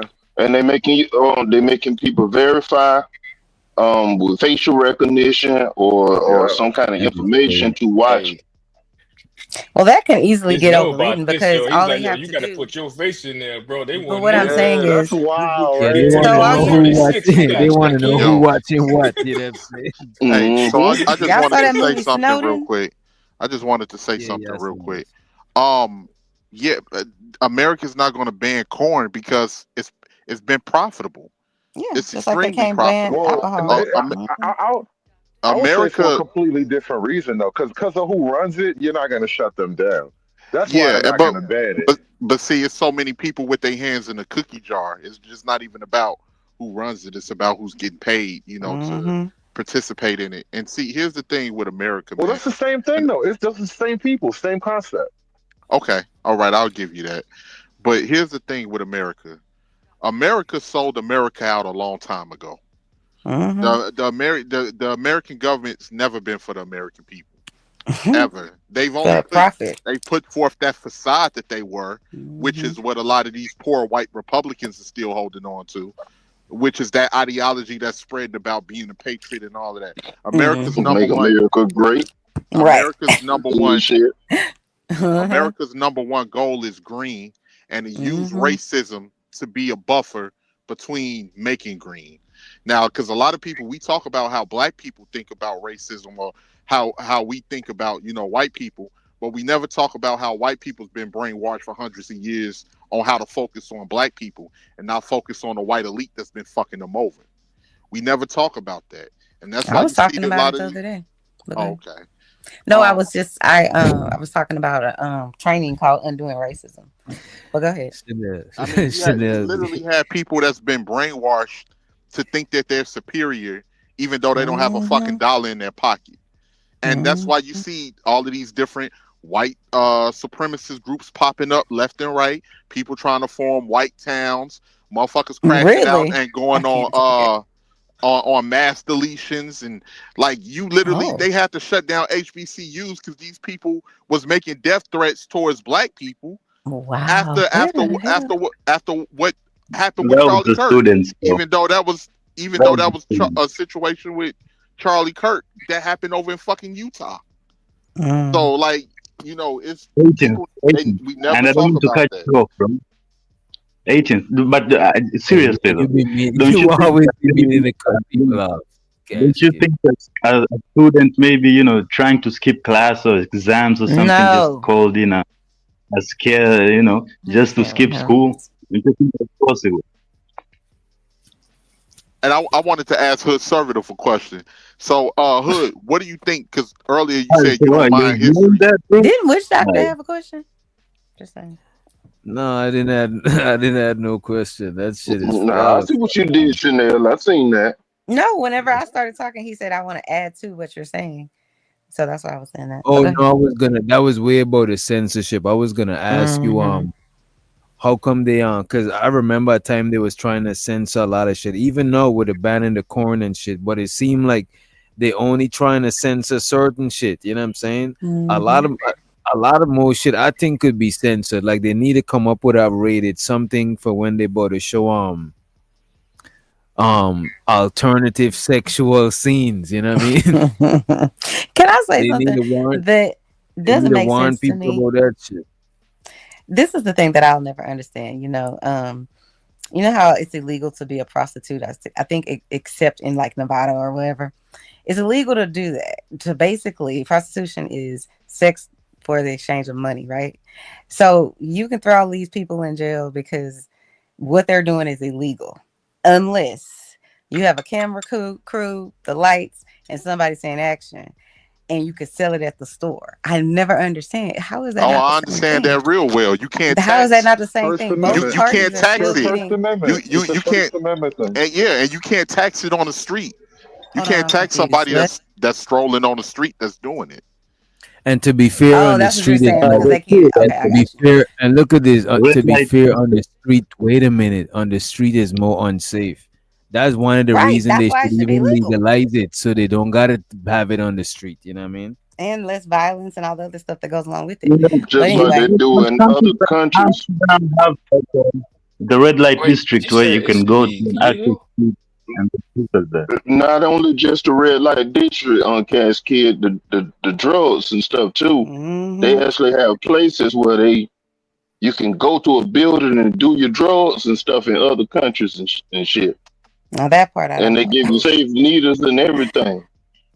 I didn't. Yeah, I think everything should be permitted, bro. Everything should be permitted, but it's controlled. They want to know what title you was searching I haven't. Thank you very much, Mr. You see, she ain't searched no title, and she was just doing. I just tried to put the word in there, and nothing ever came up. And that's what came up. How we get to drugs and you know what's crazy? I don't know. You lucky, Chanel, that they didn't come. You missed it. About the censorship, Nate, whatever. That was what we were talking about. That's how you got to the red light district. What Cash Kid said, and then I brought up the drugs because they was talking about the autonomy of your body, and that's why they couldn't tax prostitution. Okay. Yeah, but they can do it legally as long as somebody's there to catch it on camera. And so you lucky, Chanel, when you ain't try to put in whatever you was putting in that search bar, that you ain't get a knock at your door right after doing that. Am I?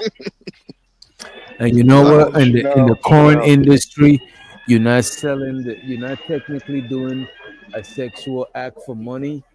You selling the scene of you doing the sexual act. You already done the act. Right. You know what I'm saying? So they ain't catching you in the act. What if you know what I'm saying? You already filmed it. So you got a lot of I think okay, no, push I'm through telling with you, the Witch Doctor. I think it's literally a First Amendment issue. So and then what's the First Amendment issue that it is? If you go look it up, there's a court battle or something like that making it legal. It's probably like what was that guy, Larry Flynn or something. There's a legal reason why, but basically it boils down to some kind of First Amendment freedom of expression argument, and it's not really about the economics of taxing it and all that. I mean, that's true, you can't tax it, but when it comes down to the legalities, it's a First Amendment thing at the heart of it. What the hell is that in the background? I have no idea. Somebody got some kind of long going. I don't know. Yeah, that's Casket. What you got going on in the back? Right. That's not me, guys. We don't have silence over here. Hey, listen, he posted that manifesto. They coming for his ass. That's what that is. So I had a quick question. I'm in a warehouse. That was a door. Okay, I got a quick question for you, Hood. because earlier, like, I think history is very important. I don't think, like, because I know that you touched on the grifters, that grift with Black history, but it's grifters on both sides. It's grifting conservatives that love to talk, because they know that they have an audience of whites who love to hear Black people say what they feel that they can't say without being deemed racist. So that's how a lot of those Black conservatives make their money, and those people pay very well. It's very lucrative, which is why you have an emerge of a lot of these quote unquote, a lot of these quote unquote conservatives that are fake conservatives, by the way. But what do you think? Like when we was talking about history earlier, when you said you wouldn't mind history being taught, as long as it's taught in the proper context, in schools and all of that. Well, that's what critical race theory was, but they banned that. That was just history. That was just telling the truth. But they was up in arms. They was up in arms about that.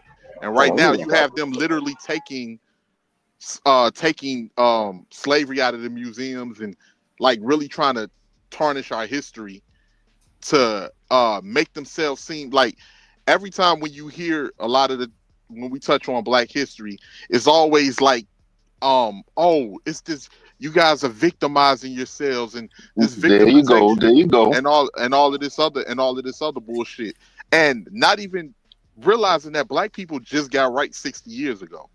We literally just got right 60 years ago. And when we talk about reparations, it always goes back to the argument with slavery. Fuck slavery. Let's talk about everything that happened after slavery.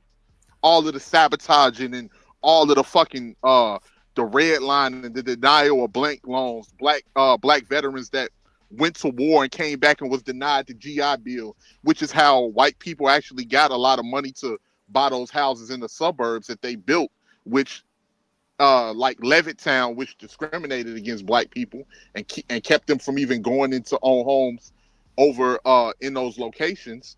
Then you had, of course, the 1956 Highway Act, where they ran the fucking highways through all our neighborhoods, assassinated all our leaders.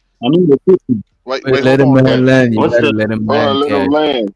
1956 highway bill where they ran all of the fucking highways through our neighborhoods, where we actually had thriving businesses, burnt down all our fucking cities where we was having businesses after they segregated us and didn't want us around them at all.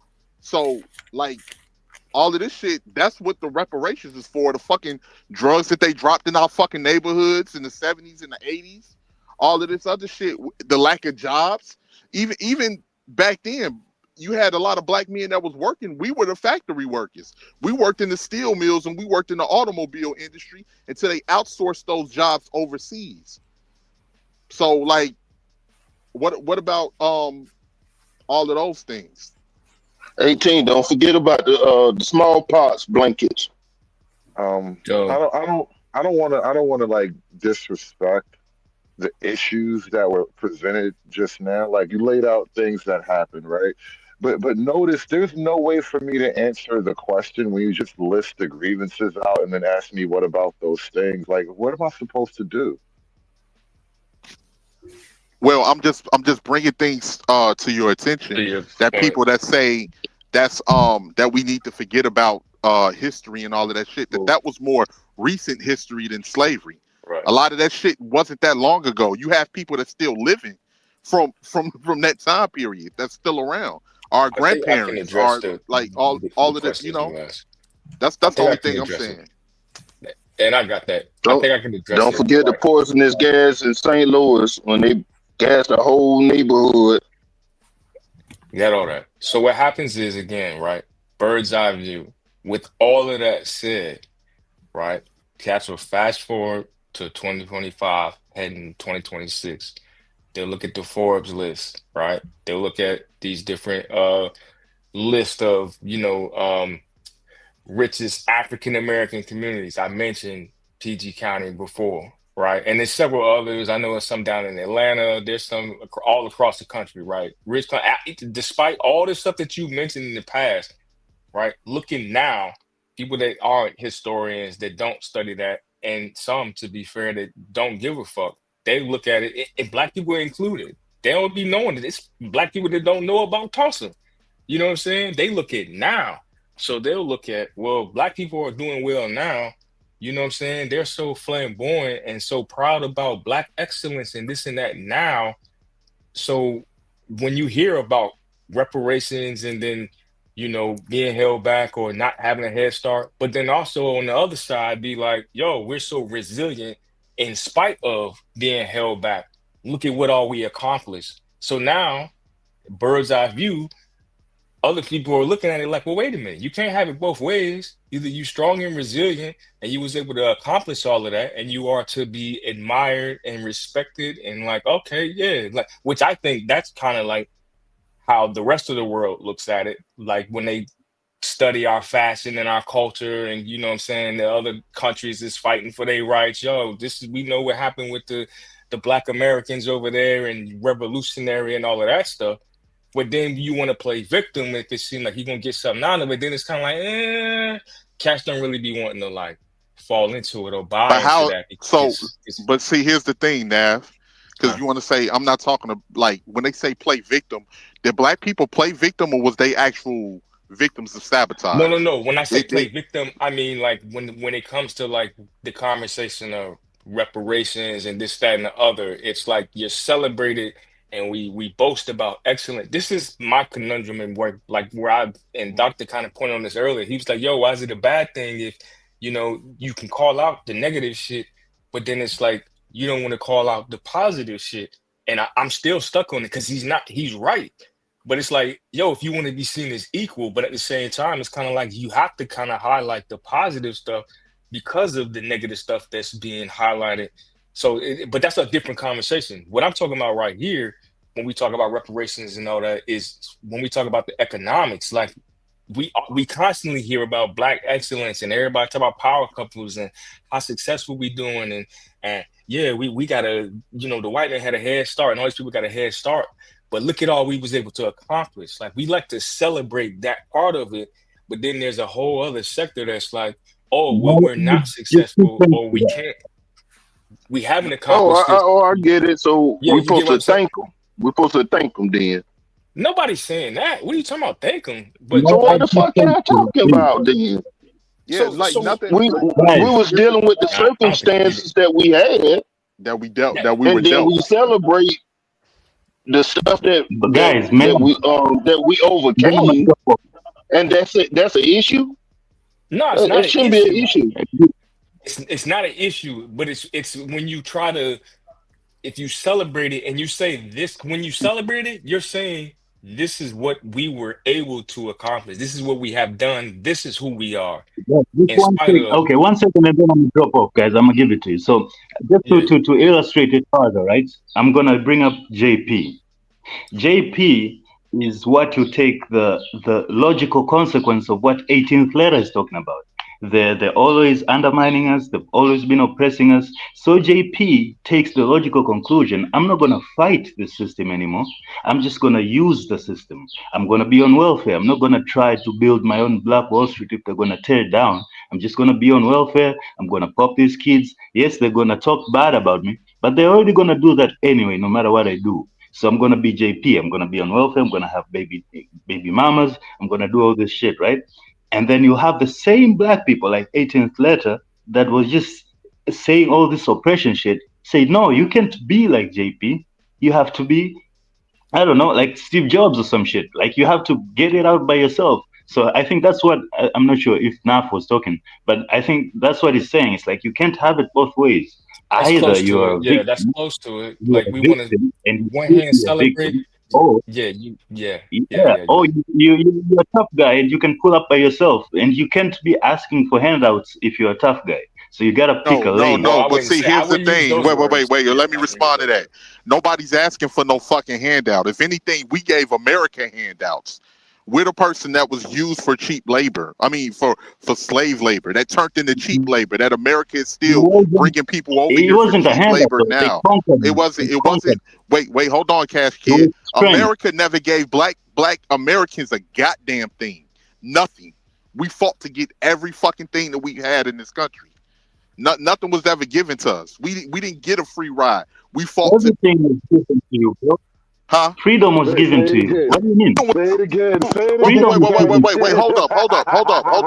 Freedom was not given to us. Are you Yes, crazy? it was, nigga. We Yes, had it to was. fucking die. A lot of people Yes, died it was. for Freedom was freedom. given to you. Right. The white people Nothing died. was not It given to us. was 2 million white people died, so White we can be up people. here right now talking No, shit. they didn't die for us. They didn't die for us. That was the issue between the North and South.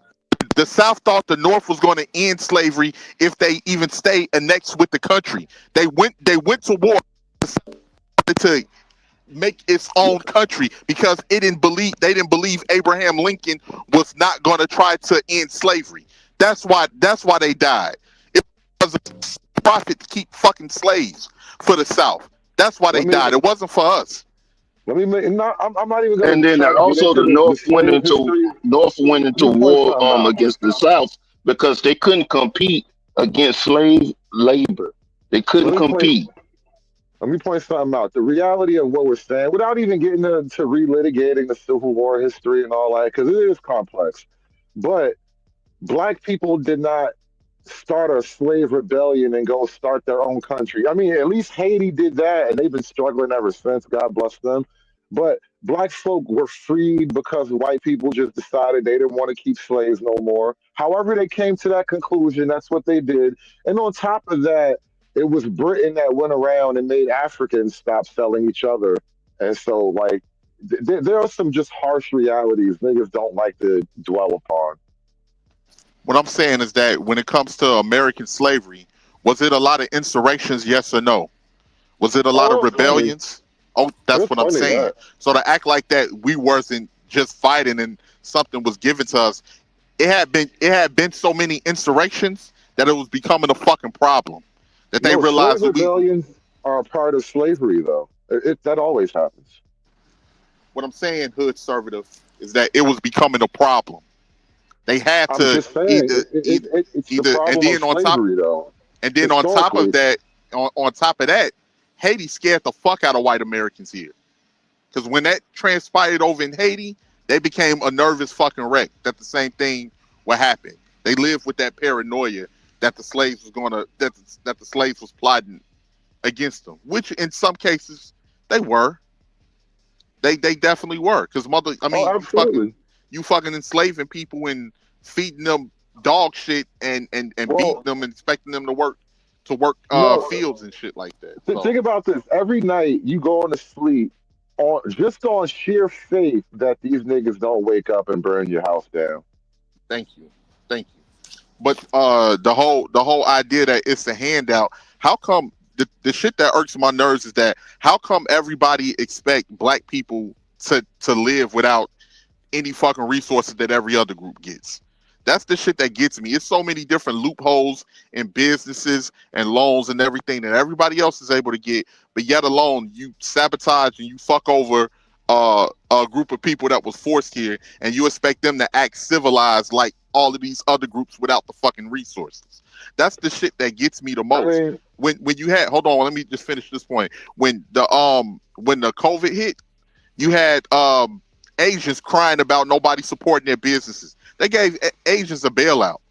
They turned around and don't get me wrong, I'm not saying that they will give us anything, but what I'm just pointing out is the fucking hypocrisy. Because you got a lot of white folks that's crashing out right now because they feel like they don't have no resources and quote unquote they're losing the country. So I find that quite ironic.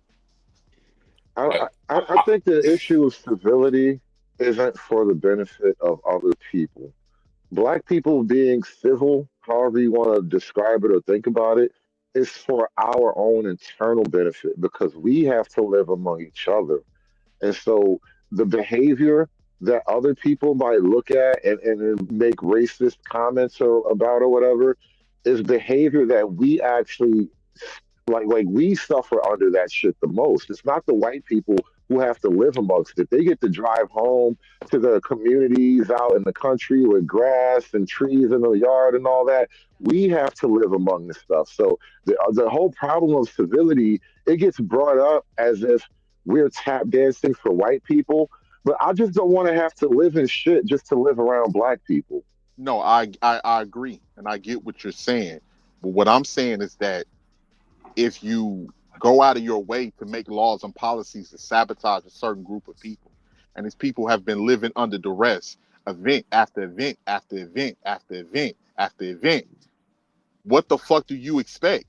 I mean, not saying I understand we have to deal with that, but what I'm saying is when people try to say, "Oh, it's a part of their culture," how about you look at the fucking things that have transpired, and you look at the situations that you put any group of people, you put them in the same position that black people in. You have a lot of people bitching and complaining if they just experience a sliver of what black people experience, and then they're turning around crying and complaining about what's going on with them.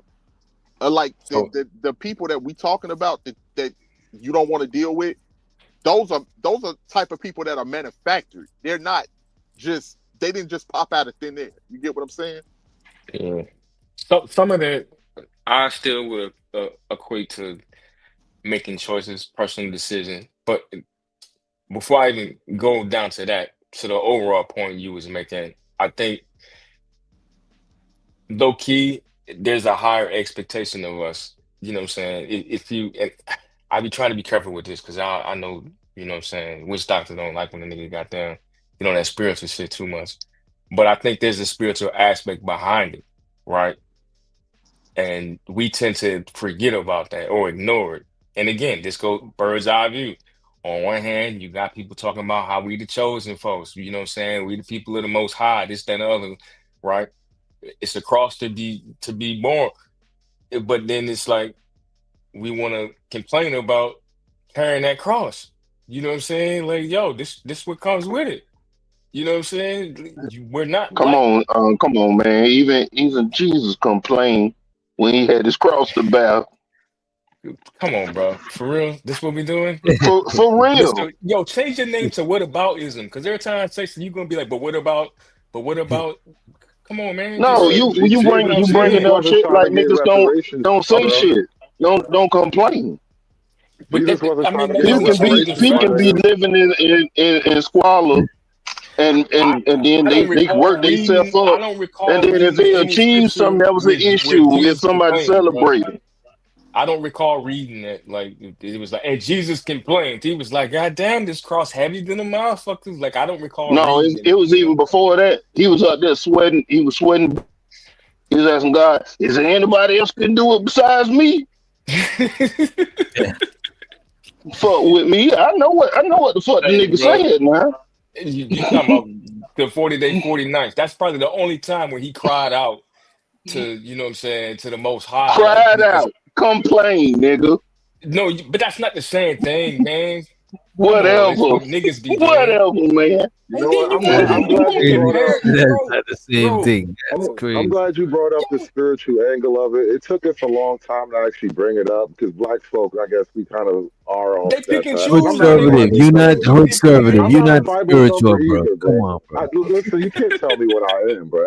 I mean, I'm about to say I'm not a Bible thumper either, but I do think that spiritual reality is a missing thing because I think black folk we're looking for problems that only God can solve. Maybe we're trying to solve problems that maybe only God can solve, and so that's why you have to start to put your eyes on things that are just beyond the physical world and in the right now.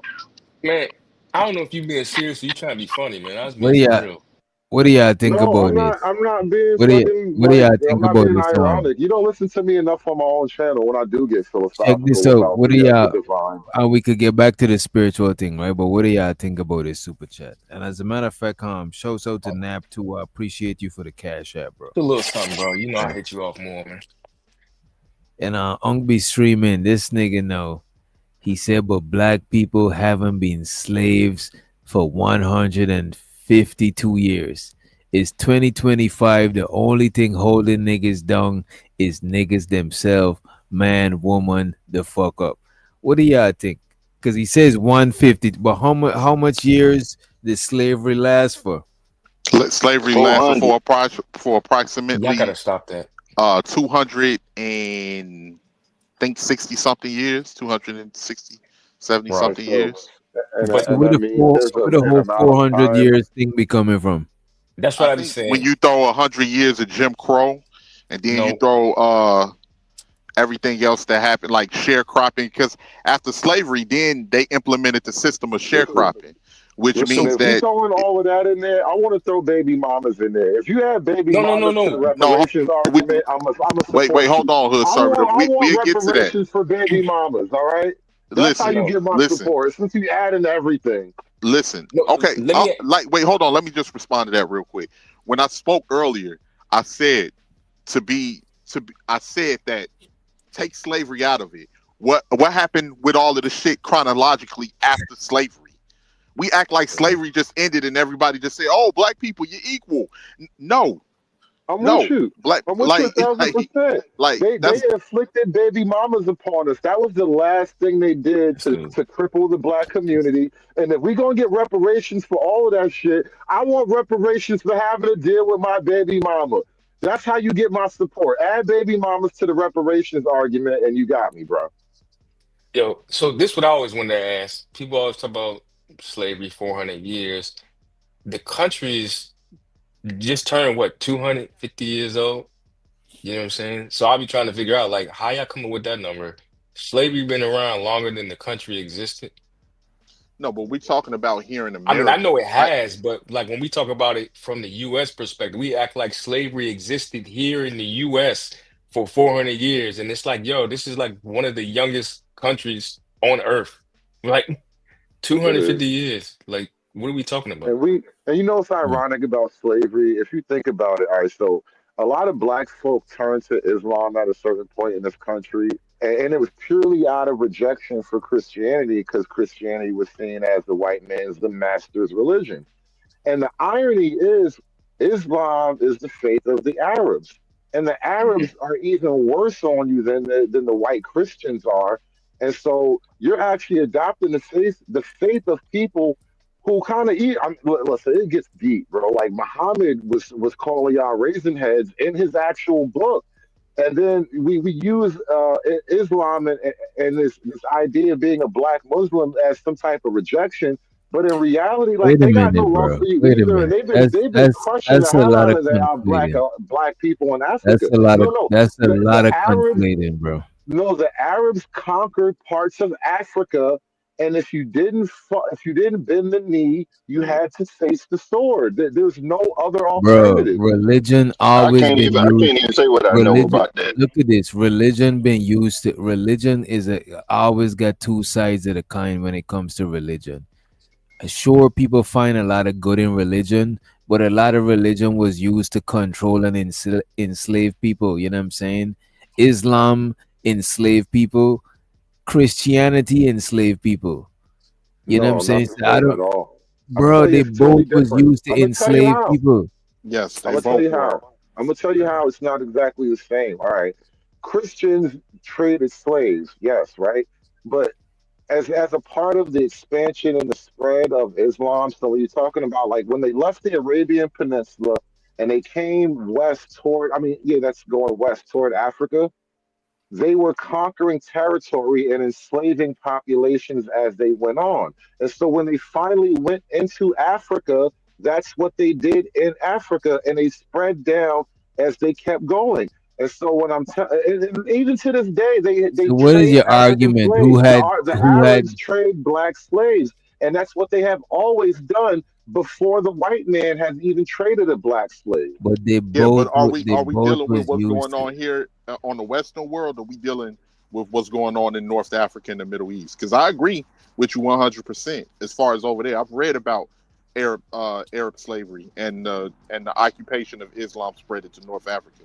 But were they responsible for us being over here, or were the Europeans? Well, the Europeans came a little later, and they took us to the New World in America. Yeah. Okay. But it don't even matter if some people run to Islam or whatever religion. People ain't run to the religion because it enslaved them. Everybody go to religion for a different reason, and both religions was used to enslave people. So I don't know what was the argument you was trying to make. I brought it up as an irony that you left one religion because this man hates you, but you went to the religion of a man that's still selling you in slavery to this day. Well, maybe they didn't know the African religion. They didn't know the history at that time. Right. And And if they went to voodoo or some sort of African religion, you would have called them some shit. You know what I'm saying? It's like you Well, that's can't. different because I'm still more Christian than not. But my point is though, you traded one faith because you said this is the faith of the man that enslaved you and hates you, but you chose the faith of the man that never stopped enslaving and never stopped hating you. Okay, but you have to be privy of that information. A lot of Well, people it's was not ironic, and it's but the a lot of bamboozle. people was not privy of that information. I didn't read Right, about right. the Arab slave trade until I was a teenager. So I was like 19, 20 years old. Well, look, Like think I had about it. to learn about that. You have to actually study the history of how these black movements actually started, who started them, where they came from, W.D. Farad and all that stuff. I know Like about it is W.D. Farr, deep. yeah, and the Nation Yeah, of Islam. it's deep and it's conspiratorial and it's not what you think it was. And so when I think about it and I learn this stuff in the grand scheme of it, I'm like, oh, so we got hoodwinked, we got bamboozled a long Damn. time No, ago. I don't think I don't That's look at gangster. I don't view it that way because when I look at with the NOI gave brothers discipline and it gave a lot of brothers self-respect that that currently did not have it.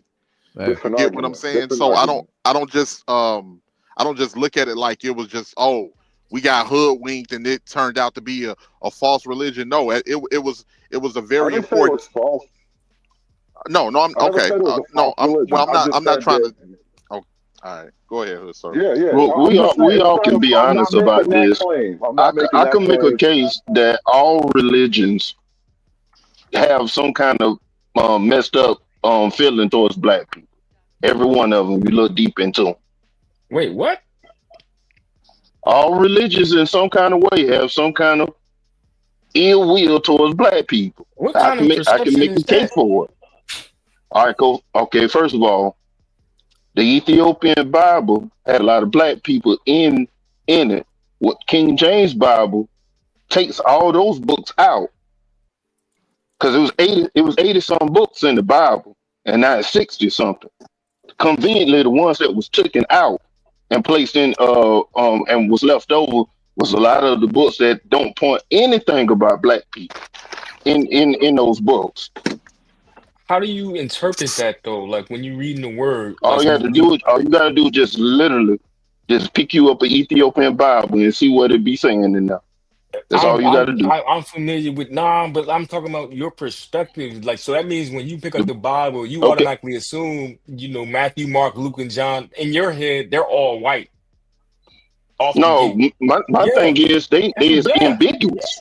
They ambiguous on purpose. Don't have no last names. Let me just say something to that real quick. Okay. So if he would think, Nav, if he would think that they was all white, why would people think that way? Because that's what they was. That's a good question to believe, and that's what I'm saying. So most people, a lot of people in this country thought that a lot of these religious figures and holy figures was white. Yeah, we had the big Bible with the white Jesus on the front. Like I'm not hip to Okay, it. so you see it too, then. But I'm you saying, understand. But as I became an adult, I don't read with the perspective and automatically I don't picture a white man or a black man. I'm just reading the word. I'm reading the scripture. No, I respect it. I'm just saying. But at that time, we look at a lot of people was not privy to the information that we have today. So a lot of people went off of what they were taught. And, at one point, black people could only read nothing but the Bible. Right. Because I guess we couldn't read. That's fair. But what I'm saying is like to Giz's point, because first of all, anybody know me, I was a big fan of Revelations. And then I stumbled across the book of Enoch. And I watched that joint. I don't physically own the book yet because I moved and I be losing books. But that's one that I get.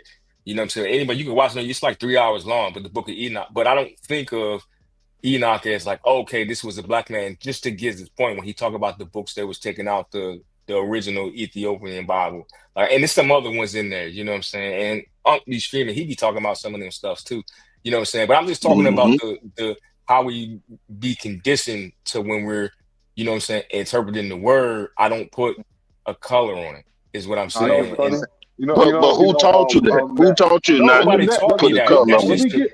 I'm gonna get to that. I was just about to speak to that. I remember as a kid, you know how like when New York City is like this, you go to certain places and they got the tables out with the pro-black history books and all of that. And the first time I ever really heard of the Book of Enoch, it was written down on the title. It was like this was a black man that they tried to hide from history, right? Like the whole point of selling him to me was this some secret black history stuff. So it's like they kind of want to use your race to kind of wrap you into a certain way of thinking. And at the same time, like you've been under oppression and there's all this secret stuff they don't want you to know about. Like they create a certain body of knowledge in a particular way. So it's like we getting partial truth and things about history, but then we reread it in a way so we can have a sort of weird attitude about it at the same time that isn't necessarily the proper grasp of it all. And so, like, I'm very careful about how I look at history, but to kind of back up what Nap was saying, like, as far as the Bible and white people, I'm pretty sure they weren't Germanic, Nordic white people in the Bible, but I don't think they were Bantu Africans either. No, of course. I don't believe that as well, but I do. Well, they did replace all of the people in the Bible with their own image. You know, when they spread and it, that's the point. That's what I'm saying. They made the Bible in their image, and then it was passed down to us to read it. And then when people bring up anything about color and stuff like that, they say it's not important, but it had to be important for you to whitewash it. Just like what Mormons believe, they believe in that black people are the curse of Ham, and that our black. And see, now we can get deep into it now. A curse is a curse that we have to carry, on or whatever. So, you know, it's a lot of flaws with a lot of that shit, man. Yeah. I don't know. I try to interpret it beyond that, because once you start dabbling in that, I'm just saying that. Don't even matter. Let's just be honest, man. Yeah, it's not just an American thing with this black stuff. The world don't like black people.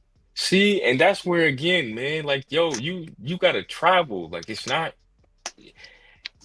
I don't know where you live. I don't know where you're from. I've heard you on panels before too, and I've actually had conversations with you, yeah. You know what I'm saying? But like, I don't be having problems with people. I be having problems with the mentality. Like, to walk. That's what I be talking about, Victor. If you walk around thinking everybody hates you, everybody has a problem with you, that's the energy. No, I'm just. I only have problems with people trying to cover up shit when we bring it to you. But you're not bringing that to me. Like, I don't walk around thinking that. Like, I've traveled and I don't go through the world like, all right, I'm black. I gotta, people gonna think that. Ain't nobody tell you to hold your head down, brother.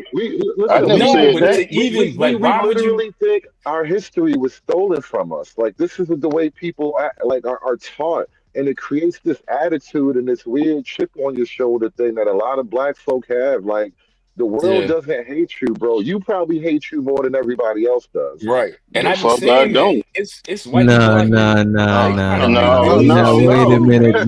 So the reason why I can tell you I ain't gonna let that slide right there. The reason I'm telling you I ain't gonna let that slide because I'm one of the only people today sitting there speaking up for how all this disrespect is being brought to us as a people, and y'all like, it ain't that bad. They ain't said nothing that bad.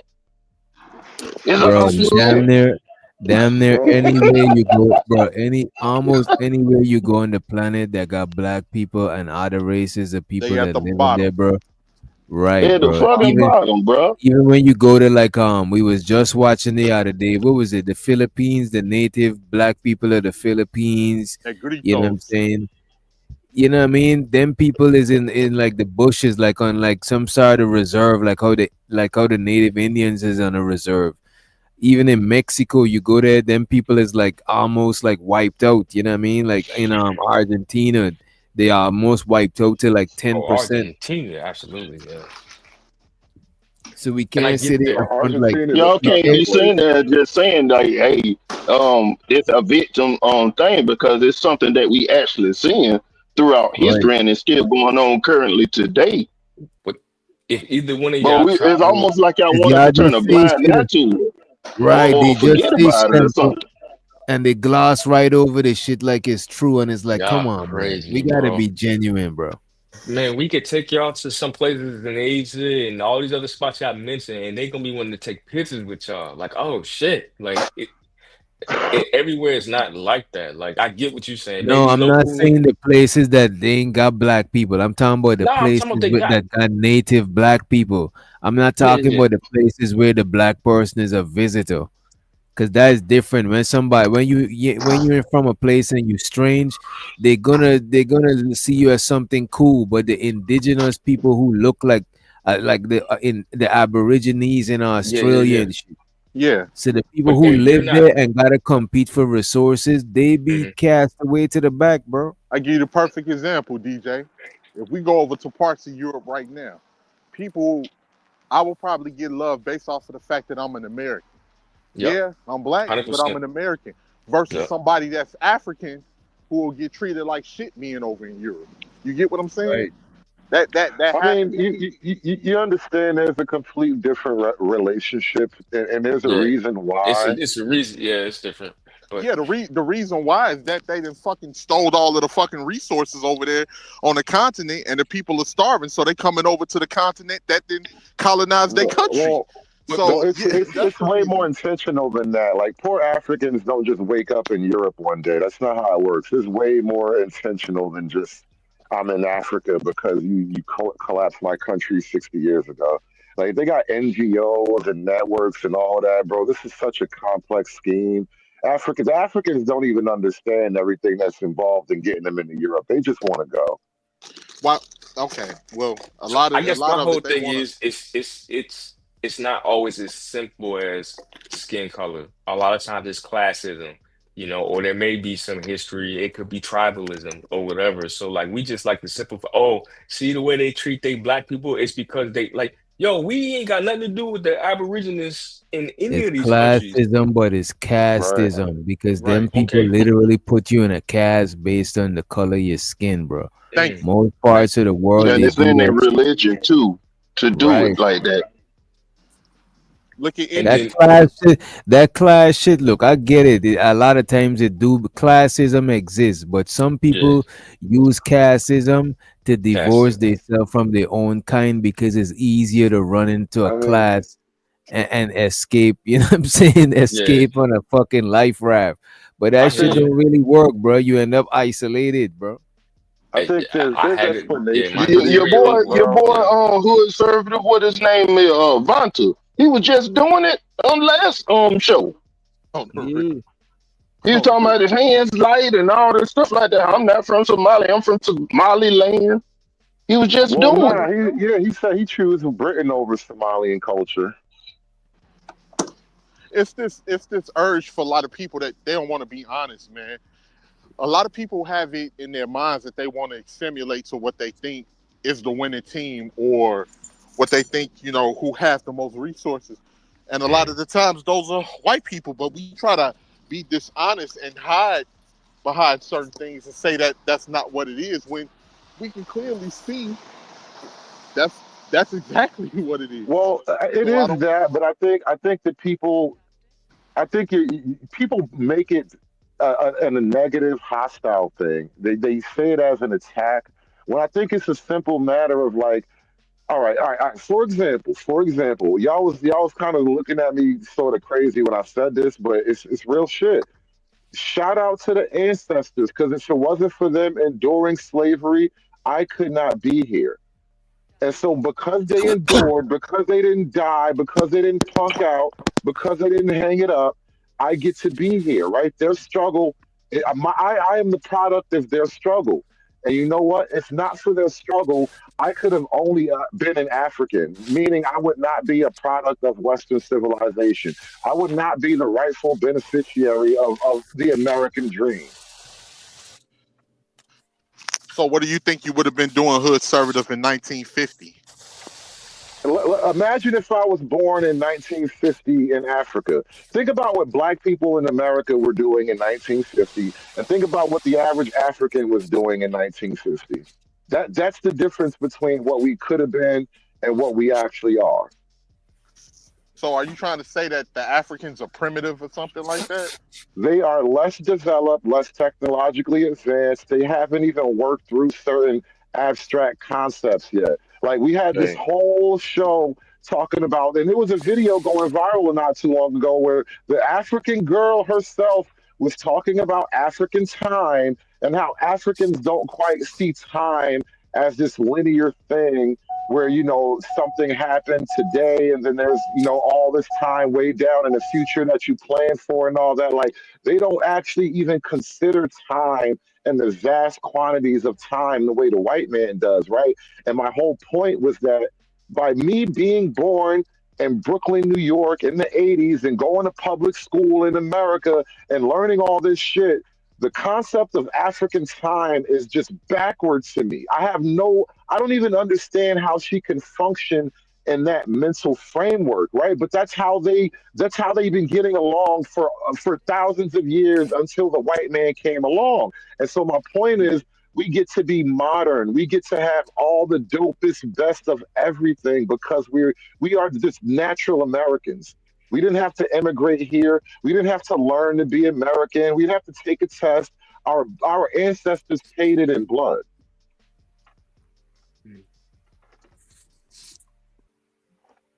I heard the Africans do be slow with serving the food and shit. When niggas go and visit, they be like, "You gotta come back in an hour. That shit'll be ready." You be like, "Damn, this is a sit-down restaurant." Like, yeah, I don't know.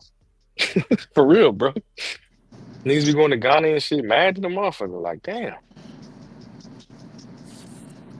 That's the first time I heard hood conservatives say something positive about black people.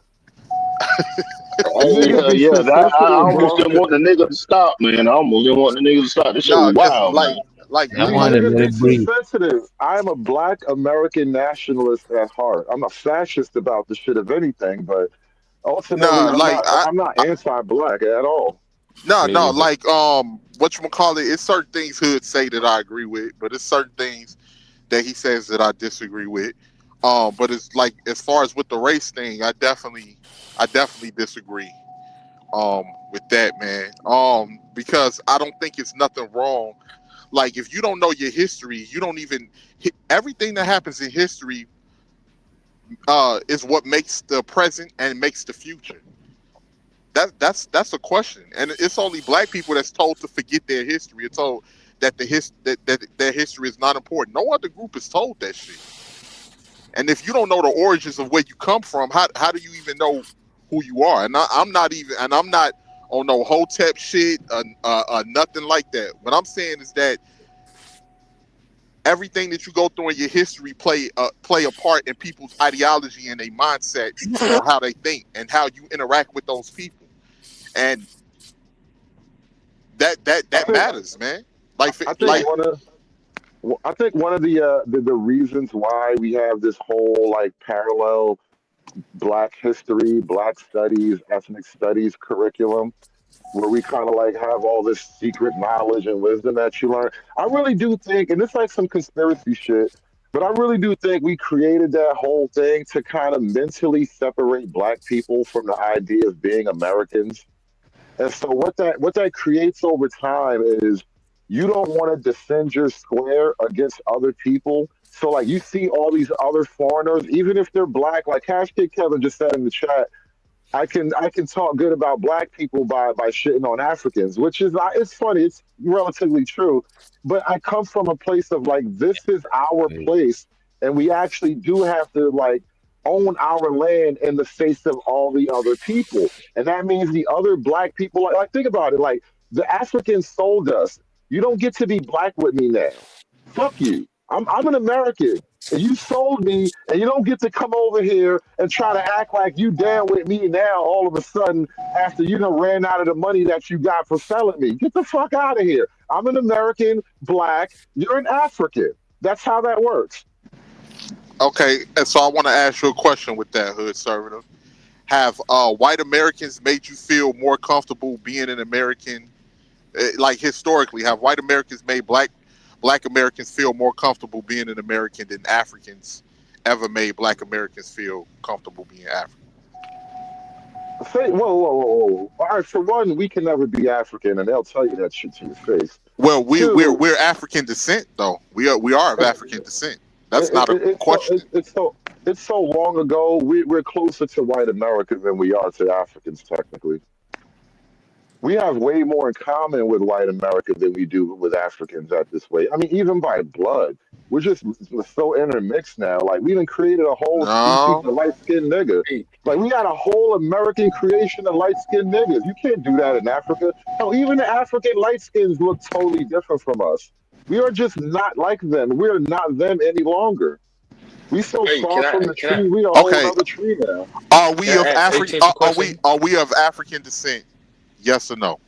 Oh, of course. I'm not saying that. I said they sold us, but now you don't get no take backs. Because what you're saying is cultural differences. Those are cultural differences because of the countries that we. The differences are so deep that they are even genetic at this point. That's what I'm saying. We done created a whole new species of nigga over here. Hey, before y'all get too far off, I want to go back to what 18 said when you talked about the past and the present, and Black folks is the only ones that are, I guess, required to forget about the past. How much of that do you attest to what we've accomplished? Because I still stick on that, right? Like, I think that because, and I said this earlier, we've, in spite of, being in bondage and all this other stuff, the world looks at what African Americans specifically have been able to accomplish. They expect certain things of us, right? So then when we try to lean back on some other stuff, it's kind of like, well, wait a minute, what are y'all doing? Y'all strong people. Y'all been able to overcome so much and achieve so much. It kind of like takes away from what we built and what was sacrificed to who we are today when we continue I don't believe that at all. Okay, that's fair. I wanted to ask. Only thing we doing is acknowledging where we came from, because it wasn't like that. We just persevered through everything. Yes, we persevered through everything that was thrown at us because we didn't have a choice. It was for our own survival. We were trying to survive. We didn't have anything. We was trying. Yes, so of course we're going to give ourselves credit because this country has never given us credit. Okay. This country has done everything in their power to break Black Americans, literally from the government on down. And then of course we were used as a buffer class for the poor whites to make them to make them feel better about being white despite them being poor. They can be like, at least I'm white. At least I'm white. I'm not a nigga. So everything this country has done, like even when we tried to uprise, this country fucking assassinated all of our leaders. Yeah. Mostly, like when so like for instance, a lot of people, if it's the irony of white people to talk about Martin Luther King in this day and age, when Martin Luther King was deleted, he was one of the most hated men in America. Like white people hated Dr. King, but the funny thing is now he's revered. Now he's revered as one of the most. You all need to follow like Doctor. You all need to be like Dr. King and don't judge a person on the color of their skin, but the content of their character. But when he was doing that, he was one of the most. They threw bricks at the man. They threw bottles at him. Dr. King wasn't just hated by white people. There was a bunch of black folk. Like you don't even know. We wouldn't know this as a people. The Malcolm X crowd did not fuck with King like that, bro. Not just that. I mean, even within the context of the black church, there was basically a civil war within the black church, and Dr. King kind of had to go off and do his own thing. That's when he created like the Southern Baptist Church and all that. Because really, what was happening was Dr. King was introducing a slightly different take on theology and all that. Like there's a lot about Dr. King a lot of people don't really know. And there's a documentary about to come out. A black guy's about to make it. Chad O. Jackson, he's about to drop his. I think it might be out now. But his Dr. King documentary, giving people a lot of the secret game about King and the civil rights era. Like he didn't just come out being automatically loved by all black people either, bro. He had his own opposition within Black America. Other black people saying like, I know "Nah, about King is that doing some bullshit." hood conservative. I definitely know Do they about do that. they got But the you try to make it seem like that the level, the few black people that hated Dr. King was equal on the level of masses white people that hated him, and it wasn't, and it was not the same. Well, It I was mean, not the same. one, you can't really make that argument when your whole point is to go directly at white people and make accusations and criticisms of them. So, like, you're going to get the hate you're looking for if that's how you approach it, which was a part of the issue within Black America. They're like, these troublemakers are starting problems that we don't need to be starting. And so that was what the fight was when they were down. I mean, back at their time before they were famous, black folk were like, "Are these niggas coming around starting all this shit for what?" Yeah, because they were scared. They were scared to upset these people. Well, I don't know if it was just them being scared, but I think there was actual legitimate differences about how we approach things. No, it wasn't. What would the legitimate approach would be? Wait for them to give us something? Well, I mean, you niggas asking for reparations now, so like, let's not act like that's not what was being done. That's literally the problem. You want to beg white people, or you want to get back to work and build your own shit? Well, that's what we've been doing is working and building our own shit. We're just acknowledging of what transpired and what transpired back then. And yes, we are owed that. Am I saying that we will get it? No, but what I'm saying is that's what we're owed. We are owed that. I don't understand how you can sit up here and be a white person sympathizer, especially with all of the history that they fucking done to keep black people from getting anything. That's the thing, right? I don't understand with you and your perspective on things. Well, one, in terms of white people in America's debt to black folk, like America has definitely went out of its way to at least try to do things for black people, and we, all the programs and the money and all that, so much money. But that's not even the thing I wanted to point out. When you said reparations, and you know that it's just unlikely to ever happen, and that's kind of my issue and my frustration. It's like, we have these things that when we're being our most logical and rational, we know it's not going to happen. Yet we want to entertain it and then focus on it and then make all these movements around it instead of focusing on other things that are a lot easier to achieve, that have more tangible benefits. And then when the person points it out, I become the enemy. Go ahead, Witcher. Let me get on Super Chat because it's Super Chats is collecting dust. My bad. He said, "Y'all gonna set the violin on fire, sad asses." You know what I'm saying? He's talking about he's busting shots at 18 letter. Yeah, and gives. Man, I thought we was cool, bro. Thought we was cool. Not on certain topics, 18. Let me point something out. Look at Sugar Bum in the chat, right? Look at Sugar Bum in the chat. Get to a bag and shut the fuck up. You know what the black women? No, I want to point something out. We don't even know a Sugar Bum or a woman or a man. I want to. Sugar Bum is a bad example. It's not. She's not. She's indicative of the common black woman's thinking. Now, a lot of black men take some kind of identity and pride and being. All right, at least let me get a super chat. Let me get a super chat so that you could go to Sugar Bum, because you making Sugar Bum hold the whole shit up. Shows that I'm gonna be streaming. He said everything happened, been over. Nigga can achieve now and have been able for decades. Stop the victim shit. What can't we do? I'll wait. He want to know what can't black people do. What do you say? Well, most black people are doing what we can do, but to just act like shit just is over. No, shit still has. When shit was implemented, when laws and shit are implemented and damage is done to a community, that's everlasting. That doesn't just go away overnight. So the idea of thinking that black people are going to be on the same playing field as all of these other groups that have had quote unquote handouts, that have had loopholes in getting loans and all of this other shit after 60 years of not having any rights, I think that's ludicrous. I think that's asinine to even think that. But when I mentioned Sugar Bum in the chat, right? There's a reason why I wanted to shift this thing. You know, everybody likes to point out how I talk about women and black women and blah blah blah. And yeah, all true, all good. Hey, Hood. I don't mean to interrupt you, brother. I just wanted to know. Sugar Bum talking about get to a bag. When was the last time she donated to the channel? DJ? Right, Sugar Bum. Send me $1, Sugar Bum. Send me $1. You fucking she put the bomb in bomb. Sugar Bum is plump dumb. In months but now. Hold on. You see now? You see now?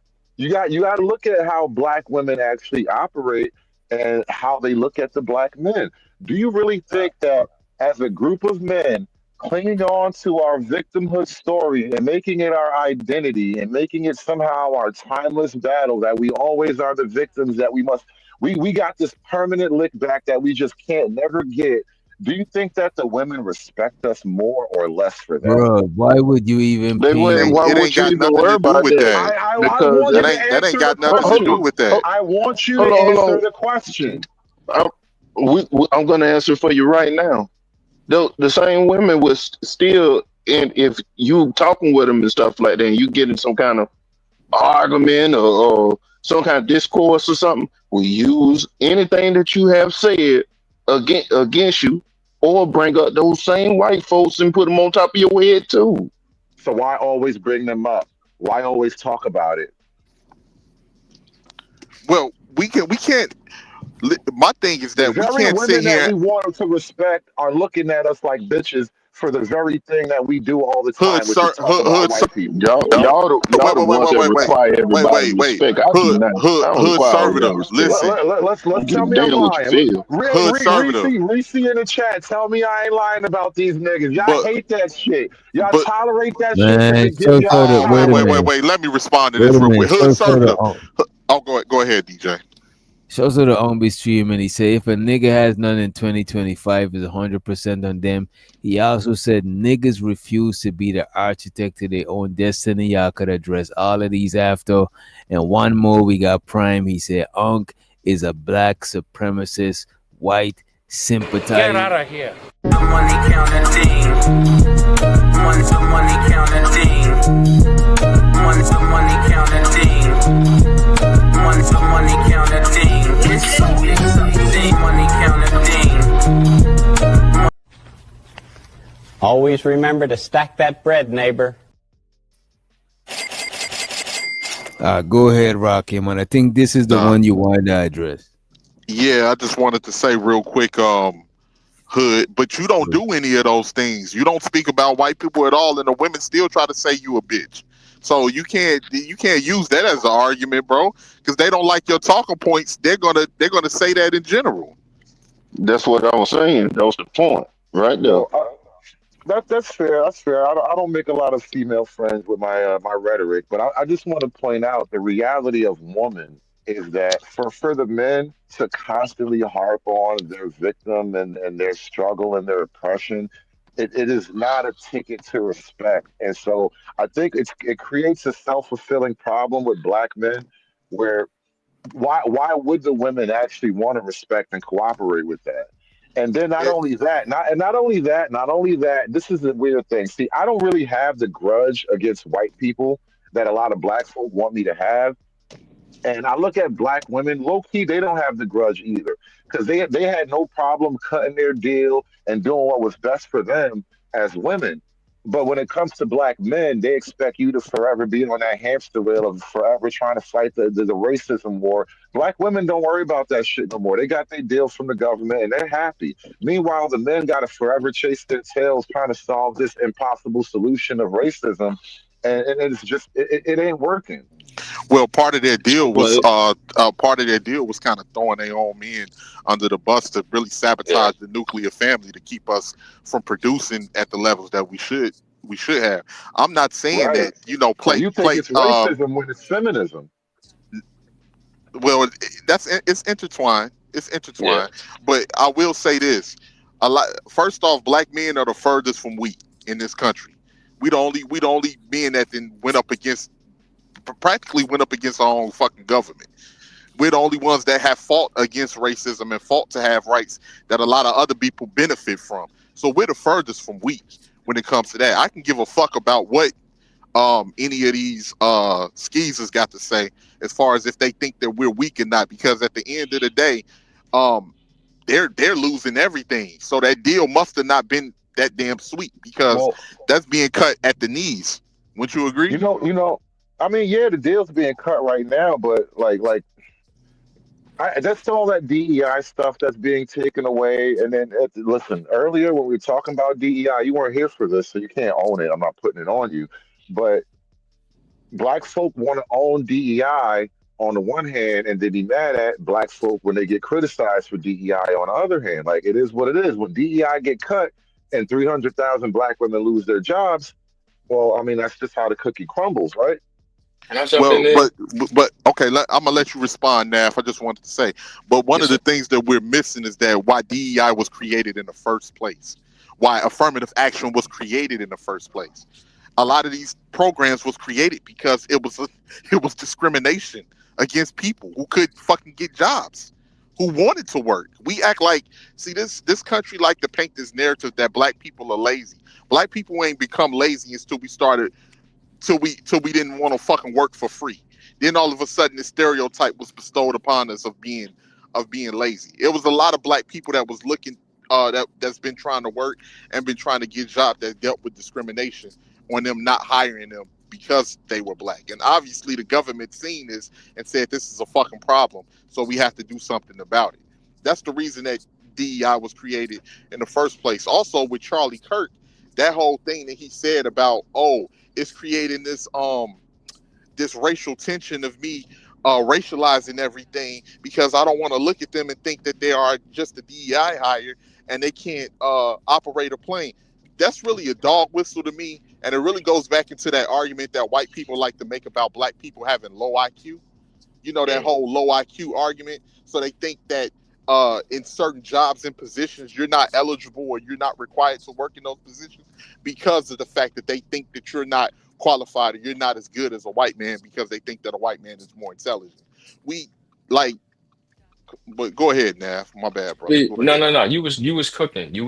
I agree with affirmative action. I thought DEI was some political, more what I call it, symbolism. But I don't even want to go into that. I felt like y'all kind of skipped over one of Unc B streaming comments when he talked about everything that happened being over. Niggas can achieve now and have been able to for decades stop the victim shit, right? So I only wanted to highlight that because again, like I like to look at things from there you go. Appreciate you, Doc. I like to look at things from a bird's eye view, right? So with the collective society, talking about the people in the US and across the world, they'll look at it and say, okay, the African Americans, they've been here, they've been free, we could say 50, 60 years. I get it. That's not a long time. But people that make these policies and all that, they're calculating, okay, what have they accomplished? Now, I'm not saying it's right, wrong, or indifferent, or that I agree. What I'm saying is what's being projected. We can get into, when the media does this or the media does that.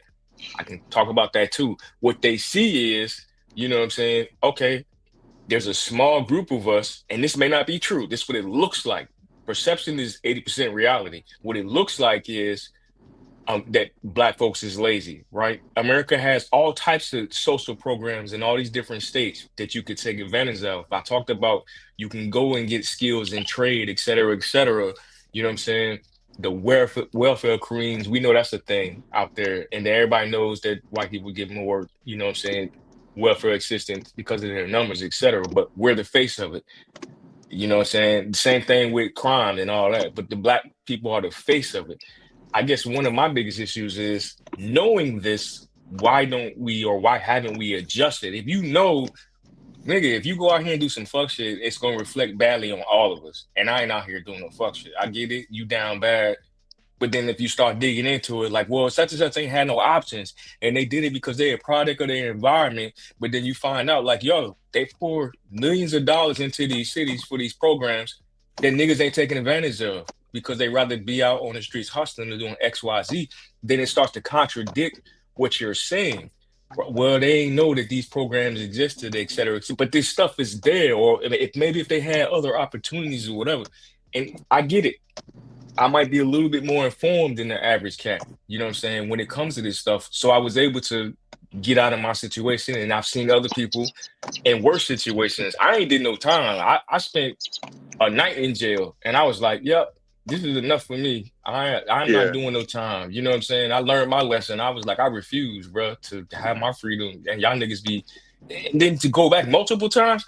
And again, I'm not judging nobody. Niggas do what they do. But my point is, there's always been programs and stuff, and the powers they be, they look at this shit and look at the Black community as a collective.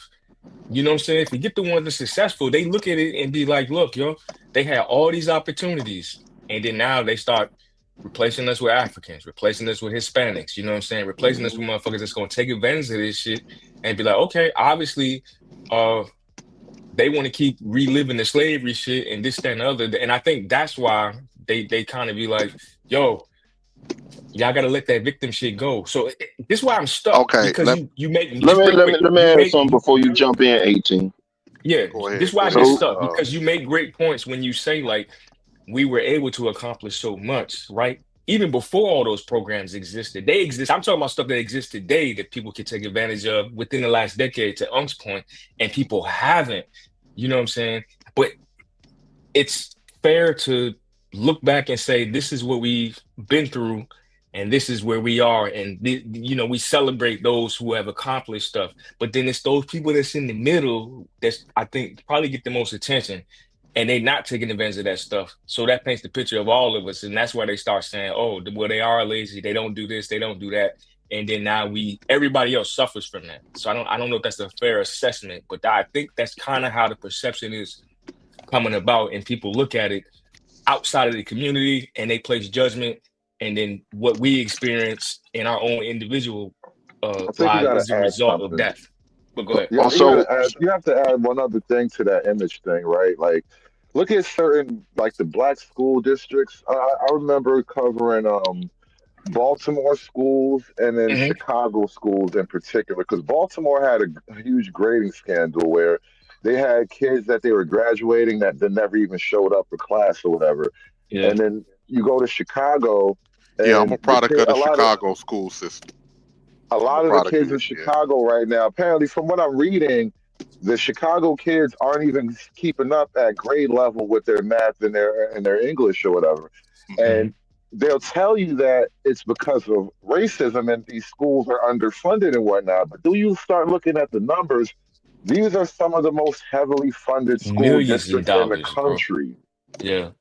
And so people look at that and it's like, well, all these millions of dollars and the kids they can't read, they're not doing math, the schools are crazy. Like, what are we doing with the money? What are we even doing at all? Bro, these non-government agencies or organizations, a lot of that money is filtered after school programs and all types of other shit. Like, I saw some post that they did and they was talking about, oh, Trump cut the budget for this school. And it was like, bro, cut it out. That money was for the and you might know about this, 18. It had something to do with the transportation budget or something. They were doing some construction shit, multi-million-dollar, billion-dollar joint. But part of that money was going to be allocated to support some of these different school programs. That's where the NGO stuff be coming in. But that happens in DC. It happens everywhere, right? They get this money from the feds, and then the state determines how they want to spend that money. But for public publicity and headlines, they pointed out like, oh, this school ain't gonna get this money, and they pulled that money because of the whole thing they got going on with the sanctuary cities and all that. But like, motherfuckers don't be looking at all this shit, man, because it's easier to just say racism. Okay, I'm gonna let Big Giz go ahead, Giz. Yeah.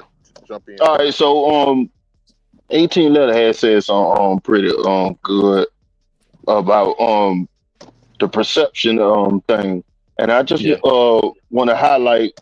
When we was watching JP and Cooley talking, he used an example about what it was, football or something like that, and running backs. And he was like, he can see how a black man could be like a running back, but he couldn't see how they put a white person as a running back. They're questioning. The perception is, I guess, all over America at this point, that the black man is better at physical labor and running and doing all that kind of shit like that. But then if you look at when they was talking about the plane thing, they was uncomfortable with the black man being a pilot because of, in my opinion, they looking at him like he's not qualified because I guess he's lazy in the IQ. And then what Neff had just said about how we bring up all the things that we have done positive, even though we had a lot of things going against us, and it was 60 years or whatever. And then looking at the victim mindset, but the perception is already that we are lazy. We are lazy anyway, and then that people don't really trust us in like different kind of things. It's just something that I think need to be highlighted, that it don't matter. Like any of the things that we have done positive, we have not controlled how people view us. That's always been to outside sources. Absolutely. And I will add to what you were just saying, Big Giz, and that whole dynamic of black men being physically dominant and white men being more intelligent goes all the way back to what? You see, that's how the past affects that's how history affects the present. And that came full circle. Yeah, that's how history affects the present and the future, because that narrative has always been there since, of course, slavery. Go ahead. No, I'm sorry, and I got it because I kind of set that up on purpose, right? And I'm glad that both of y'all brothers, because now we come together, right? We was bumping heads a little bit, but now we can move forward, understanding that there's this perception that exists, right? How do we move forward? How do we combat that? That's always been my stance, and I've had this conversation at least twice this week with a sister and a brother, Nigerian brother at that, and which Dr. touched on it when he was like, you don't want to isolate yourself. Hey, Nav, can I add something really quickly? I don't mean to cut you off, brother. You good, brother. But same thing. Hey, DJ, you there? Yo. Yeah, hey, DJ. And the same tactic can be used down in Guyana, right?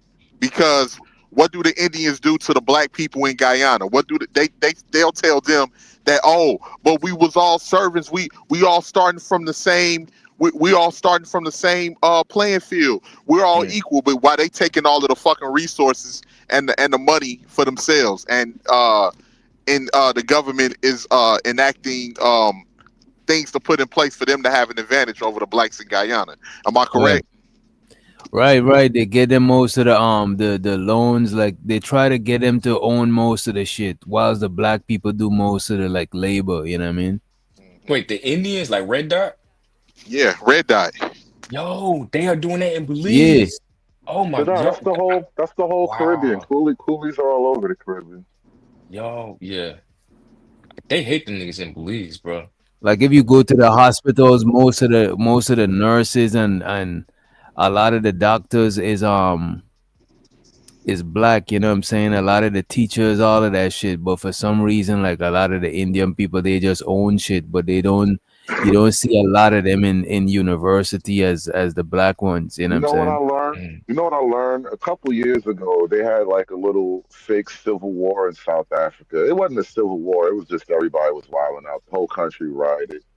But I was covering that on my channel, and they got to a couple of areas in South Africa where it was like all Indians. And so the Indians, they had like rifles and stuff. They're like, you're not gonna let these niggas come around here. It was wild. They rolled up on a couple of niggas. Like it was like some 1950s white boy lynch mob shit in a pickup truck. It was literally like that, pickup truck and everything. Yeah. But I had to be on their side because I'm like, listen, if y'all out here rioting, burning the country down, you can't come in my town either. Like, I'm gonna fuck you up too. I'd have been on the pickup with them niggas if it was my neighborhood, right? And so it puts things in perspective. But at the same time, I had no idea there were so many Indians in South Africa. I thought it was just white people and black people. No, you have the Indians, you got the coloreds, which is the mix of biracial of black and white. You got whites and you got blacks. The coloreds and the Indians always side with the whites, because and you got to remember, like Asian people and Indian people, they population is so crazy that they migrate all across the world, and they got little strongholds with it wherever they go at. You know what I'm saying? Yeah. They be pockets of them and shit. Yeah. Hey, And but The 18. goal is to come in and take like over. Take over. but take over in different ways, not only just by the resources, but actually The have jobs, kids all that Yep. shit. with a lot of Yeah. the Africans and stuff, so they can have stake to the land. Mhm. Yeah. Yeah. Now you But see why I'm 18. so hard on immigration, right? It's other people Yeah. can't just set up in your shit, and you shouldn't just be welcoming of it because nobody else is as welcoming as we seem to be. I was trying to ask you though, 18. Yeah. Overcoming that, understanding the perception. Like we kind of got away from that. Like you was about to speak on that, and then we kind of drifted off. Like just hear your thoughts. Gears you too. Like your thoughts on understanding. Like okay, this is what it is. How do we combat that?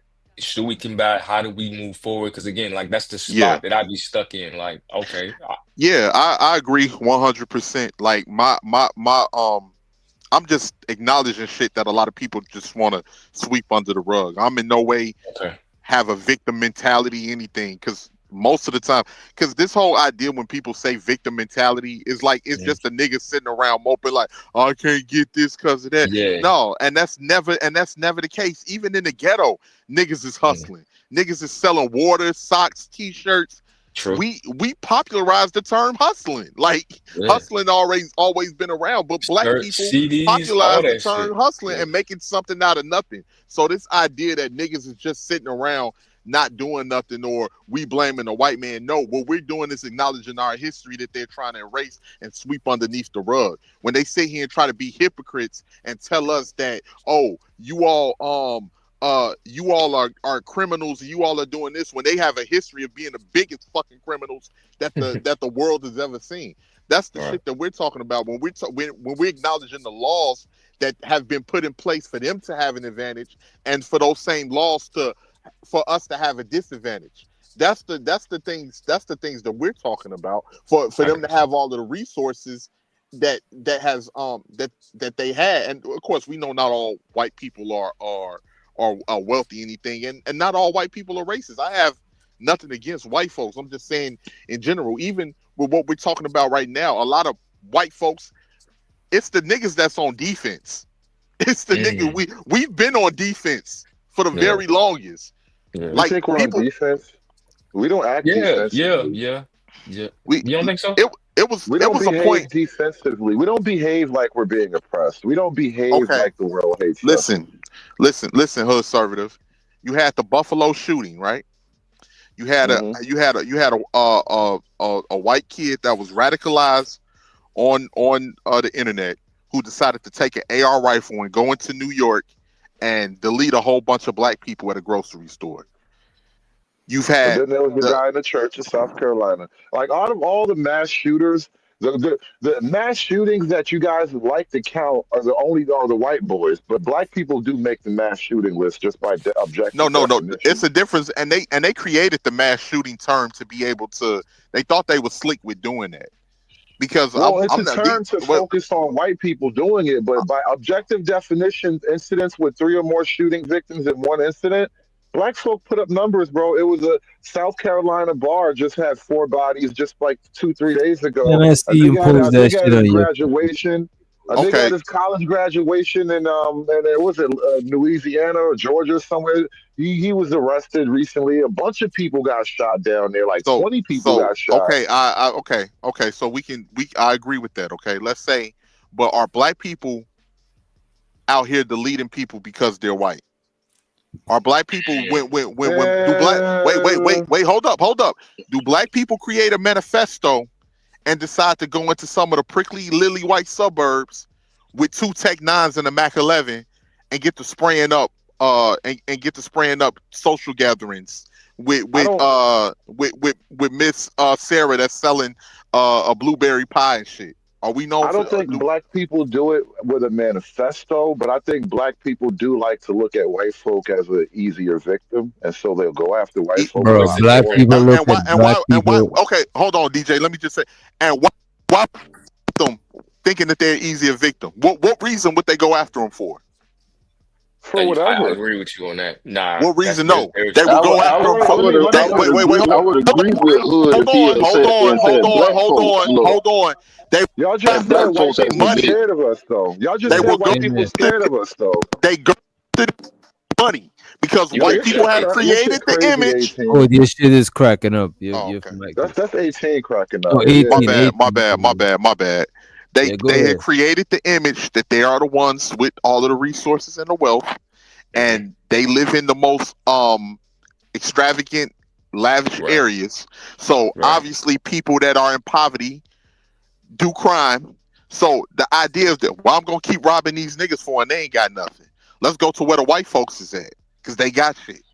Well, I think it's two levels. It's like, let's go where the money is. White folk, if you're gonna rob people, why you gonna rob broke niggas? Go rob white folk. That's where the money is. So I get that, and I understand it. But then there's also 400 years of slavery, Jim Crow, oppression. They stole my daddy's farm. They made my uncle leave town back in the day. Like there's all kind of other subtext beyond that shit.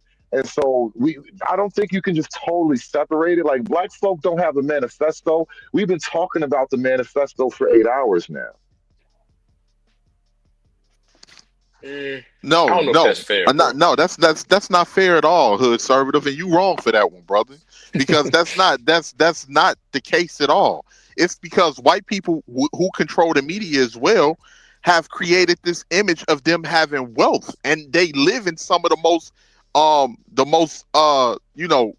the better neighborhoods. Even if it's not in the inner city, it's on the outskirts where they have resources over in those areas, which is why people from the ghetto, where they don't have resources, will come lurking into areas, whether it's to hijack a Range Rover, whether it's to break into somebody's home and get jewelry and get whatever they have in those homes.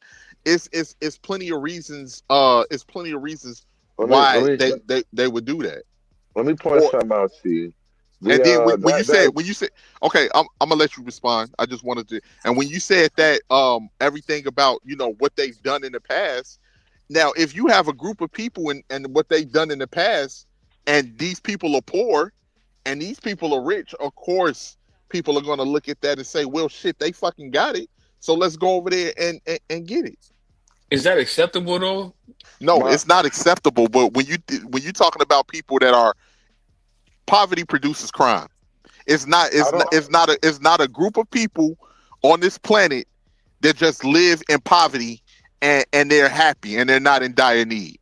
Anytime when it's poverty, I don't care what people say about this being a first world country and everything like that, because if you want to, you can go watch Charlie Bo 313 videos and he rides through some of the worst ghettos in America.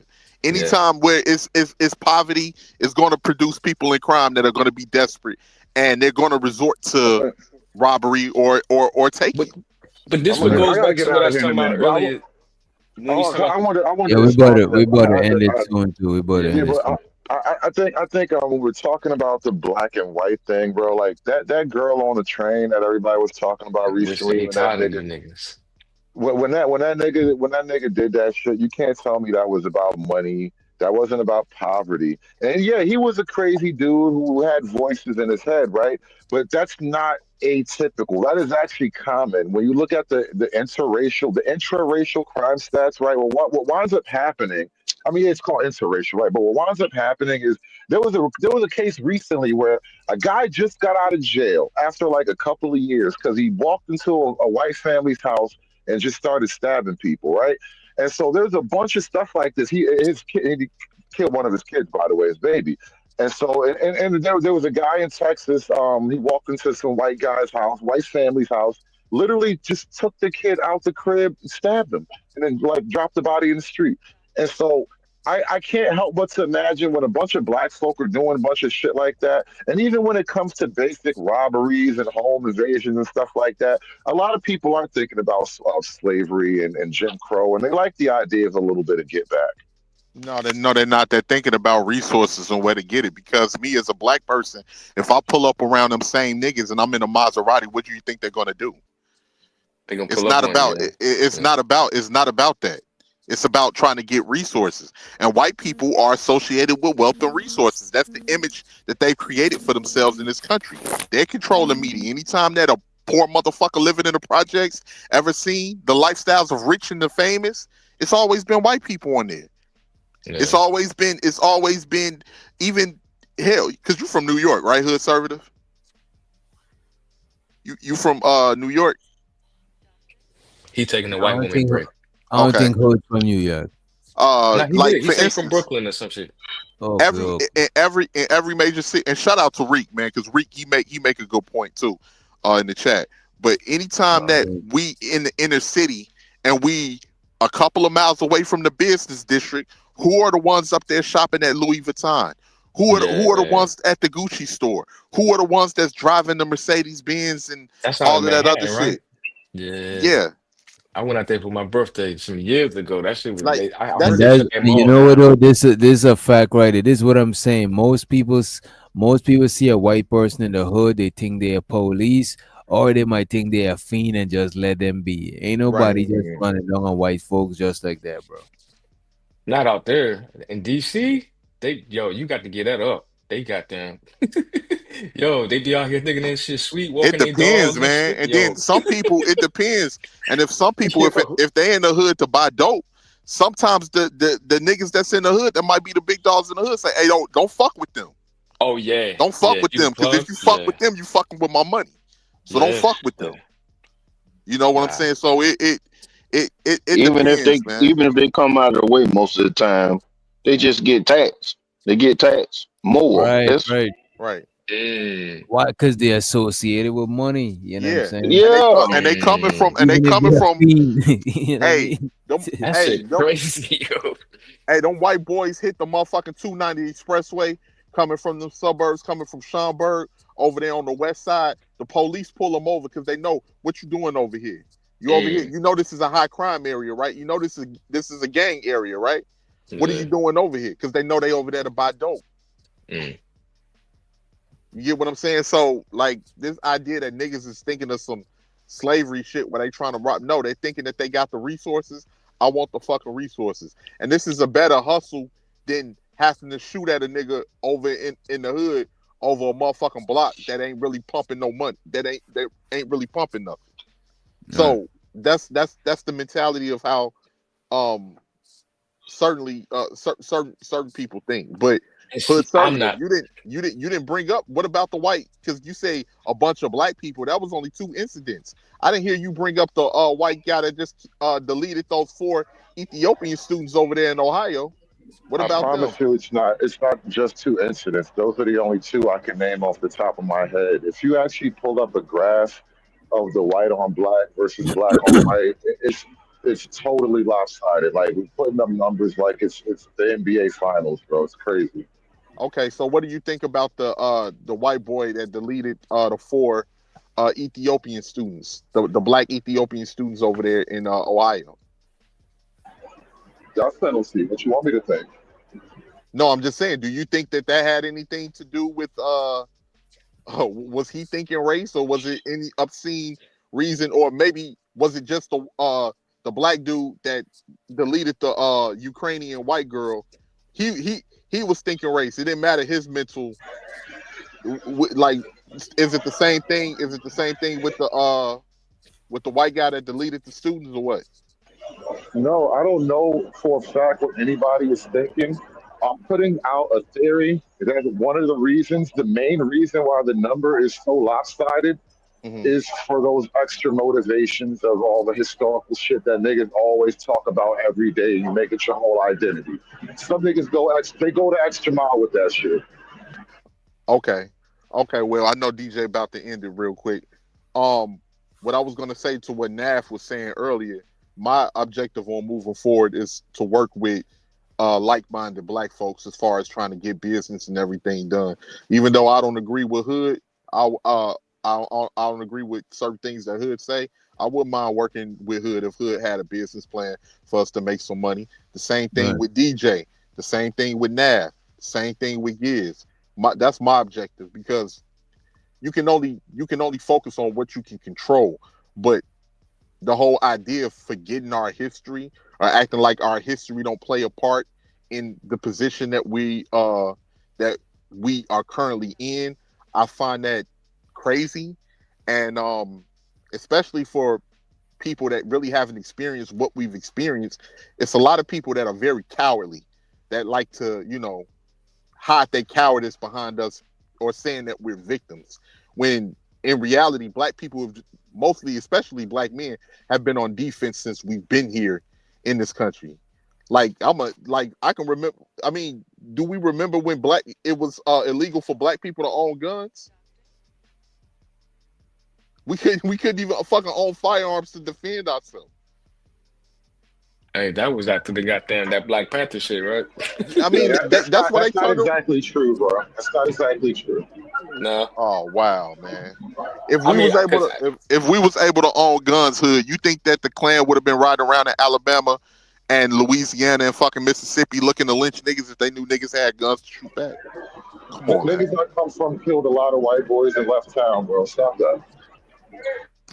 In defense, when they didn't have no other fucking choice. But how many niggas end up getting strung up? Come on, bro. And then you act like it wouldn't have been retaliation. They left town for a reason. It wasn't like they would have got off with self-defense had they stayed. Why was that?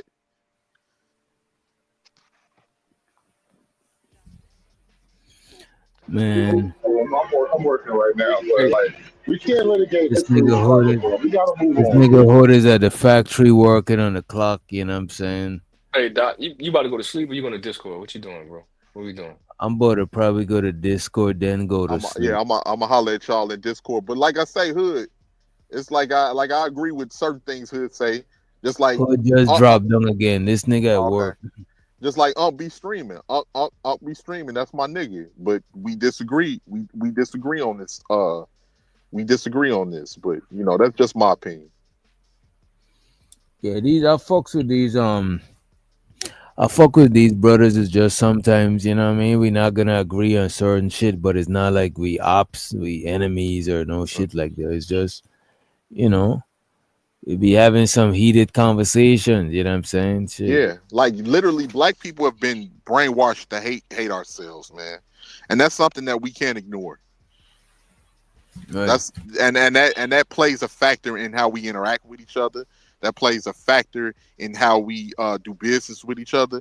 A lot of that shit does play a factor. I'm not saying, be a victim or don't work. We all have to work to strive to get what we got. If we don't, we're gonna fucking starve. Right. So to say that, like we just out here not being productive, that's crazy. Because most of us as men, we would look at a nigga that's not being productive, that's not doing anything. We would look at that nigga like, what the fuck you out here doing? Yeah, right. You see, after a certain age, it's like, nigga, what the fuck, bro? We all know, actually, if we don't do what we supposed to do, we don't eat. Cause nobody don't really give no damn. They don't care. They saying they care. They do not care. Right. We don't eat. They only get it out of their body when we start talking about stuff like this. I don't know which conversation make them get out of their body more. When we sit there and highlight something that JP done did, or we talk about black stuff. I'm still trying to figure it out. JP is the only nigga that they use too. You notice that anytime JP is the biggest example everybody want to use. Oh, what about JP and George Floyd? JP and George Floyd. JP and George Floyd. God damn. Them niggas love some JP and George Floyd in this space, bro. I swear to God. These niggas ain't shit, man. We better get on up out of here, man. We better parlay in Discord. Yeah. Hey, before you go, DJ, Sugar Bomb, you donate to the channel? Did you donate to the channel? Sugar Bomb, let me hold something before the first, because you should be jammed up at the first. You know what I mean? Yeah. Hey, you know what it is? They cut off that cash option on her EBT card. So she, you know what I'm saying? She's short with the donation. Hey, quit being a bum and just hand over some of the sugar. Oh, there Quit it being is. a Yeah. bum and just hand over some of the Definitely owe sugar. niggas some of that shit. That shit probably crusty and just Yeah. I tell you what, you give I us was a talking dollar, about we the send you bread. 50 cents back. it's gonna be We'll figure flour. it out. That ain't sugar, that's flour. Confectionate sugar. These niggas are narcissists. Run! Run for your life! They're trying to take your light. It's fuel. They're vampires. They're fucking vampires. Run! Oh my god, the devil's in your house. Run!